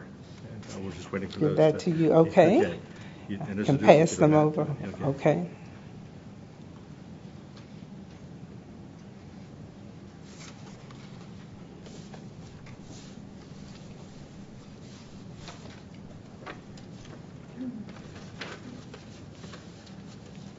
This is another one. So I'll start with the question on Section 110 of NHPA. The question, you state for buried only if known sites have to do 106, but wouldn't 110 require inventory of federal lands or whatever? It does. And we specify in the introduction of the program comment that it does not usurp or absolve people of their 110 responsibilities. So say I'm BLM, and I own all this federal land, and I know that broadband has to be deployed there. Well, I still have to meet the requirements of 110A, which says you have to preserve and identify and manage resources appropriately. Nevertheless, I can use what's already been gathered to inform how an applicant will cite a broadband project, and in doing so, it could be that I have information that the SHPO doesn't even have because it hasn't been submitted to SHPO, so I know a little more. That will be a time efficiency because I can refer you to my 110 information, and you could see if something is listed there that the SHPO may not know about. So we think that, and we were totally told not to tamper with 110, anything in 110, so we can't because it's statutory. It's part of the NHPA. But we think we did enough workarounds to exclude things where it works, and we still think that having that known historic property is important. If it's not known at the time a project is proposed or planned, the agency nor the applicant have to address it. What we wanted to do, and I think we have done, is limit the need to conduct surveys. We think because you're going to deploy broadband and affect a certain site, even if it hasn't been evaluated for 110, it still doesn't necessarily lead to a survey. We think there are efficiencies in this agreement that all of the federal agencies who work with us thought were efficient. So they knew about 110. They do it all the time, and they liked the language and asked us to advance it. Okay, Doug.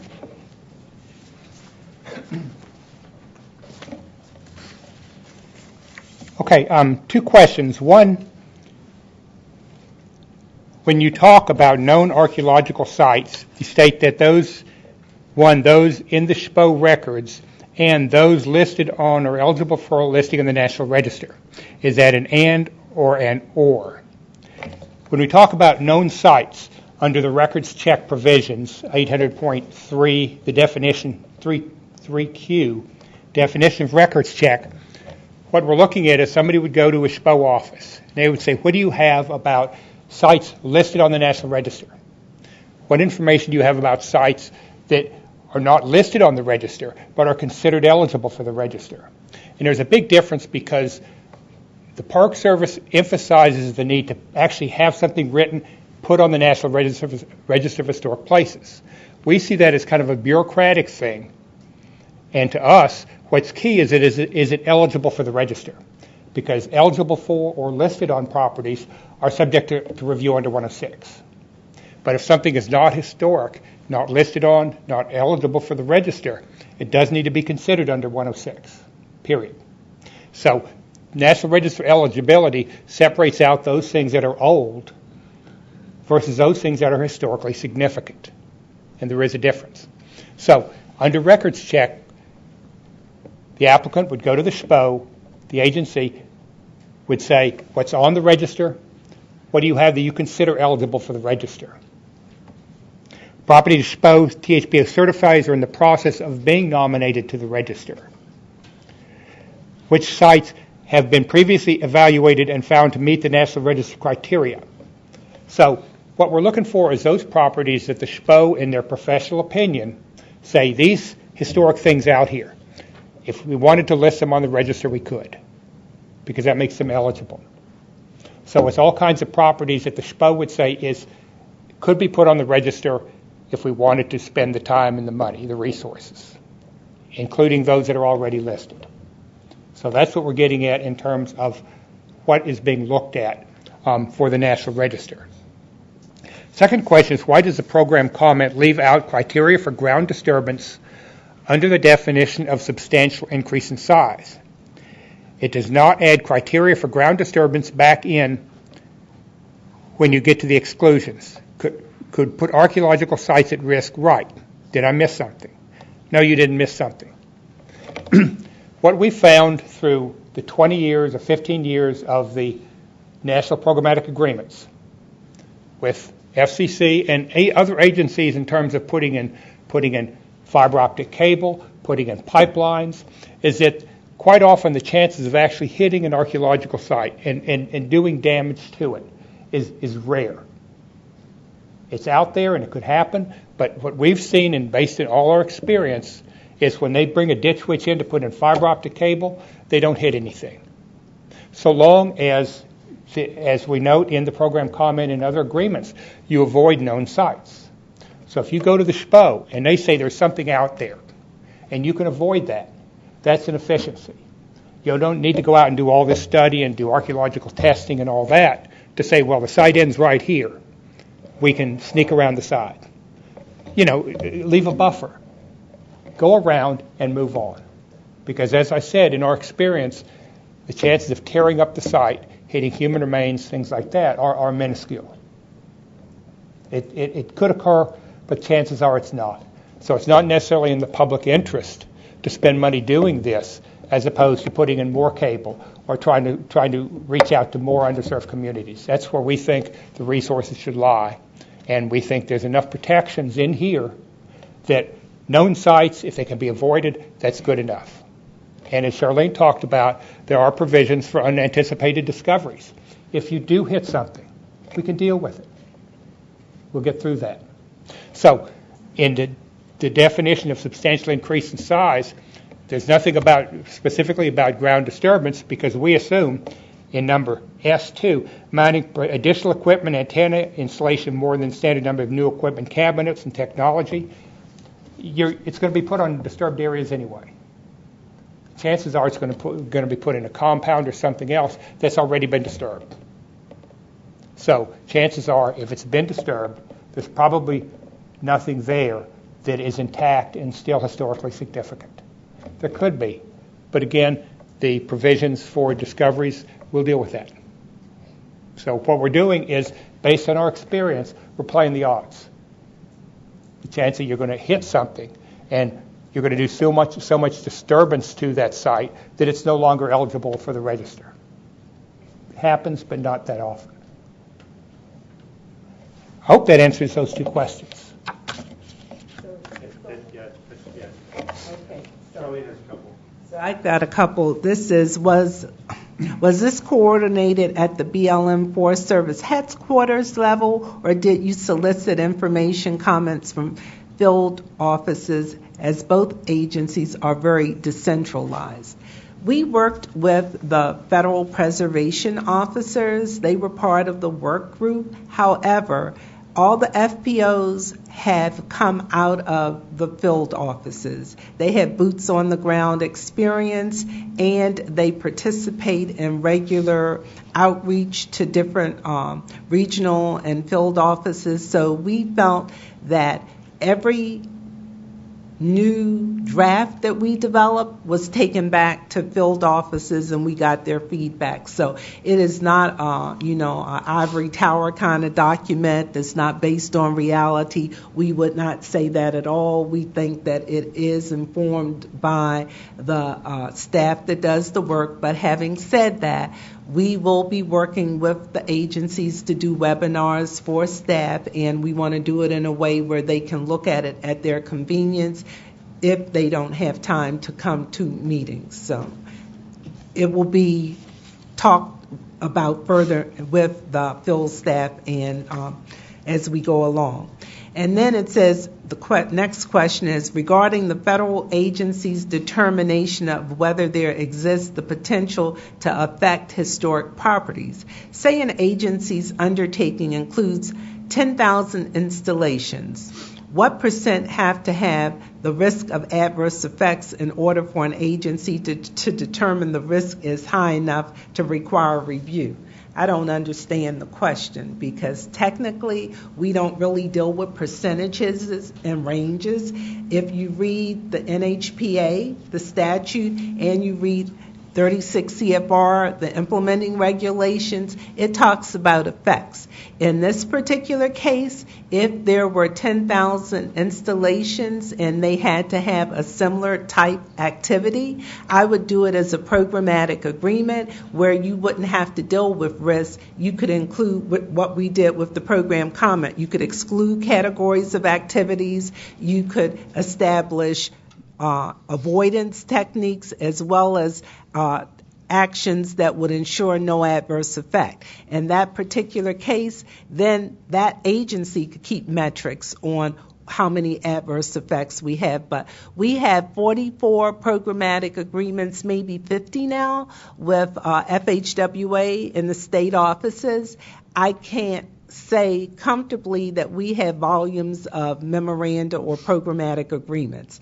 And our way to gauge this is on the agreement documents that are filed with us or that we have to sign. It's minuscule in proportion to the amount of activities that actually occur. So but metrics are good, and we've talked to FCC about the importance of keeping metrics, so we'll talk to the federal agencies in particular about using metrics to inform their annual reports so that it's not anecdotal and that we actually know how many co-locations, how many fiber optic cables, what kind of activities were done under the program comment. So hopefully this will generate metrics that otherwise weren't available.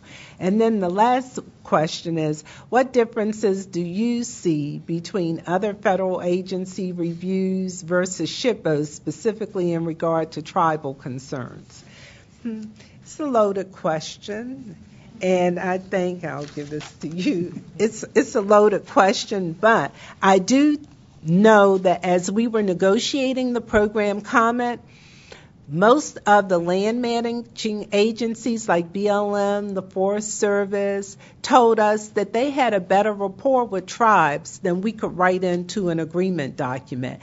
They did not feel strongly about us outlining protocols for engaging tribes because they said they had built relationships over the years, had a good rapport with them, and didn't think the program comment could substitute for that, which is why we put a provision in that they could develop two-party agreements if they wanted to.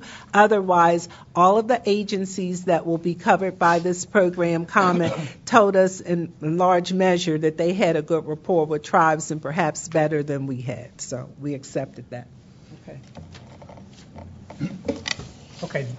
This question says, what about where there is a SHPO, State Historic Preservation Officer, site search that finds tribal sites that have been identified, but no formal evaluation has been done for eligibility for the National Register? do these sites need to be disclosed to the THPO, Tribal Historic Preservation Officer, so they can be involved in the identification and evaluation process. Often these sites are significant to tribes and may be potentially eligible. However, when these sites were originally recorded, the tribe was often not involved or given the opportunity to evaluate potential eligibility. Couple of things about this in the answer to this question. Charlene talked about a cutoff like 15 years. How old is a survey?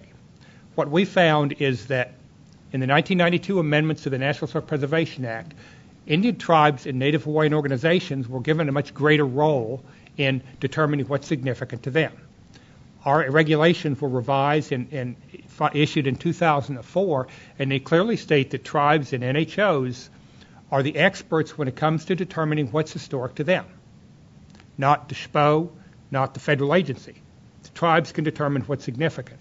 So one of the reasons, the cutoff on earlier dates of surveys is that you may have an archaeological site, and an archaeologist said it's not eligible for archaeological reasons. But a tribe may say, well, that's a sacred site to us. A battle took place here. A grandfather slept here, or something makes it significant to them. But that information would not be in the older reports. So there is a cutoff to go back and reevaluate. So in this case, I would say that if an agency went to a SHPO and the SHPO said there are several sites here that potentially could be eligible to tribes or Native Hawaiian organizations, that the agency or the SHPO, there would be an effort made to go back or go to the tribes and say, we have these sites. Are they significant to you? Because if they are, we'll do our best to avoid them. We'll do our best not to, hurt or impact those qualities that make the property significant. So there would be an expectation, I think, you have some potentially eligible sites. Who are they eligible to? What makes them significant? So there would be an attempt to go back and talk to the tribes or the Native Hawaiian organizations and find out, more about them. And I think that speaks to the whole emphasis on early coordination. By talking to tribes early and not at the 11th hour when everything's ready and backhoes are perched to go, by talking to tribes early, you can find out information that really lets the applicant make strategic decisions about avoidance. And we feel that that is what many tribes want.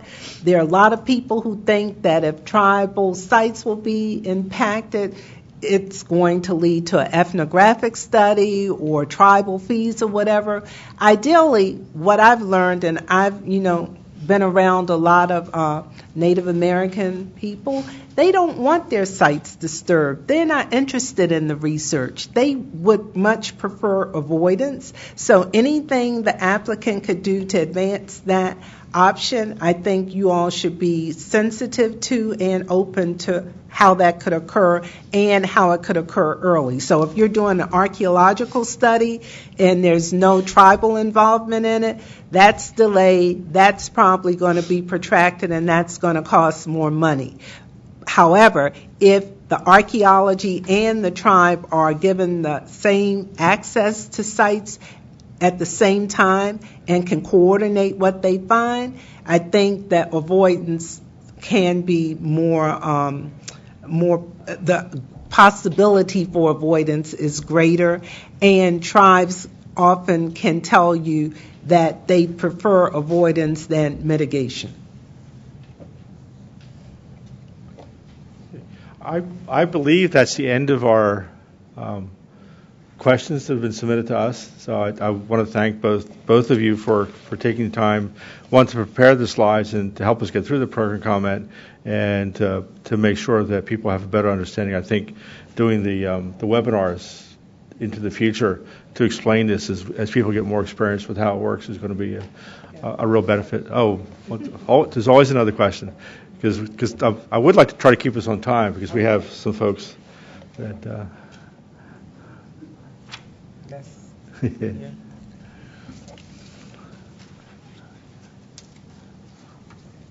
How many sites per year does FCC or ACHP see that get negative reviews or projects relocated, redirected due to tribal concerns.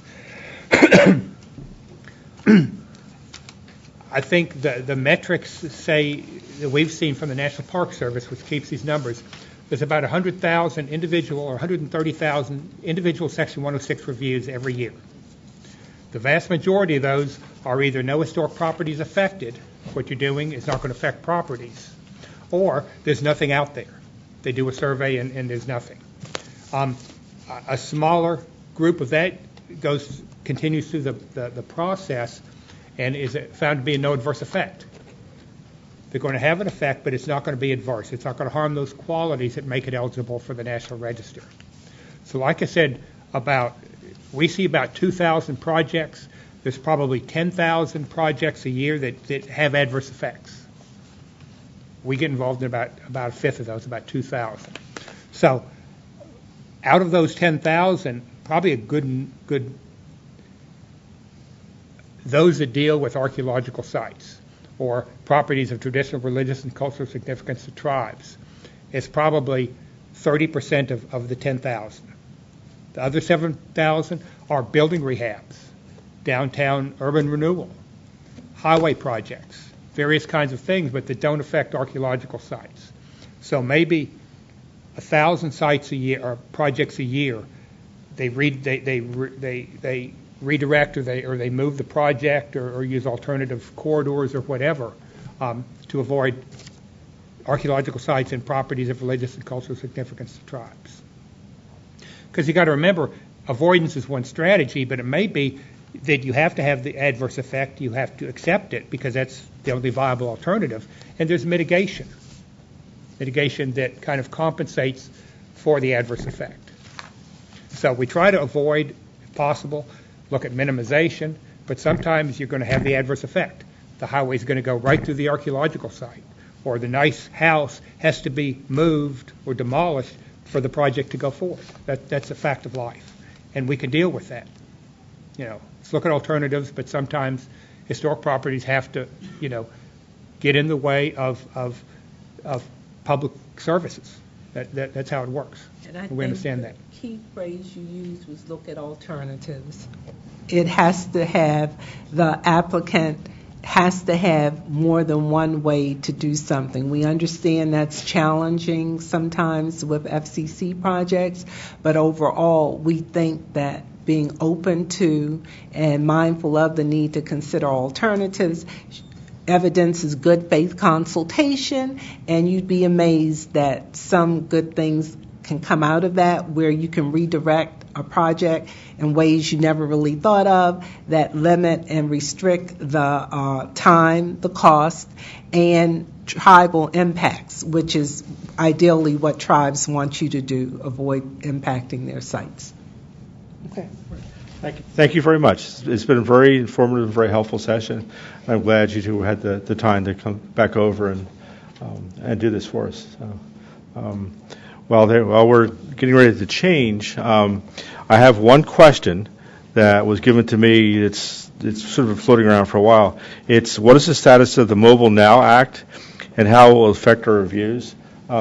Mobile Now has been in Congress, basically in committee for several years.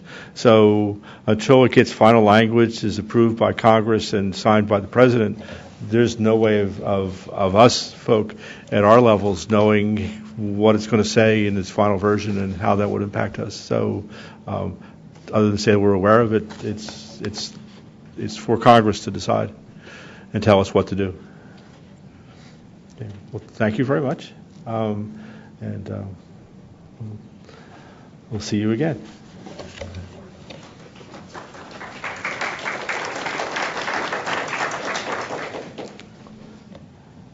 Okay. You guys going to hang around for the afternoon, or are you going to? Got meetings. Okay, I'm sure you do. And we're not doing too bad with time. Is dash small cells rights of way in the First Amendment to the Collocation Agreement. And we have 3 speakers. Thanks again, guys. Paul Dari, Sarab Charaba, what was our electronics engineer, and Sarab's going to go first, and then Paul, and then Jill. And I'm going to move my stuff off because other than handling questions, I have nothing to do with this.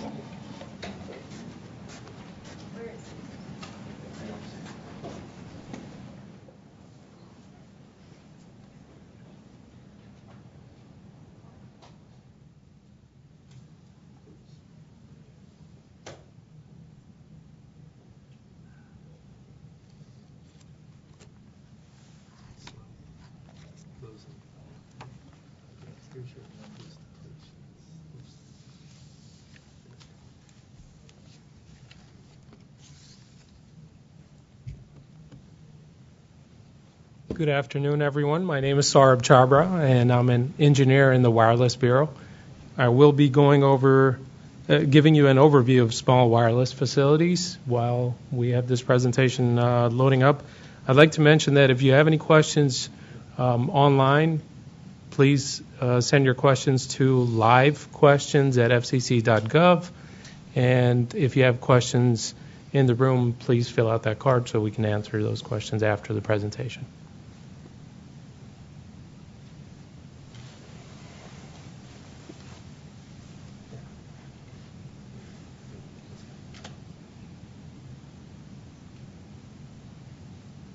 I'm glad we have an engineer here.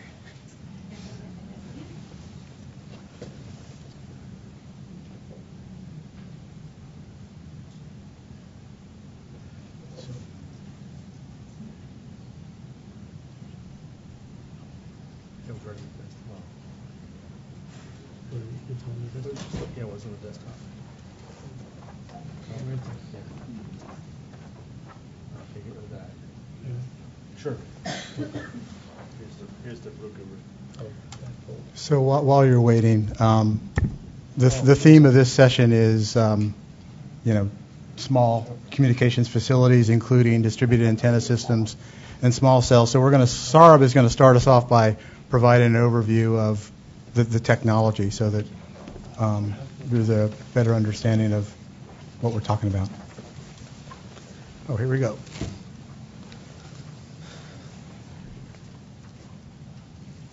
Okay. Quick overview of what I'm going to cover. It's what's the need for small wireless facilities? We'll go over that. In that section, we'll go over some global trends, some North American trends, and some trends in the United States. And then we'll go over what are small wireless facilities, what types they are, the features, and we'll look at some examples, basically some pictures of deployments.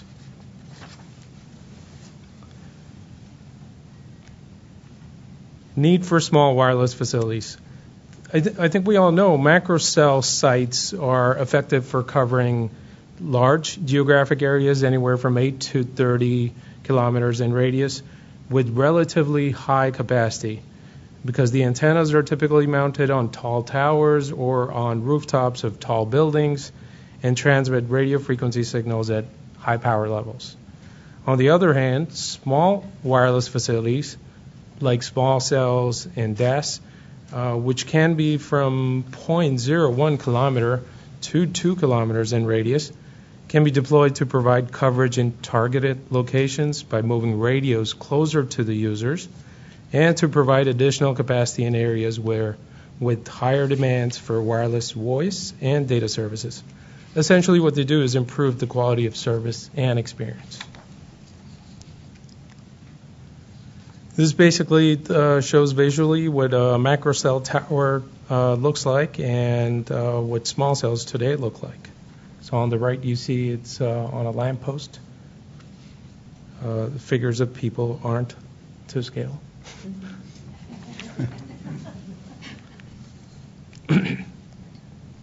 Okay, global mobile traffic trend.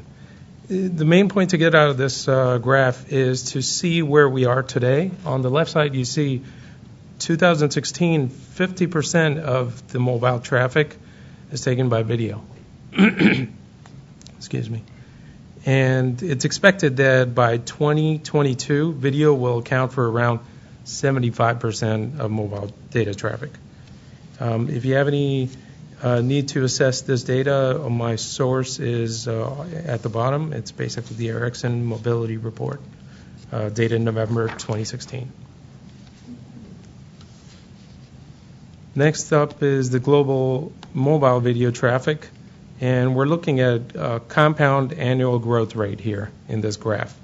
So you see video will be at a 50% growth rate from 2016 to 2022.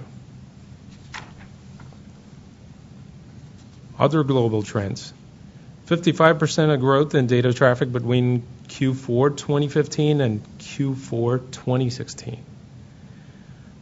We have 550 million 5G subscriptions are expected by 2022, and commercial 5G networks based on ITU standards are expected to be available by 2020.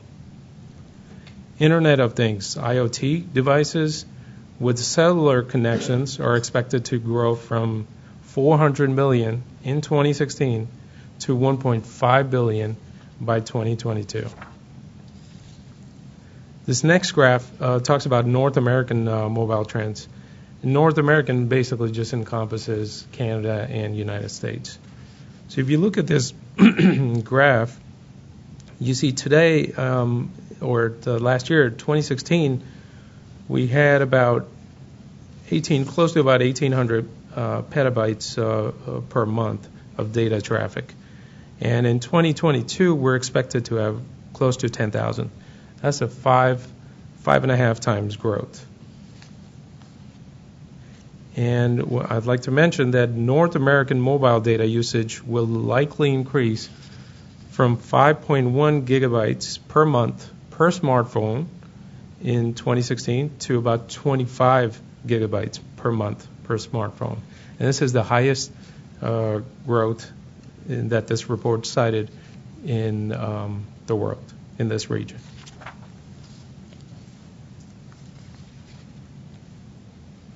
Some other North American mobile trends. This is about subscriptions. In 2016, smartphones and mobile PC and tablets make up about 88% of subscriptions. And that number's supposedly or expected to grow to 98% by 2022.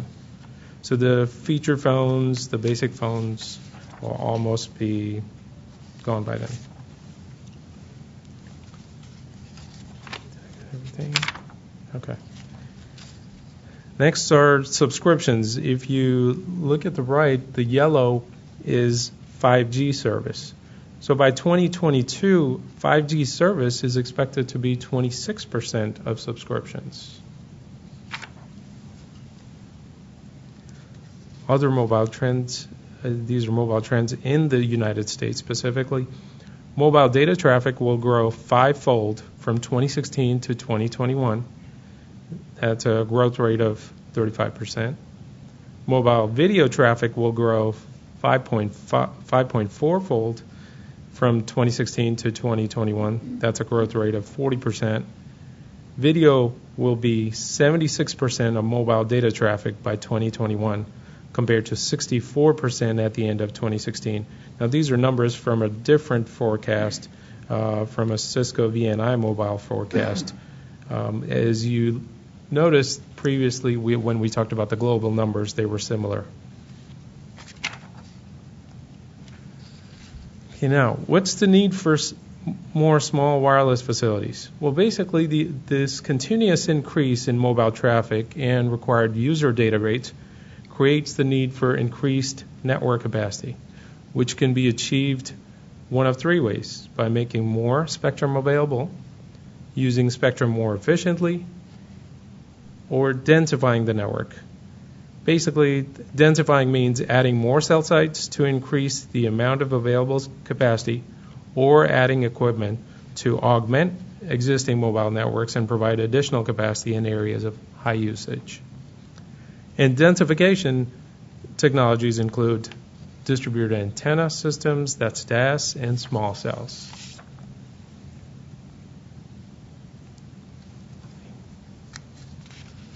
So what are small wireless facilities? Well, in the infrastructure report and order, the Commission recognized that deployments like DAS and small cells use components that are a fraction of the size of traditional cell tower deployments and can often be installed in utility poles, buildings, and other existing structures. And the types, as I mentioned previously, are distributed antenna systems, also known as DAS, which can be both indoor or outdoor. Indoor DAS is usually called IDAS, outdoor DAS, ODAS, and small cells as well can be indoor or outdoor. This next pictorial shows what a heterogeneous network looks like, and they're also called head nets. Basically, these small facilities combined with their macro cells make up the head net.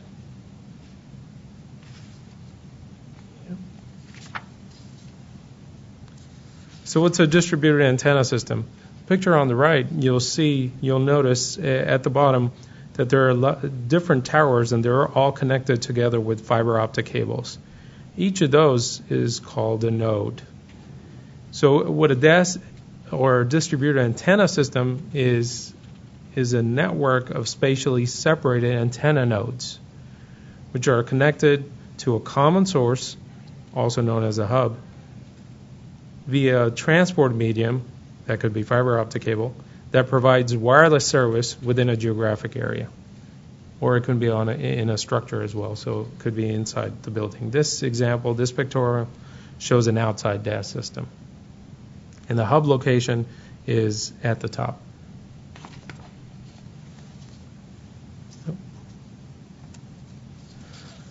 So a DAS system consists of three primary components: DAS nodes, each including at least one antenna. And DAS nodes may include equipment in addition to antennas, example, amplifiers, remote radio heads, signal converters, and power supplies.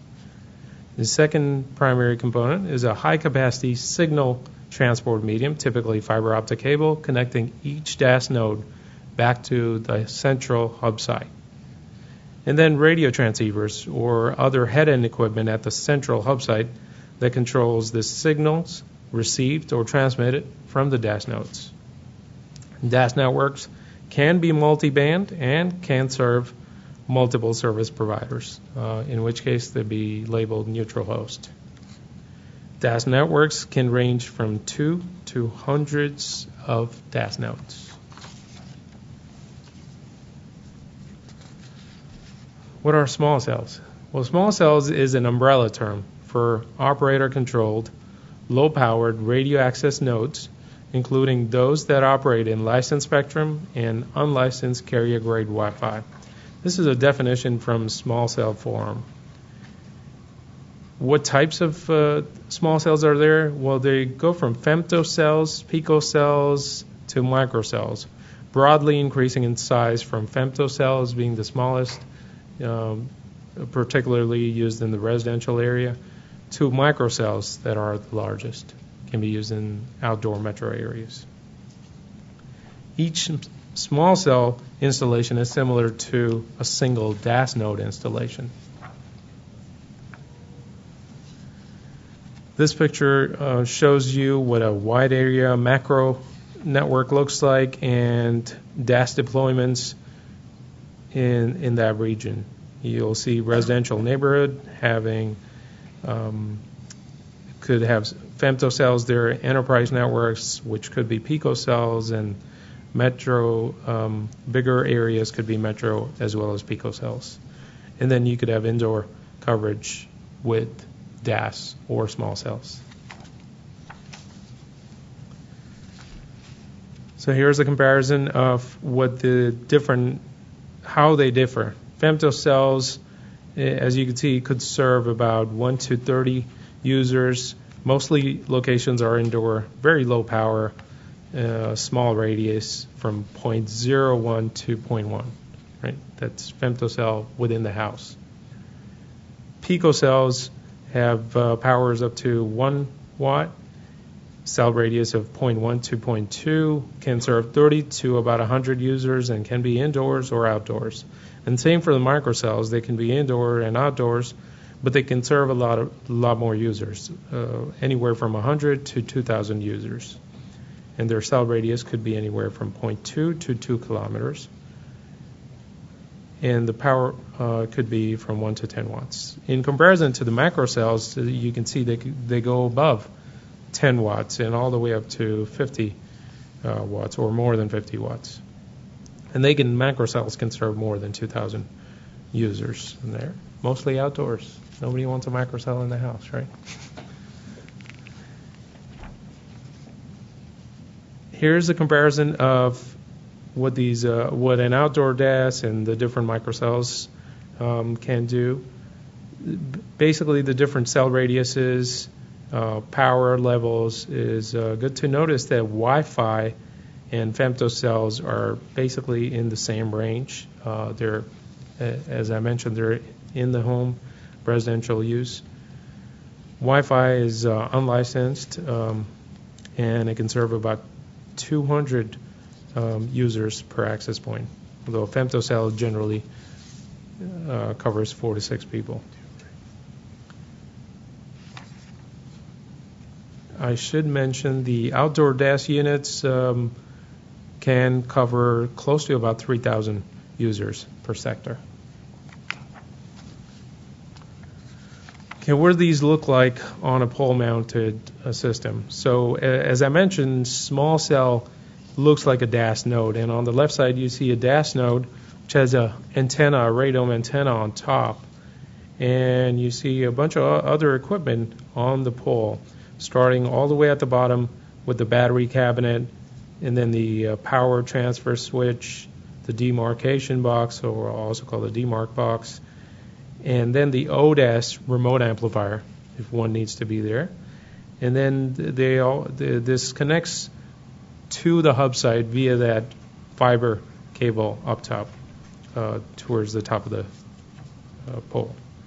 Small cells, something similar. We have similar equipment, but you see small cell in the middle that could have its own antenna right there at the radio, or an antenna all the way at the top of the pole. Here's what some of these equipment cabinets can look like. This is a security cabinet enclosure. What you see all the way at the bottom is a battery compartment on the left-hand side. Also on the right, it's at the bottom. And a compartment for the remote radio heads. And you can see there's room for power supply, disconnect switch, and yep, that's it. Okay, now on to the pictures. That picture looks just as dark on the screen as it does on my slide. But what I'd like to highlight is if you could see towards the middle is the power cabinet, and just above that, or a few feet above that, is the UMTS radio and antenna. And the antenna there is likely right on the unit, as you noticed in the previous slide. Here's an outdoor deployment. This is a zoomed in picture. This shows a PRISM unit, which is a DAS amplifier, right in the middle, and above that is the battery compartment. And the antenna not shown here, but it's most likely all the way at the top of the pole. Here's another small facility in Broward County, Florida. You see the big antenna, radome antenna on the top, and the equipment is not on the pole itself, it's on the side. So the equipment box on the right is the equipment for this facility. And here's a rooftop platform-mounted small cell deployment. These things are usually not in view at all, minimally visible. And what you see is, again, the box or the enclosure that contains the radio transmitter, power supply, and the batteries towards the left, and some other equipment. That's it. Here's a picture of a small facility in a historic district in Franklin Village, Michigan. You could see not towards the middle where you see the wires, just below that you see a box. That's the equipment box, and all the way at the top is the antenna. There's a small facility at the Williamsburg Inn in Colonial Williamsburg, Virginia. This is to show that some of these things can be stealth in a way to mix in with the environment. Here's a small facility in historic Pittsburgh. You see an antenna all the way at the top, and the bottom is likely where the equipment is housed. And nobody can see that equipment or touch that equipment. Here's an example of a small facility in historic Central Park, New York. And what you see is the equipment, the black equipment right in the middle. I think it's behind the traffic sign. And all the way at the top, you see a long antenna, a thin, long antenna. Here's another facility in Central Park, New York. Equipment in the middle and antenna all the way at the top. And last but not least, here's a stealth facility at the Dallas Arboretum, and this is likely a DAS installation. They have other antennas at this facility as well, other pictures, but I wanted to show you how some of these things can be stealthed. And that's it for my presentation. Does anybody have any questions?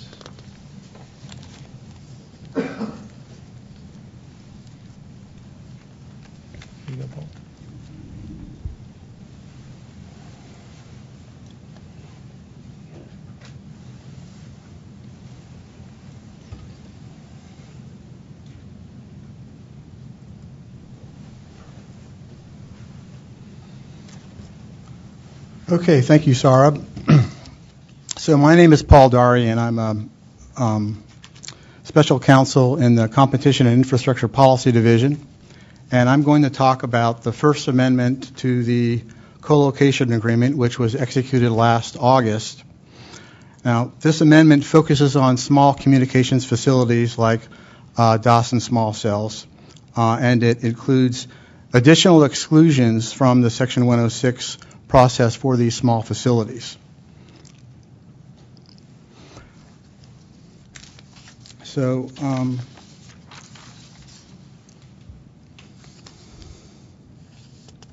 the original co-location agreement was reached among the FCC, the Advisory Council, and NHPA on March 16, 2001.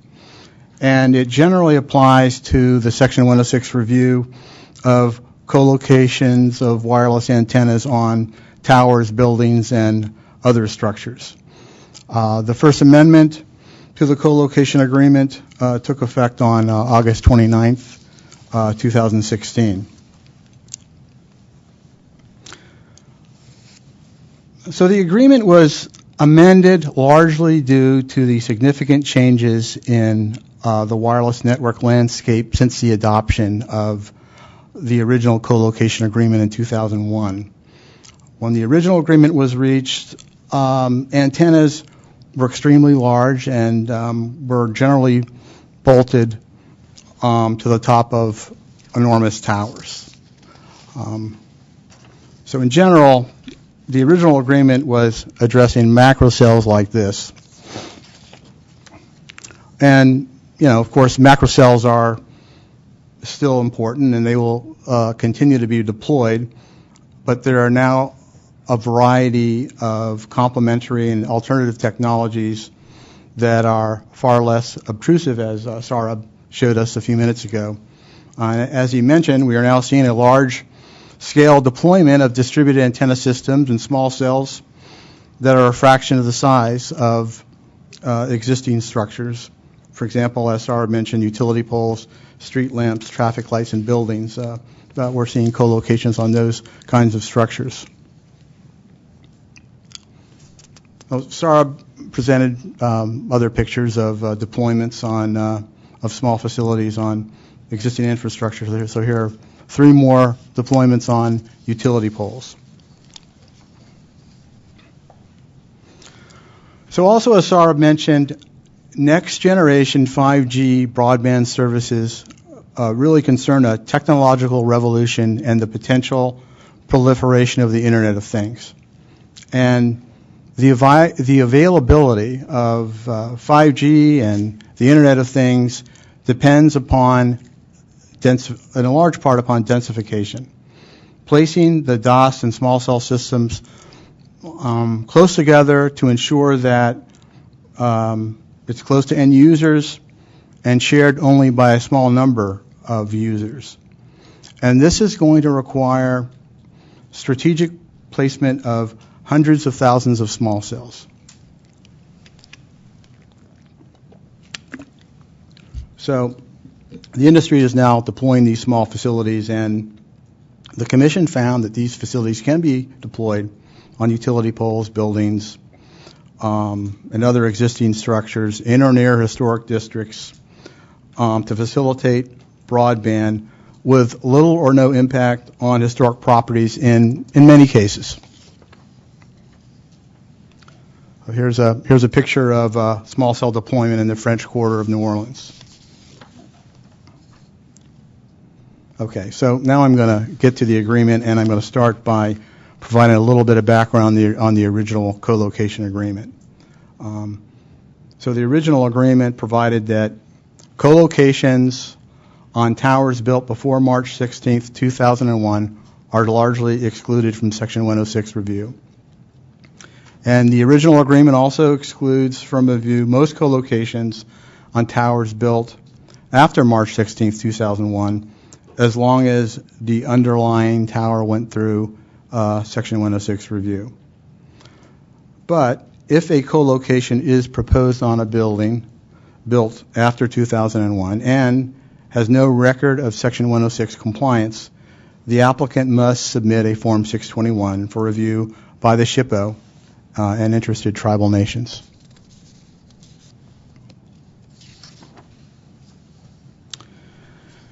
And also, Section 106 review of a co-location on a tower is also required if the antenna will substantially increase the size of the tower, if the underlying tower adversely affected historic properties and the effect was not mitigated in an MOA, if the underlying tower is a subject of a pending environmental review or related proceeding, it's not excluded, and if the FCC has received complaints that the tower has had an adverse effect. Okay, so of course the original agreement also covered co-locations on buildings and other non-tower structures.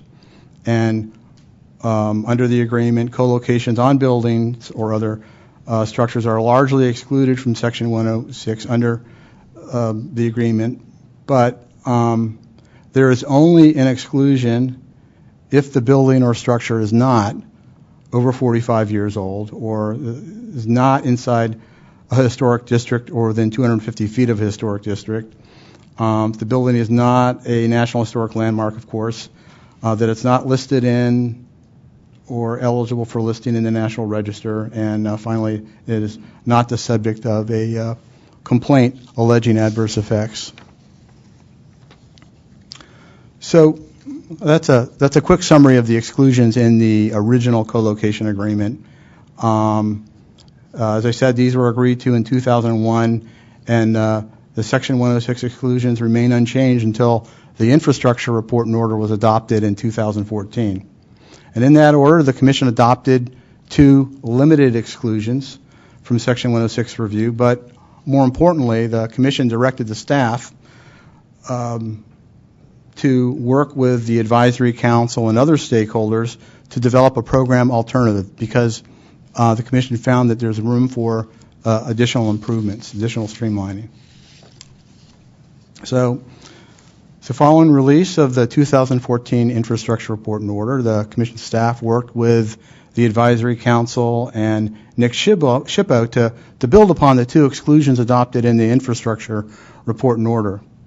And the amendment was adopted, and it's important because It significantly expands exclusions for buildings and structures that are not historic and that are not in or near historic districts. It significantly expands exclusions in that area. And it adopted limited exclusions for buildings and structures that are historic or in or near historic districts. So I'm going to first cover the exclusion for co-locations on buildings and non-tower structures outside of historic districts and that are not on historic properties. This exclusion is available for any building or structure, regardless of age, meaning it can be more than 50 years old, provided that the building or structure is not historic, that is, it is not listed in or eligible for being listed in the National Register. The building or structure is not located in or near a historic district. The deployment on the building meets specified size limitations in the agreement, and the deployment causes no new ground disturbance. Also, the exclusion is only available if the Commission has not received a complaint alleging adverse effects on a historic property.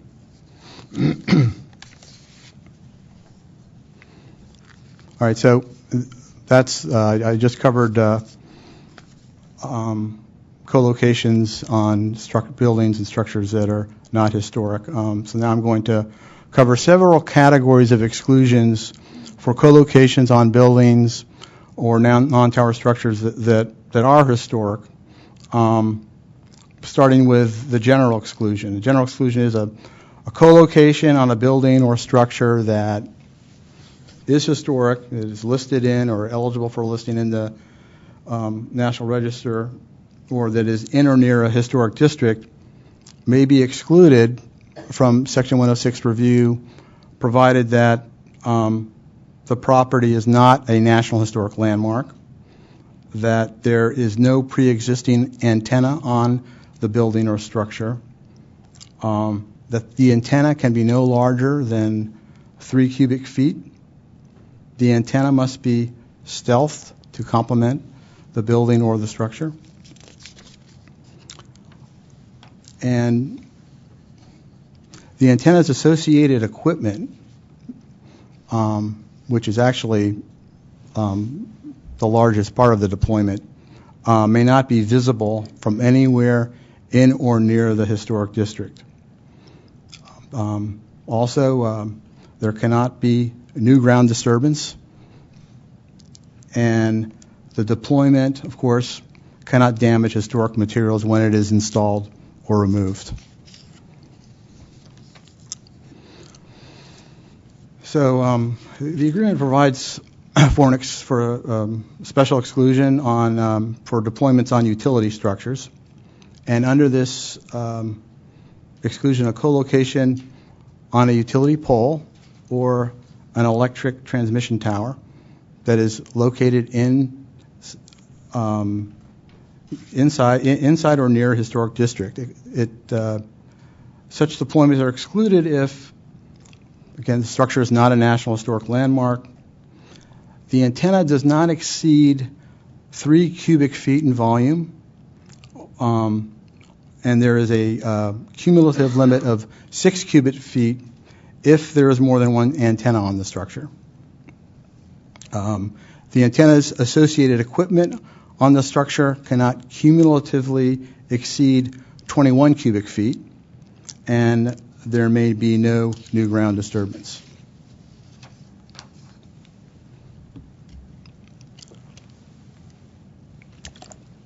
Okay, so there's also an exclusion for co-locations on lighting structures, and this exclusion has not yet taken effect because it still needs to be approved by the Office of Management and Budget, because it triggered the Paperwork Reduction Act. But we expect this approval to come next month sometime. But when it does take effect, there's an exclusion for a co-location on a traffic light light pole, lamp post, or other structures with the primary purpose to provide public lighting. It may be excluded. Deployments on these structures may be excluded, even if they're inside or near a historic district. And to qualify, the antenna and its associated equipment must meet the specified volume limits that are in this stipulation 7C. There can be no new ground disturbance. And the provider must find that the structure is not a contributing or compatible element within the historic district. And the SHPO must concur with this determination. And there's a detailed process outlined in stipulation 7C where, for example, the applicant has to submit the finding with the SHPO, and the SHPO has 30 days, I believe, to respond. And I'm not going to get into the details, but there is a process, and that's one reason why it triggered the Paperwork Reduction Act. Okay, so I'm getting close to the end here. I want to cover quickly the exclusion under the amendment for co-locations in the interior of a building. Exclusion is available for these deployments in the interior of the building as long as the building is not a National Historic Landmark and is not listed in or eligible for listing in the National Register. So these are generally excluded regardless of the building's age or the antenna size. Again, even if it's located in a historic district. Also, a co-location in the interior of a building that is actually listed in or eligible for listing in the National Register may be excluded from historic preservation review, provided that it is not a National Historic Landmark and the deployment meets strict visibility limits that are outlined in the agreement. So finally, installations in and on historic buildings must be done in a way, of course, that will not damage historic materials and permits removal without damaging historic materials. Okay, so finally, replacement of facilities on historic properties or in historic districts. The amendment provides that the replacement of an existing antenna on a historic building or structure or located in or near a historic district is excluded if it meets certain criteria, including that the replacement antenna may not exceed the greater of the size of the original antenna enclosure and the associated equipment, or the replacement antenna and its associated equipment must meet the specified size limitations that are in the agreement. Also, the antenna and associated equipment installation may not damage historic materials and must permit removal without damaging materials, and there may be no new ground disturbance. That's it. So let's see, I have... Shall we just... Yeah, go ahead. Do I need to turn this on? Hello? Yep. Shall we just hold the questions, because the questions kind of overlap. We already have a number of questions here, and they overlap the various presentations. Some of these I think I might lose somewhere. No, I think I've got them all here. Oh, except these ones. These are. I was trying to make a joke about how I'll lose them on purpose. One thing that strikes me, because I started with the commission in 2014, just as the report and order came into effect, and at that time, my previous working with the commission had been when I was at the Department of Commerce doing a broadband project. So my understanding of the NPA and all of the historic preservation processes was very much about macrocell towers.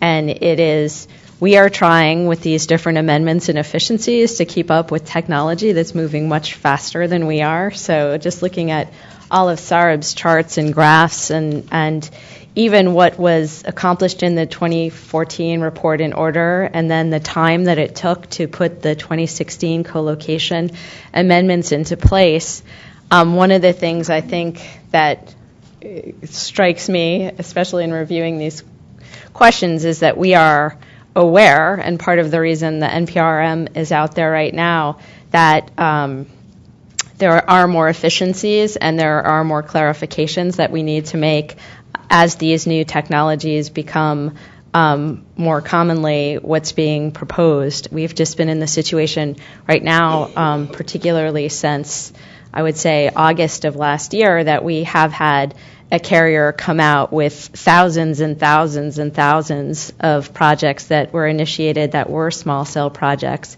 And so we're grappling real time with how do you batch those and lessons learned. So I want to say all of that because as we look at these questions, I think we're all like, some of them we're going to have to say we're working on it.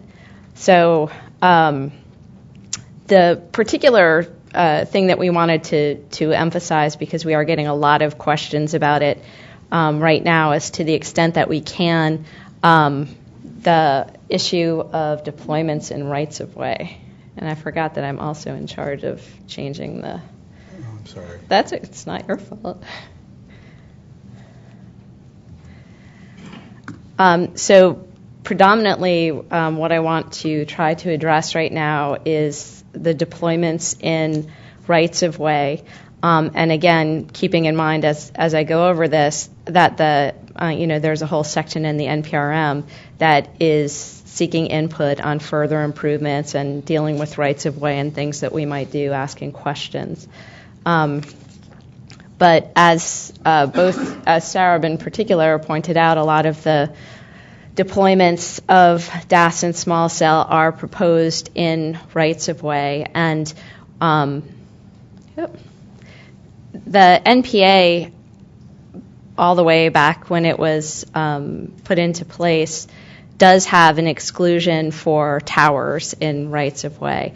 And that NPA exclusion specifically deals with towers or the location of towers or above ground utility transmission or distribution lines and associated structures and equipment. That's the definition of a right of way. So the rights of way that you typically are going to find efficiencies existing in are communication or utility. So Jeff mentioned earlier this morning that one of the questions that the NPRM asks is about transportation rights of way. So typically right now, that's not an area where these exclusions would apply. So we have been needing to overlay the 2015 collocation amendment that Paul just reviewed with that NPA and its definition of right-of-way for tower exclusions, as well as the 2014 infrastructure report in order. In terms of all of them, information in any of them might be relevant in determining what the environmental review requirements are when you're proposing or looking at a project in a right-of-way. So in general, if you're in doubt, we appreciate if you consult with us about it, and we'll do our best to help you. Like Sarab's slides, I think this one's going to be pretty tricky to read. Sorry about the size and the way that these are transmitting. It's been a learning curve in terms of understanding what some of these deployments look like.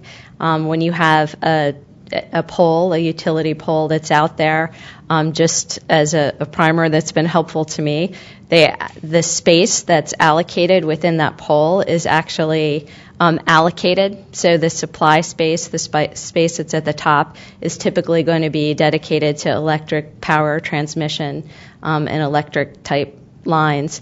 And then there's a neutral space between the supply space for electricity and then the communication space, which It typically could have cable in it, telephone, and other types of communication lines. And then, of course, there's the ground clearance. So when we are looking at what these deployments look like typically in these utility corridors, here's just an example of a deployment that's proposed on a wooden utility pole, where you can see the two antennas that are at the top above the communication space, and then there's a cabinet below the communication space that is connected to the fiber optic cable.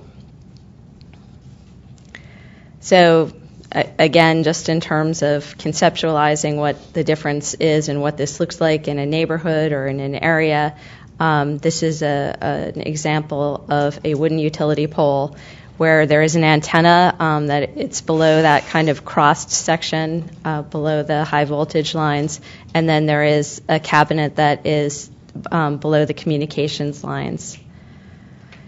And then finally, we have been seeing that in some cases what's proposed is an extension to an existing pole in order to add the antennas on top.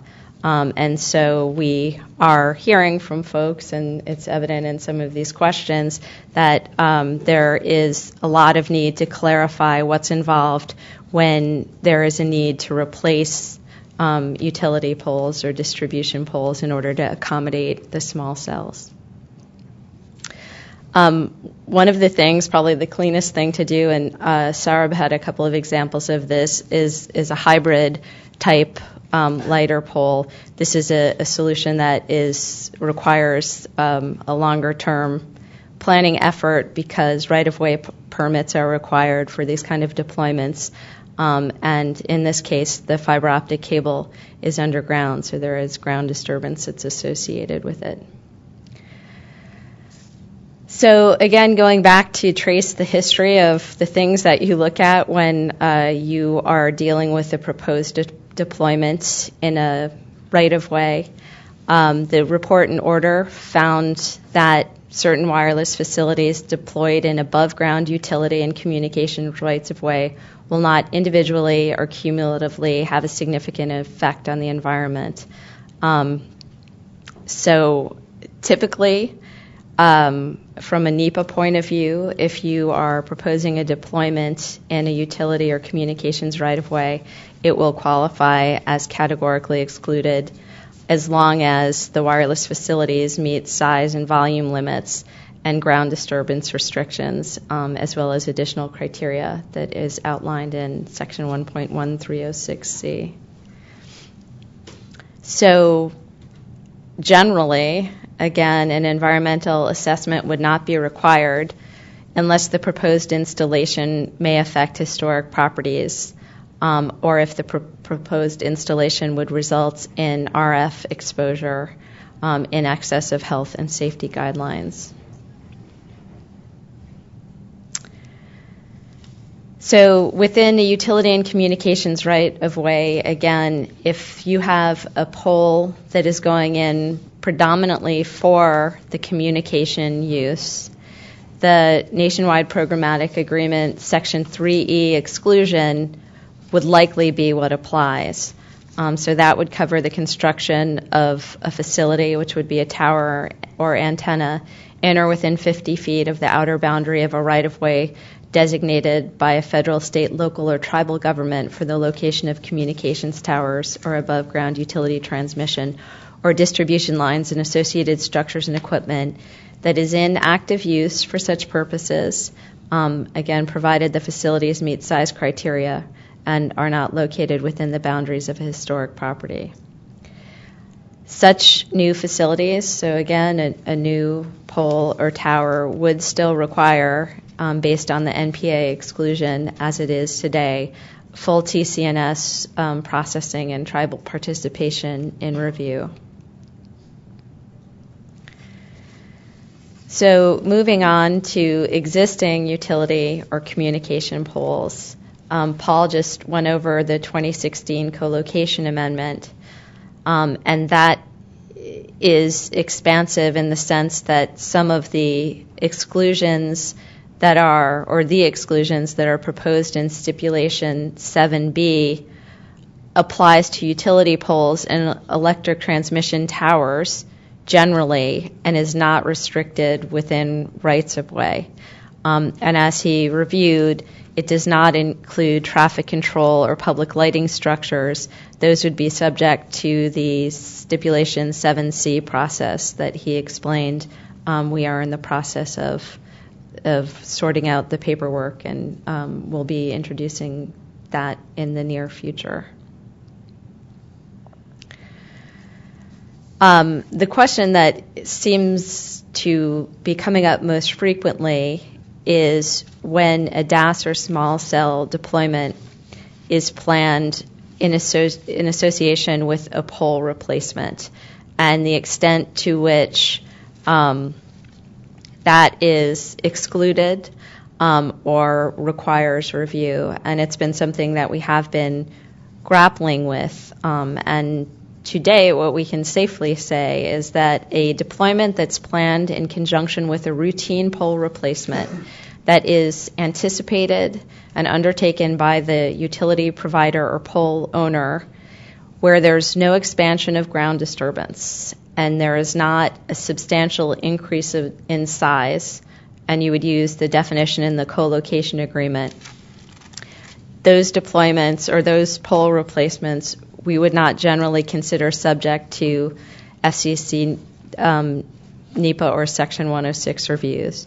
Again, this is within utility or communications rights of way. A pole replacement that does not substantially increase the size and does not involve new ground disturbance. We would ask you to contact us to confirm, just for sure, whether tribal outreach is required and for guidance if the replacement was proposed in a historic district. If the deployment of the new pole, if basically adding the antenna onto the pole is going to require the substantial increase in size, either a taller or wider utility or communications pole, or if the new pole requires new or expanded area of ground disturbance, again, we'd like you to contact us to talk through the specifics of the situation. I'm sure there's going to be a lot of questions about that, and we have a lot of questions that have come in already. Paul, do you have any that you want to get started with? Okay, I'll get started here. So the first question we received actually this relates, the person asking the question states stipulation 5A2, and it concerns an antenna that may be mounted on a building that is over 45 years old, with such co-location being reviewed through the Section 106 process. One of the criteria is the building cannot be inside the boundary of a historic district, or if the antenna is visible from the ground level of the historic district, the building cannot be within 250 feet of the boundary of the historic district. So the questioner goes on, this requirement references proximity to historic districts, not proximity to eligible listed historic properties that are outside of historic districts. Can you please confirm that a co-location licensee only needs to look at whether the building is in or within 250 feet of a historic district and does not need to look at whether the building is within 250 feet of the eligible listed historic properties? And so, the answer technically is yes, provided that the applicant meets all of the other criteria for the exclusion. The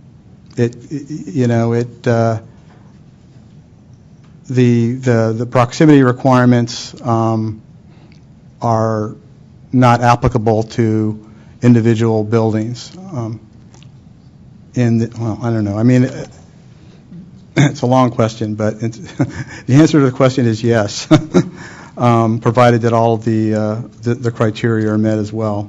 The second question is if the co-location would be on a building that is surrounded by eligible historic properties, but the building is not in or within 250 feet of the boundary, is a co-location exempt from review? And assuming it meets the other criteria. And yeah, the answer is yes, assuming it meets the other criteria, this is an exclusion. It's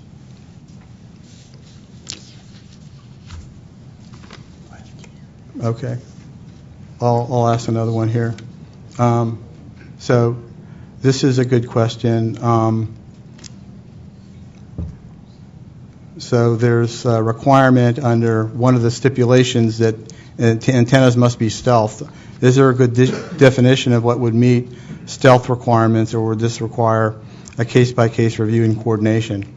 Well, the answer is it would not require a case-by-case review and coordination, because the purpose of an exclusion is to not have that process. And so we don't have a good definition of stealth yet, but we plan on developing one. And at this point, what I would say is that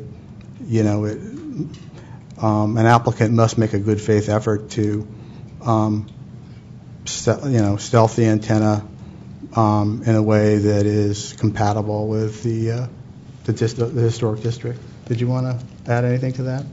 I mean, I think at that point that's all we can say. I do think we have another question, though, that was about defining visibility. That we might. If you hand me that, it's that. This one here? Paper. It says, what are the FCC's thoughts on documenting visibility of antennas and equipment as it applies to the CNPA and report and order exemptions for Section 106 review? And I would say that our thoughts were not to document visibility per se. Generally, right now, the collocation amendment was discussed between the Advisory Council and NHPA and the Commission. And while we intend to be providing guidance and we're developing guidance on best practices and how to approach it, there was a general feeling that because the nature of adding these was based on the fact that they have minimal potential for adverse effects, that we could safely say, if you can do this in a way that is not visible, and if you can do this in a way that doesn't damage historic materials and is compatible, that those were amendments. Those were an amendment that we could put out there. So I would say I don't foresee, while I think that we will be, I know that we are working on this guidance, I don't think that we're going to have requirements for documenting visibility associated with an exclusion, as Paul said, because the proposal or the purpose of it is to eliminate that process.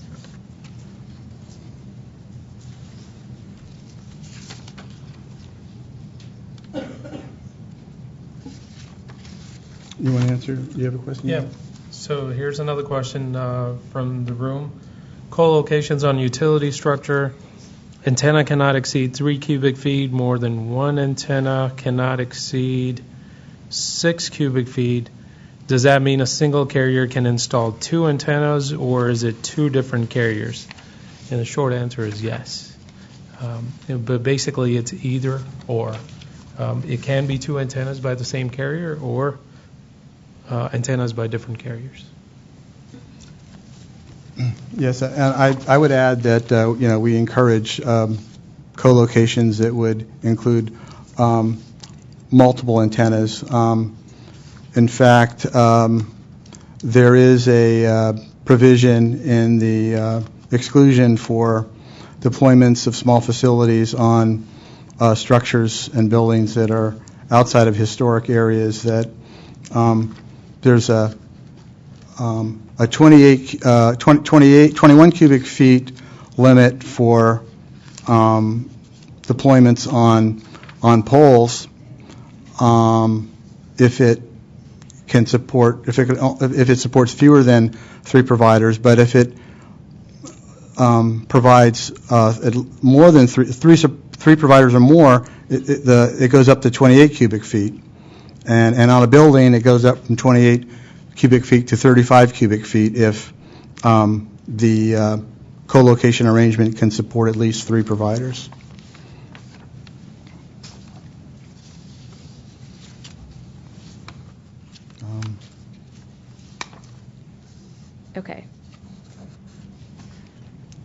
being told that we need to move along. Okay. I want to, did somebody say please? So the closed captioning machine actually needs a break. Okay. I'm serious. I do want to say Ms. Springer's last slide seemed to provide quasi-exclusions, but we have to contact FCC to use them. What is the process going to look like? Will it be one-time or project-specific direction? And the most important place that you need to contact us is the replacement of utility or communication poles that are within rights-of-way that have some type of increase in size. Again, because that's kind of overlapping the utility communication exclusion in the NPA, and we do still need to consider whether tribal outreach would be required, and we would want to look at the specific situation. So that would be the caveat that was meant there.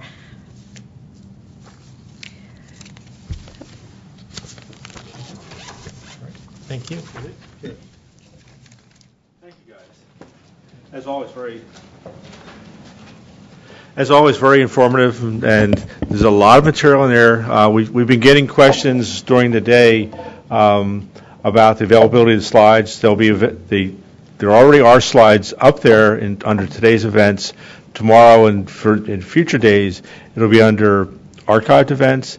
And I've been getting some questions about the Advisory Council slides, and they should be up, we'll say tomorrow or by the end of the week, because we need to get them into the archive with that. With that, we're going to take a short break, not because you all need it, but because the closed captioning machine needs it. And so that has priority. So Joelle Gearing has been waiting patiently all day to tell us all about birds and her stuff. And so I don't want to give her a short trip. So it's 3 o'clock. So be back here, because the machine apparently needs 15 minutes. So be back here at 3:15 so we can start. And because I know a lot of you, I see luggage in the room, so I know a lot of you have airplane connections to make and things like that. So back at 3:15. Thank you very much.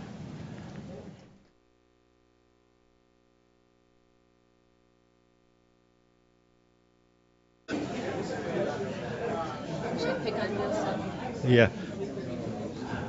Bill, could you get your crowd to sit down, please? Mr. Still, please be seated. I told you, for the next 30 days, you have to do what I say. Thank you all. Joelle Gearing is the FCC's biologist, and she's been with us for a few years, and she's been an invaluable addition to the staff. She's the reason, I guess, that I had to stop saying that at the SEC it's 1,500 lawyers and then me. So now it's 1,500 attorneys, Joelle and Jill. So we're making inroads. So with that, Dr. Joelle Gearing. Thank you. And I did put some candy out at the break. So yes. And I'm the last talk of the day, and we got to keep things moving and keep people energized. So today I'll be talking about biological reviews and tower lighting and how it relates to migratory birds and birds nesting on towers, which that's a new issue that I'm introducing in more detail this session because it's becoming an increasingly more challenging topic for people.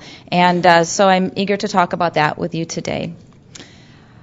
All right, so in overview, we will be talking about threatened and endangered species, migratory birds, and the revised FAA tower lighting guidance, and the issue of birds nesting on communications towers. The first of those will be threatened and endangered species. So our rules require that applicants, licensees, and tower owners consider the impact of proposed facilities under the Endangered Species Act. So applicants must determine whether proposed facilities may affect listed threatened or endangered species or designated critical habitats or are likely to jeopardize the continued existence of any proposed threatened or endangered species or designated critical habitats. And from here forward, I will just say protected resources. That's a mouthful. So the applicants are required to notify the FCC and file an environmental assessment if any of these conditions occur. Oftentimes, when we think about endangered species, animals come to mind. However, we also need to remember that we have endangered plants to consider as well. So we'll be talking about that a little bit, and determine if threatened endangered species are at your proposed facility site. That is one of the first steps, right? So we have a site that we're proposing to construct a facility. Do we have threatened endangered species at that site? Hopefully most of you are familiar with IPAC, the Information for Planning and Conservation tool that is available online. The Fish and Wildlife Service has developed this and encourages us to use it as consultants, as other government agencies. And they continue to improve it over time. Every year it improves a little bit more. It's quite a nice tool. This provides species lists, critical habitat designations, etc.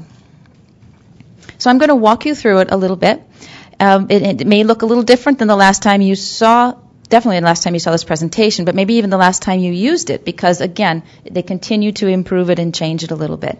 The first step of using IPAC is to define your project area. I just picked this one randomly. It happens to be my son's favorite fishing spot. And anybody who knows me knows I always have to mention my son in every talk. So this happens to be one of his favorite fishing spots in Michigan. And so let's say we're proposing to build something here. Okay, we can define that area using drawing a polygon or even bringing in lat-long locations. It is important for me to also point out that when we define a project, we also include the access to that site. That could be the access road or the utilities that are brought in specific for that site. So those can all be drawn in IPAC. And then once we accept that location that we've defined, we are provided a list of endangered species, if there are any, in that particular area. Now, the Fish and Wildlife Service designs this by county. So you're going to get some hits or some species on this list that aren't necessarily using the area of your proposed project. And that's where the individual consultant or biologist needs to take the next step further themselves to determine, is this really an issue at this site? For example, this is a forested site. I know because I've been there, and a person could look on Google Earth or visit the site as well. And I know that piping plovers use beaches. So although they're in that county, piping plovers would not necessarily be at this site. So those are the kinds of judgments that a person needs to make, combining the online tool and the experience of the consultant or the biologist. Okay, I do want to point out that a new addition to IPAC is the species guidelines that I just circled in green here. And those are not available for every species, but for this particular one, if I had shown the entire screen here, eastern Massasauga rattlesnake is a species that could be here. And for this particular output, this particular site, eastern Massasauga had some species guidelines, which included description of the biology of the species, how to survey for the species, when to survey for the species, etc. So those can be very helpful for folks using this tool.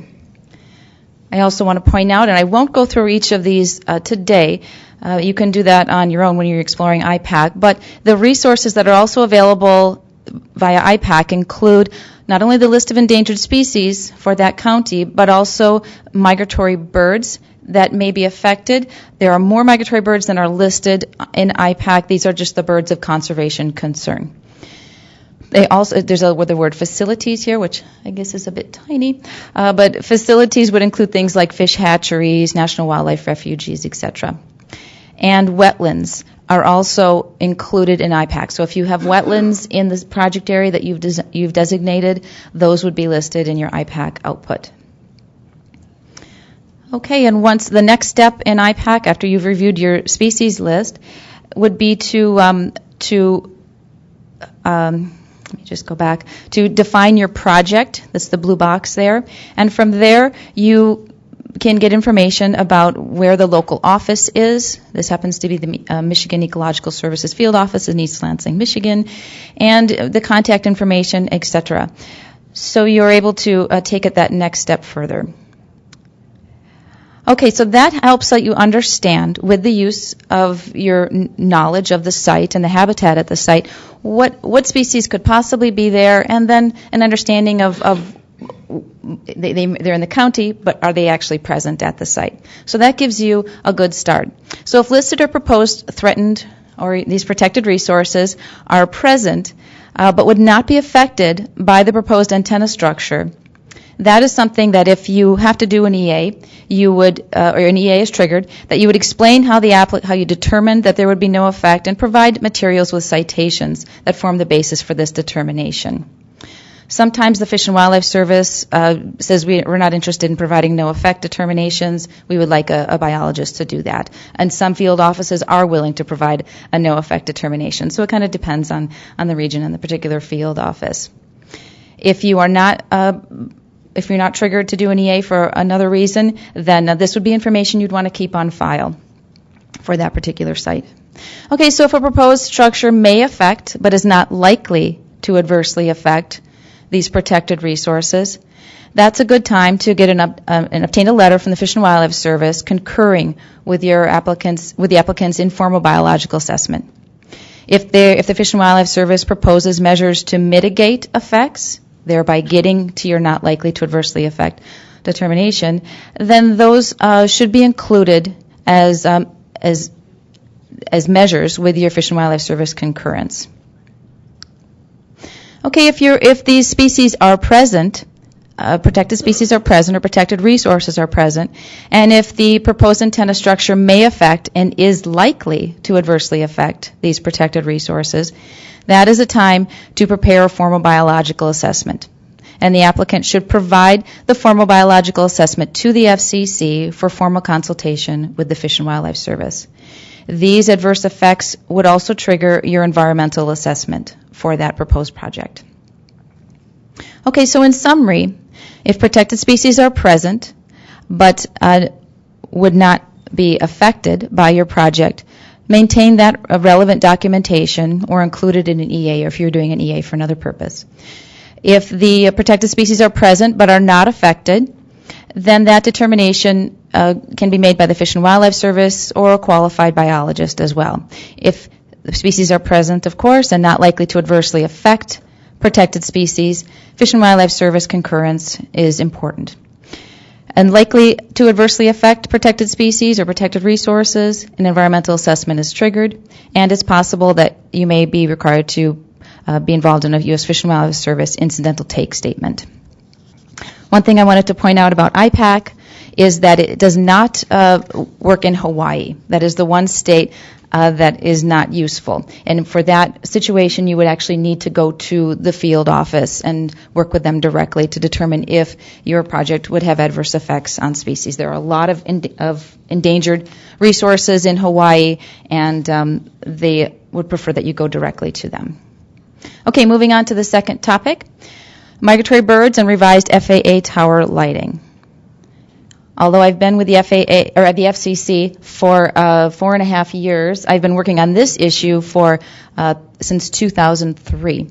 So this has been an issue that I did research on when I was with Michigan State University, and you'll hear reference to some of the research at that time. So this is an issue that birds colliding with communication towers affects an estimated 4 million to 50 million birds every year in the United States. That number has been refined further by scientists Longcore et al. And is refined to about 6.8 million birds colliding with communications towers every year. Almost all of these collisions are considered violations of the Migratory Bird Treaty Act.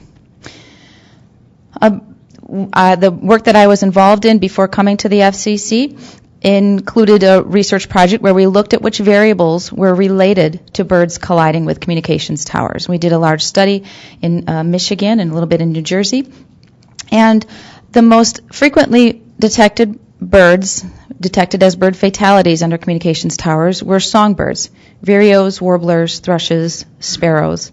We also detected shorebirds and waterfowl as tower fatalities. The research that I conducted when I was with Michigan State University with my colleagues Al Manville and Paul Curlinger found that towers with guy wires were involved in significantly more avian fatalities than towers without guy wires. We also found that taller towers were involved in significantly more avian fatalities than shorter towers. In this particular study, tall was defined as over 1,000 feet, so these are bigger towers. And our medium height towers were considered to be 450 feet, which in reality, when you look at all the towers across the landscape, those are all pretty big towers. We also found that those towers that were lit with steady burning lights or non-flashing lights were involved in significantly more event fatalities than those towers that were lit with only flashing lights. Okay, so if a tower has a non-flashing light component or an L810, those of you who are familiar with the specifications of a tower, those lights, the L810s, were involved in significantly more event fatalities than a tower that was just lit with flashing lights at night.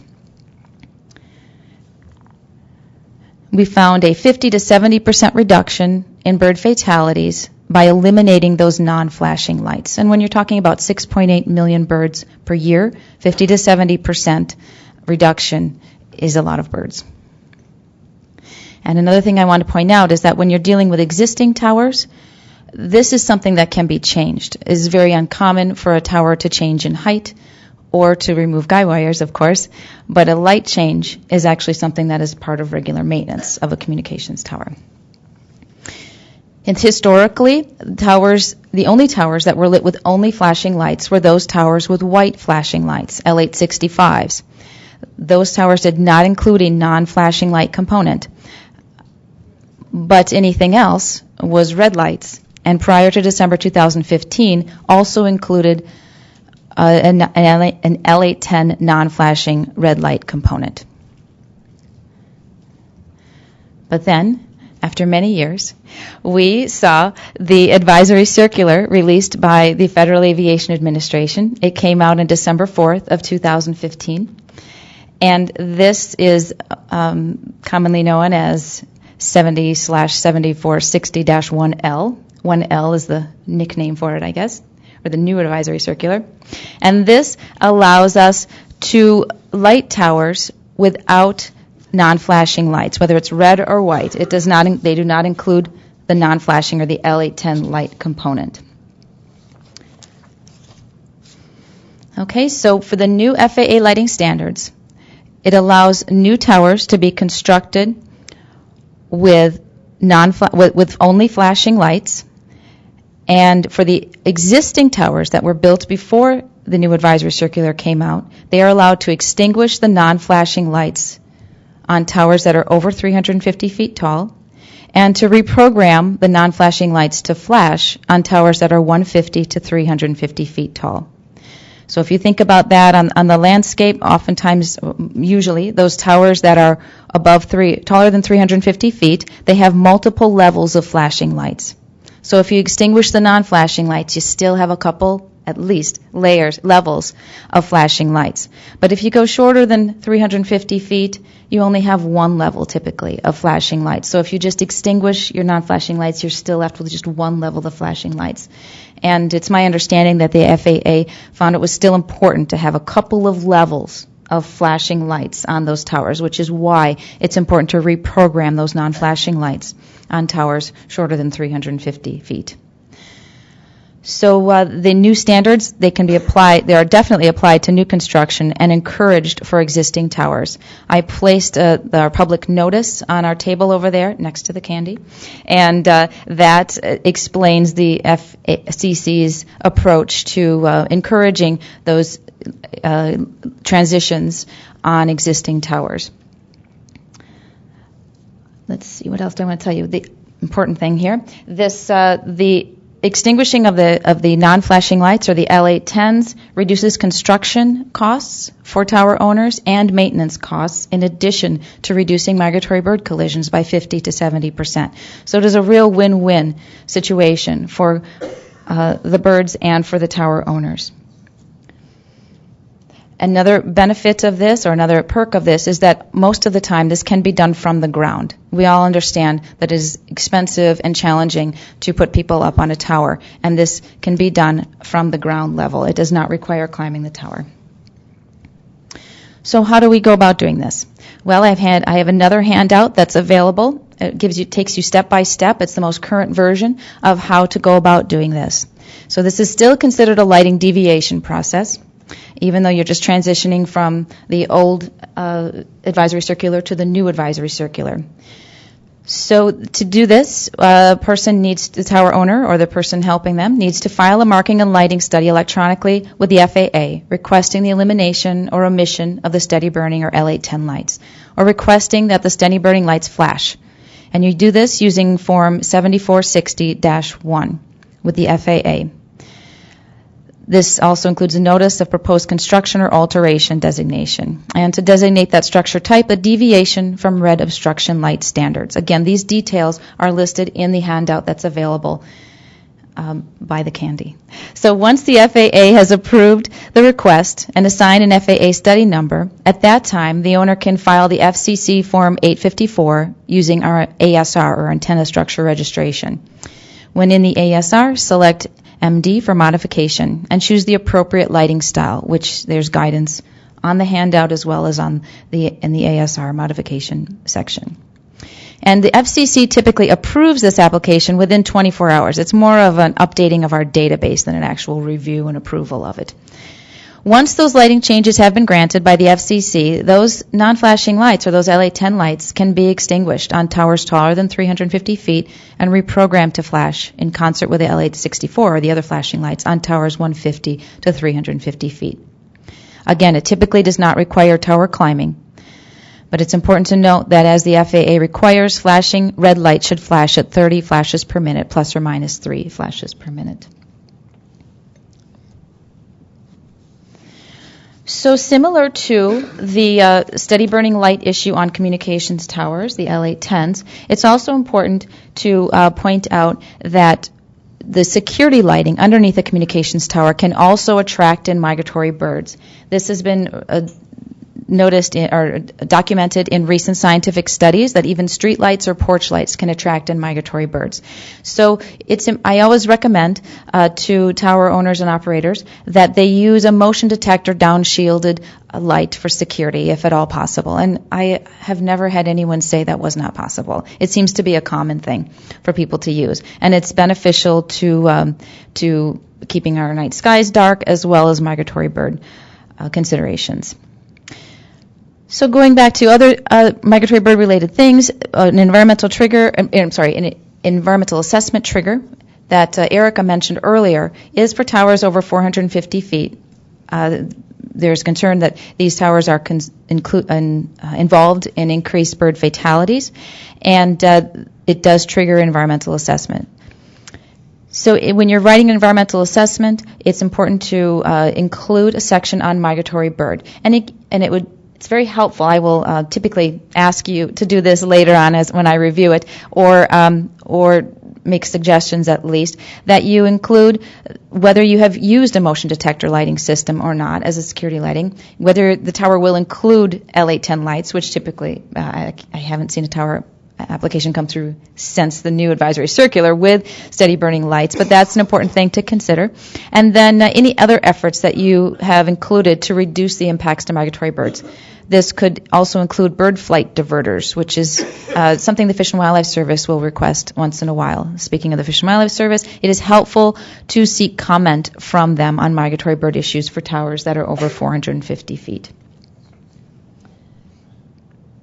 I also want to point out one more thing before we move away from migratory birds and lighting, that please reach out to me if you have any concerns with a tower operator or an owner who's asked to work with the FAA to extinguish L810 lights. Maybe they're not getting a response very quickly. Let me know, because I'm very happy to reach out and just ping the FAA and let them know, hey, is this still sitting on somebody's desk? Can we move this along? And it works very well, and we've been able to move things along pretty quickly. If you ever have any questions with the system, I may not be able to answer every question, especially with the FAA system or even with the ASR, but I'm happy to include the people in the email chain that need to be included to move things along as quickly as possible. So please reach out to me if you have any questions. I also want to point out that there has been an exponential increase in the number of people who are transitioning their towers to extinguish the L810s. We are now over 3,000 towers in the United States, and it's just skyrocketing. So it's very exciting. And with each one of these towers that extinguishes L810 lights, that's, X number of migratory birds fewer that are colliding with that structure. So it's very exciting to see that increase. I also wanted to point out that we have the first approval of a communication tower to use ADLS. So this is the aircraft detection lighting system that you may have read about in the new advisory circular. It's something that has been typically used on wind farms, so the system stays dark. So you can imagine a wind farm, if you have ever seen those, with lots of flashing lights, all flashing in concert at the same time, synchronized. And for the wind farm example, that wind farm would be completely dark until an aircraft approaches from a certain distance that will trigger all of the lights to start flashing according to the FAA advisory circular. That had been used in wind farms in the past, but now we have our first approved communications tower that it will be used on. So that tower will be completely unlit until it detects an aircraft approaching, and then it will light up. So this, I foresee this being used a lot more. Obviously, it's better for migratory birds, and it may have applications for historic preservation and tribal issues as well. Okay, so now moving on to birds, the issue of birds nesting on communications towers.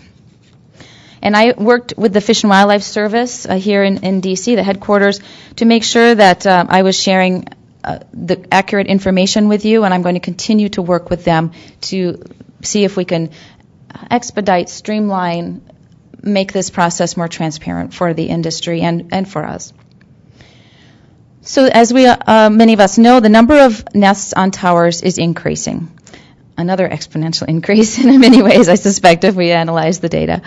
And this can be a challenge for both the protected resources, the birds, and for the industry. It can impede access to towers for maintenance activities and or even block obstruction lights, which if we have a nest that's built up, it can actually block the effectiveness of that light. And also an issue is that nest disturbance can compromise the health of chicks and lead to nest abandonment. Bird activity on towers can lead to entanglement issues. Birds can become entangled in wires, cables, etc. Ospreys are known, especially in the West, for bringing twine back to nests as nesting material.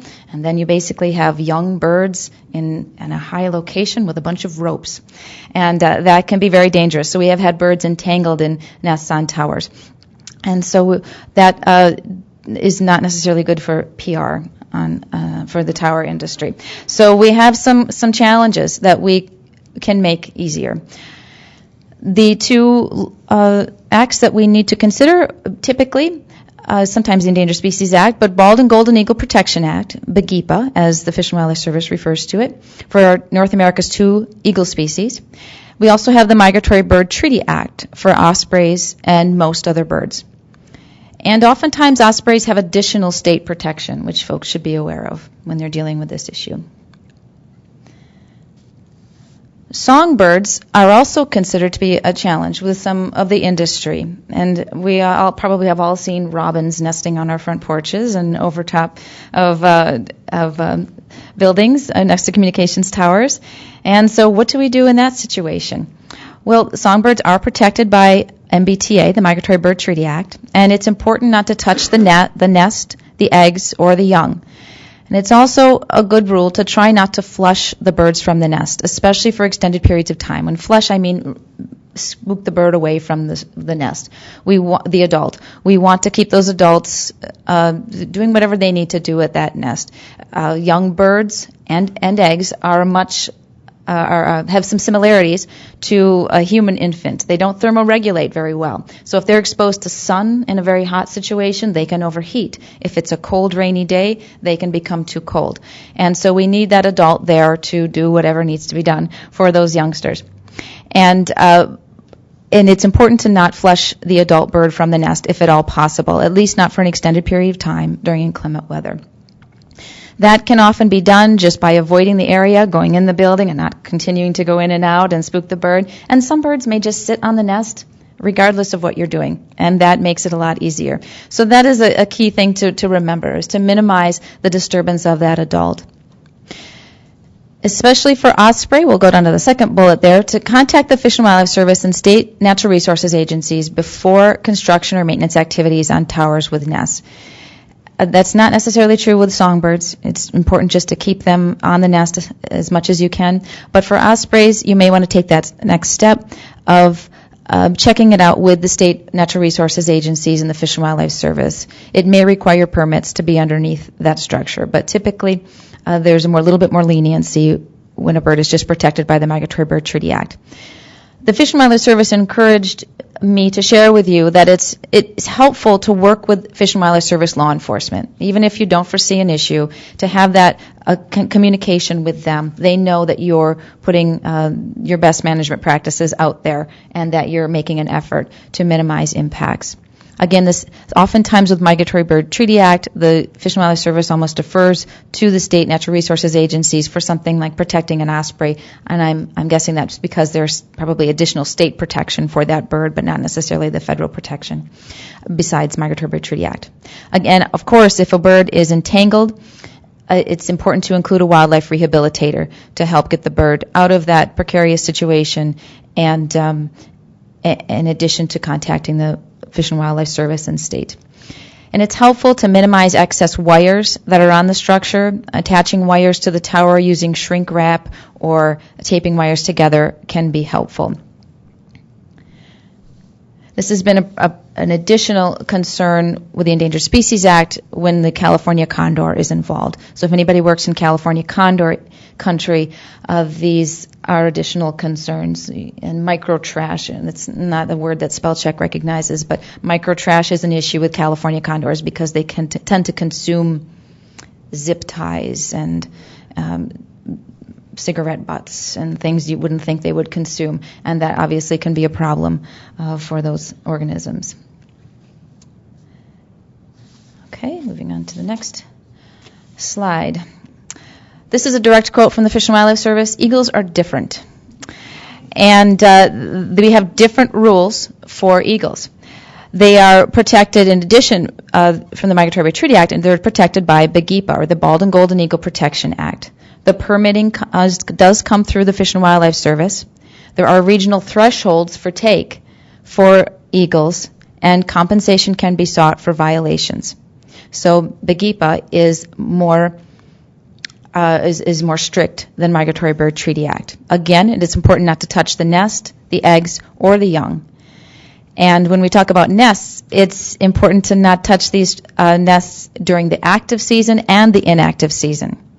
Meaning if the nest is being used, it's important not to destroy it or touch it, and even if the nest is not being used at that time. So these nests are protected all year round, as is the habitat surrounding the nest. And that is something that's different than the Migratory Bird Treaty Act. So habitat is protected in addition to the nest throughout the year. And the take is not just killing or harming an eagle, but it also includes disturbance of that eagle. Eagles can be very sensitive to disturbance, and it can result in nest abandonment. Some eagles, especially the bald eagle, are becoming a lot more tolerant of people. And historically, 26 years ago, when I was an undergraduate, a student, we were told don't go 5 miles within a bald eagle nest, and now they're coming into towns to nest. They're becoming much more tolerant of people, which is good for them. But there is still an issue of disturbance, and golden eagles tend to be a lot more sensitive. So it's important to work with the Fish and Wildlife Service, especially law enforcement, on these issues beforehand, so they can help guide you as to what can and cannot be done when you have a nest on a structure. So it's important to contact the Fish and Wildlife Service before construction or maintenance on towers with nests. I also want to point out that emergency access, it can be possible. And please contact me if you're having any problems with that. Again, I'm very happy to step in and to make some contacts, make some phone calls, and to speed things up. And we had a situation in the past where we had an alarm going off at a communications tower that was important for 911 coverage of a large portion of the Southwest, and we had a golden eagle nest. We didn't know why the alarm was going off. And we didn't know even what stage the golden eagles were at, and so we needed to get in there quickly and resolve the situation so that we didn't lose 911 coverage, but we also wanted to reduce the impact to the eagle. And the tower owner was being told, 3 weeks will get you a permit and to do this. And that was not going to work for the industry or for the people who potentially needed 911 coverage. So I was able to step in and get some more action very quickly. Within 24 hours, the folks were in, it was resolved, and we could move on. So please don't hesitate to call me or to email me if there's an issue that needs to be resolved quicker than that. And hopefully we can streamline things in an additional way in the future. Okay, so obviously knowing the species and the stage of nesting is very important when we're looking at birds nesting on towers. We want to understand what can and when can we not do at a communications tower. Drones are being used increasingly more frequently to understand this. Sometimes we'll have volunteers or biologists go out to the site, try to identify the species, try to get a look at the young, but that can be challenging from the ground. So drones are being used more commonly. The Fish and Wildlife Service wants me to share with you that they are developing guidance for drone use at bird nests. And it expects to be out by the end of the year. But until then, it's important for people to avoid flushing or chasing the birds off of nests, especially in extreme weather conditions. It's critical that adults return to the nest. So if you can get up in a drone, check it out, take some photographs if needed, and get back down, that's excellent. It's also important for the person who owns the drone to know that raptors can damage these. Many of us have probably seen the YouTube videos of eagles taking out drones. And those can be expensive accidents, and so be aware, more expensive for the drone than for the eagle. And so be aware that this is a possibility, and that the person owning the drone should be prepared for that. It's also, we recommend selecting an experienced professional to do this. Many people own drones, but we want somebody who knows what they're doing, who doesn't damage the communications tower accidentally if the wind takes the drone and crashes it into the... We want people who know what they're doing around communications towers and ideally around bird nests. And so selecting an experienced professional is important when using drones at nests. All right, the effectiveness of nest exclusion devices. This is something that we should really explore a bit more. We could use some more data pooling of different industry members to see what's really working and what's not working with nest exclusion devices. It seems like a logical answer to try to keep birds off of towers. The Fish and Wildlife Service is not even opposed to it, but some of them work and some of them don't, and some of them work sometimes and not other times. So we could use some more data pooling and comparison. They have some potential to reduce the likelihood of birds nesting on towers, but they can create a challenge for tower climbers because tower climbers need access to the equipment that may be inhibited by the presence of this nest exclusion device. Birds can also avoid the devices and just go to another level on the tower. And I've seen photographs of that too. So we could really use some more work on this, and we meaning the industry, the Fish and Wildlife Service, and our agency. So hopefully we can make some progress on that as a larger community. Okay, we're trying to improve the available resources for everyone. Specifically, the Fish and Wildlife Service is adding histograms or graphs to IPAC that will show the timing of species nesting. So that might be helpful for a particular region when you click on your IPAC results and you see, this species is nesting during this time of the year, and it's not at this time of the year. So that will help you identify the time frames for when nests need to be avoided. We also are working to streamline access to the needed resources, such as specific Fish and Wildlife Service contacts. Who do you contact in this field office that knows about the tower industry and nesting raptors? So we're working on accumulating that information and making it more widely available to the industry. And we are also hoping to provide nest biology information, similar to the histograms that are available on IPAC.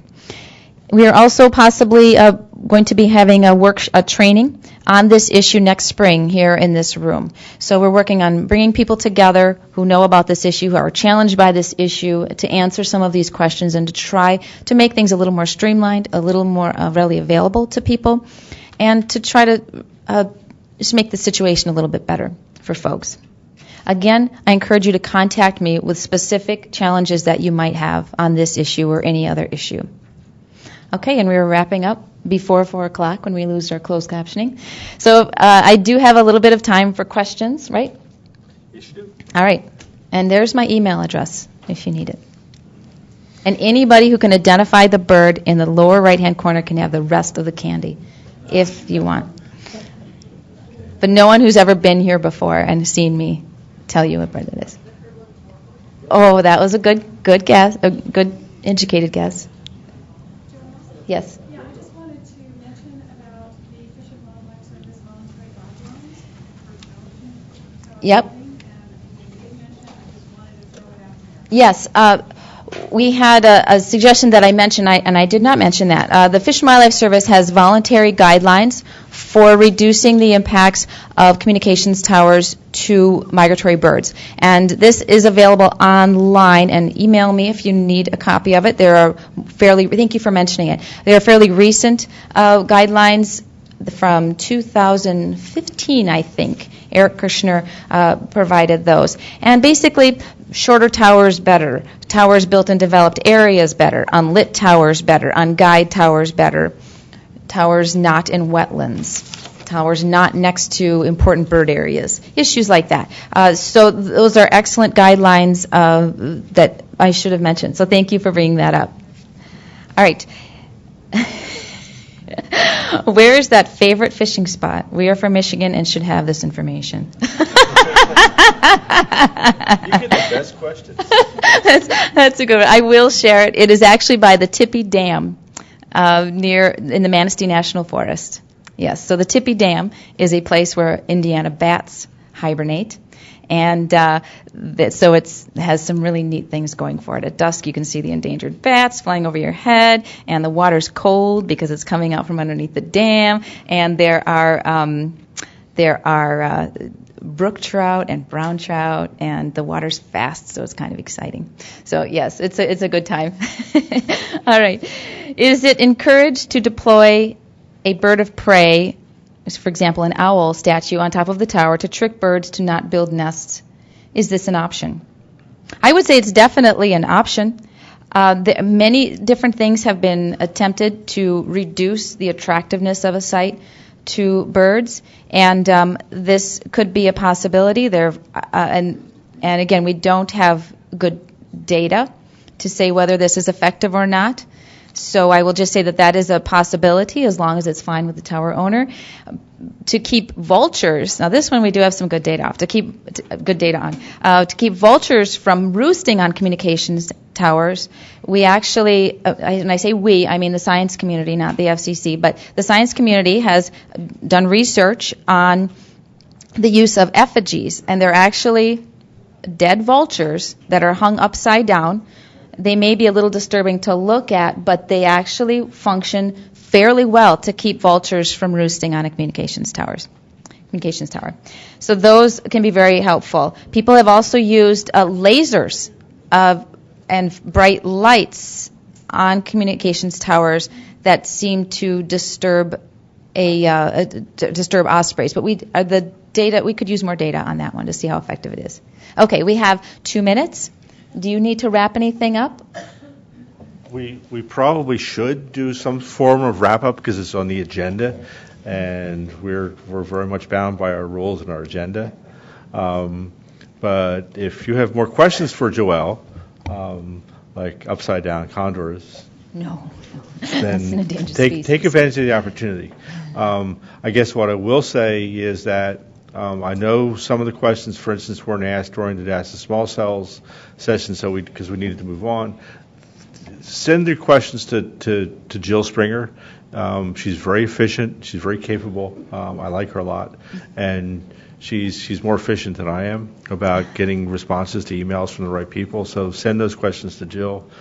Bird questions, any kind of endangered species questions, send to Joelle. She's also very efficient. Erica with NEPA questions. She's in the red jacket this afternoon. I guess the room is too cold. It is a little chill. So, send your questions to the person that is a subject matter expert for that. Legal questions, send them to one of us or one of them. I'm not going to be here after the 6th of July. They're taking my email address away, so it won't work, nor will my phone number work. Although I think Myra may get it to monitor for a while or something. I'm not sure. Anyway, send your questions to the staff. whether they're generated by today's program or they're generated by something that you're doing in the field to get communications facilities up and running. The other thing I will say to you as a word of caution, if you're in doubt, and we've sort of been saying this all for the past 7 years, if you're in doubt, don't decide on your own what our rules are. Ask us what our rules are. We're real good at knowing what our rules say, and we will answer your questions. We get a lot of questions. We do a lot of projects. We do about 15,000 projects a year. The Advisory Council was talking about the numbers nationwide. We're a big chunk of that, and we sometimes we overwhelm the SHPOs in the states and local communities with our projects. But if you have questions, send them to us. We'll do the best we can to give you an answer or let you know that we're not sure. We'll come up with a solution for your particular project. And so we always have been, and we pride ourselves in this, on being a user-friendly organization, a user-friendly federal agency. And we would like to think that, no apologies to the other federal agencies that are in the room, we like to think that we're the most user-friendly federal agency, at least in this arena. So we have our many points of pride.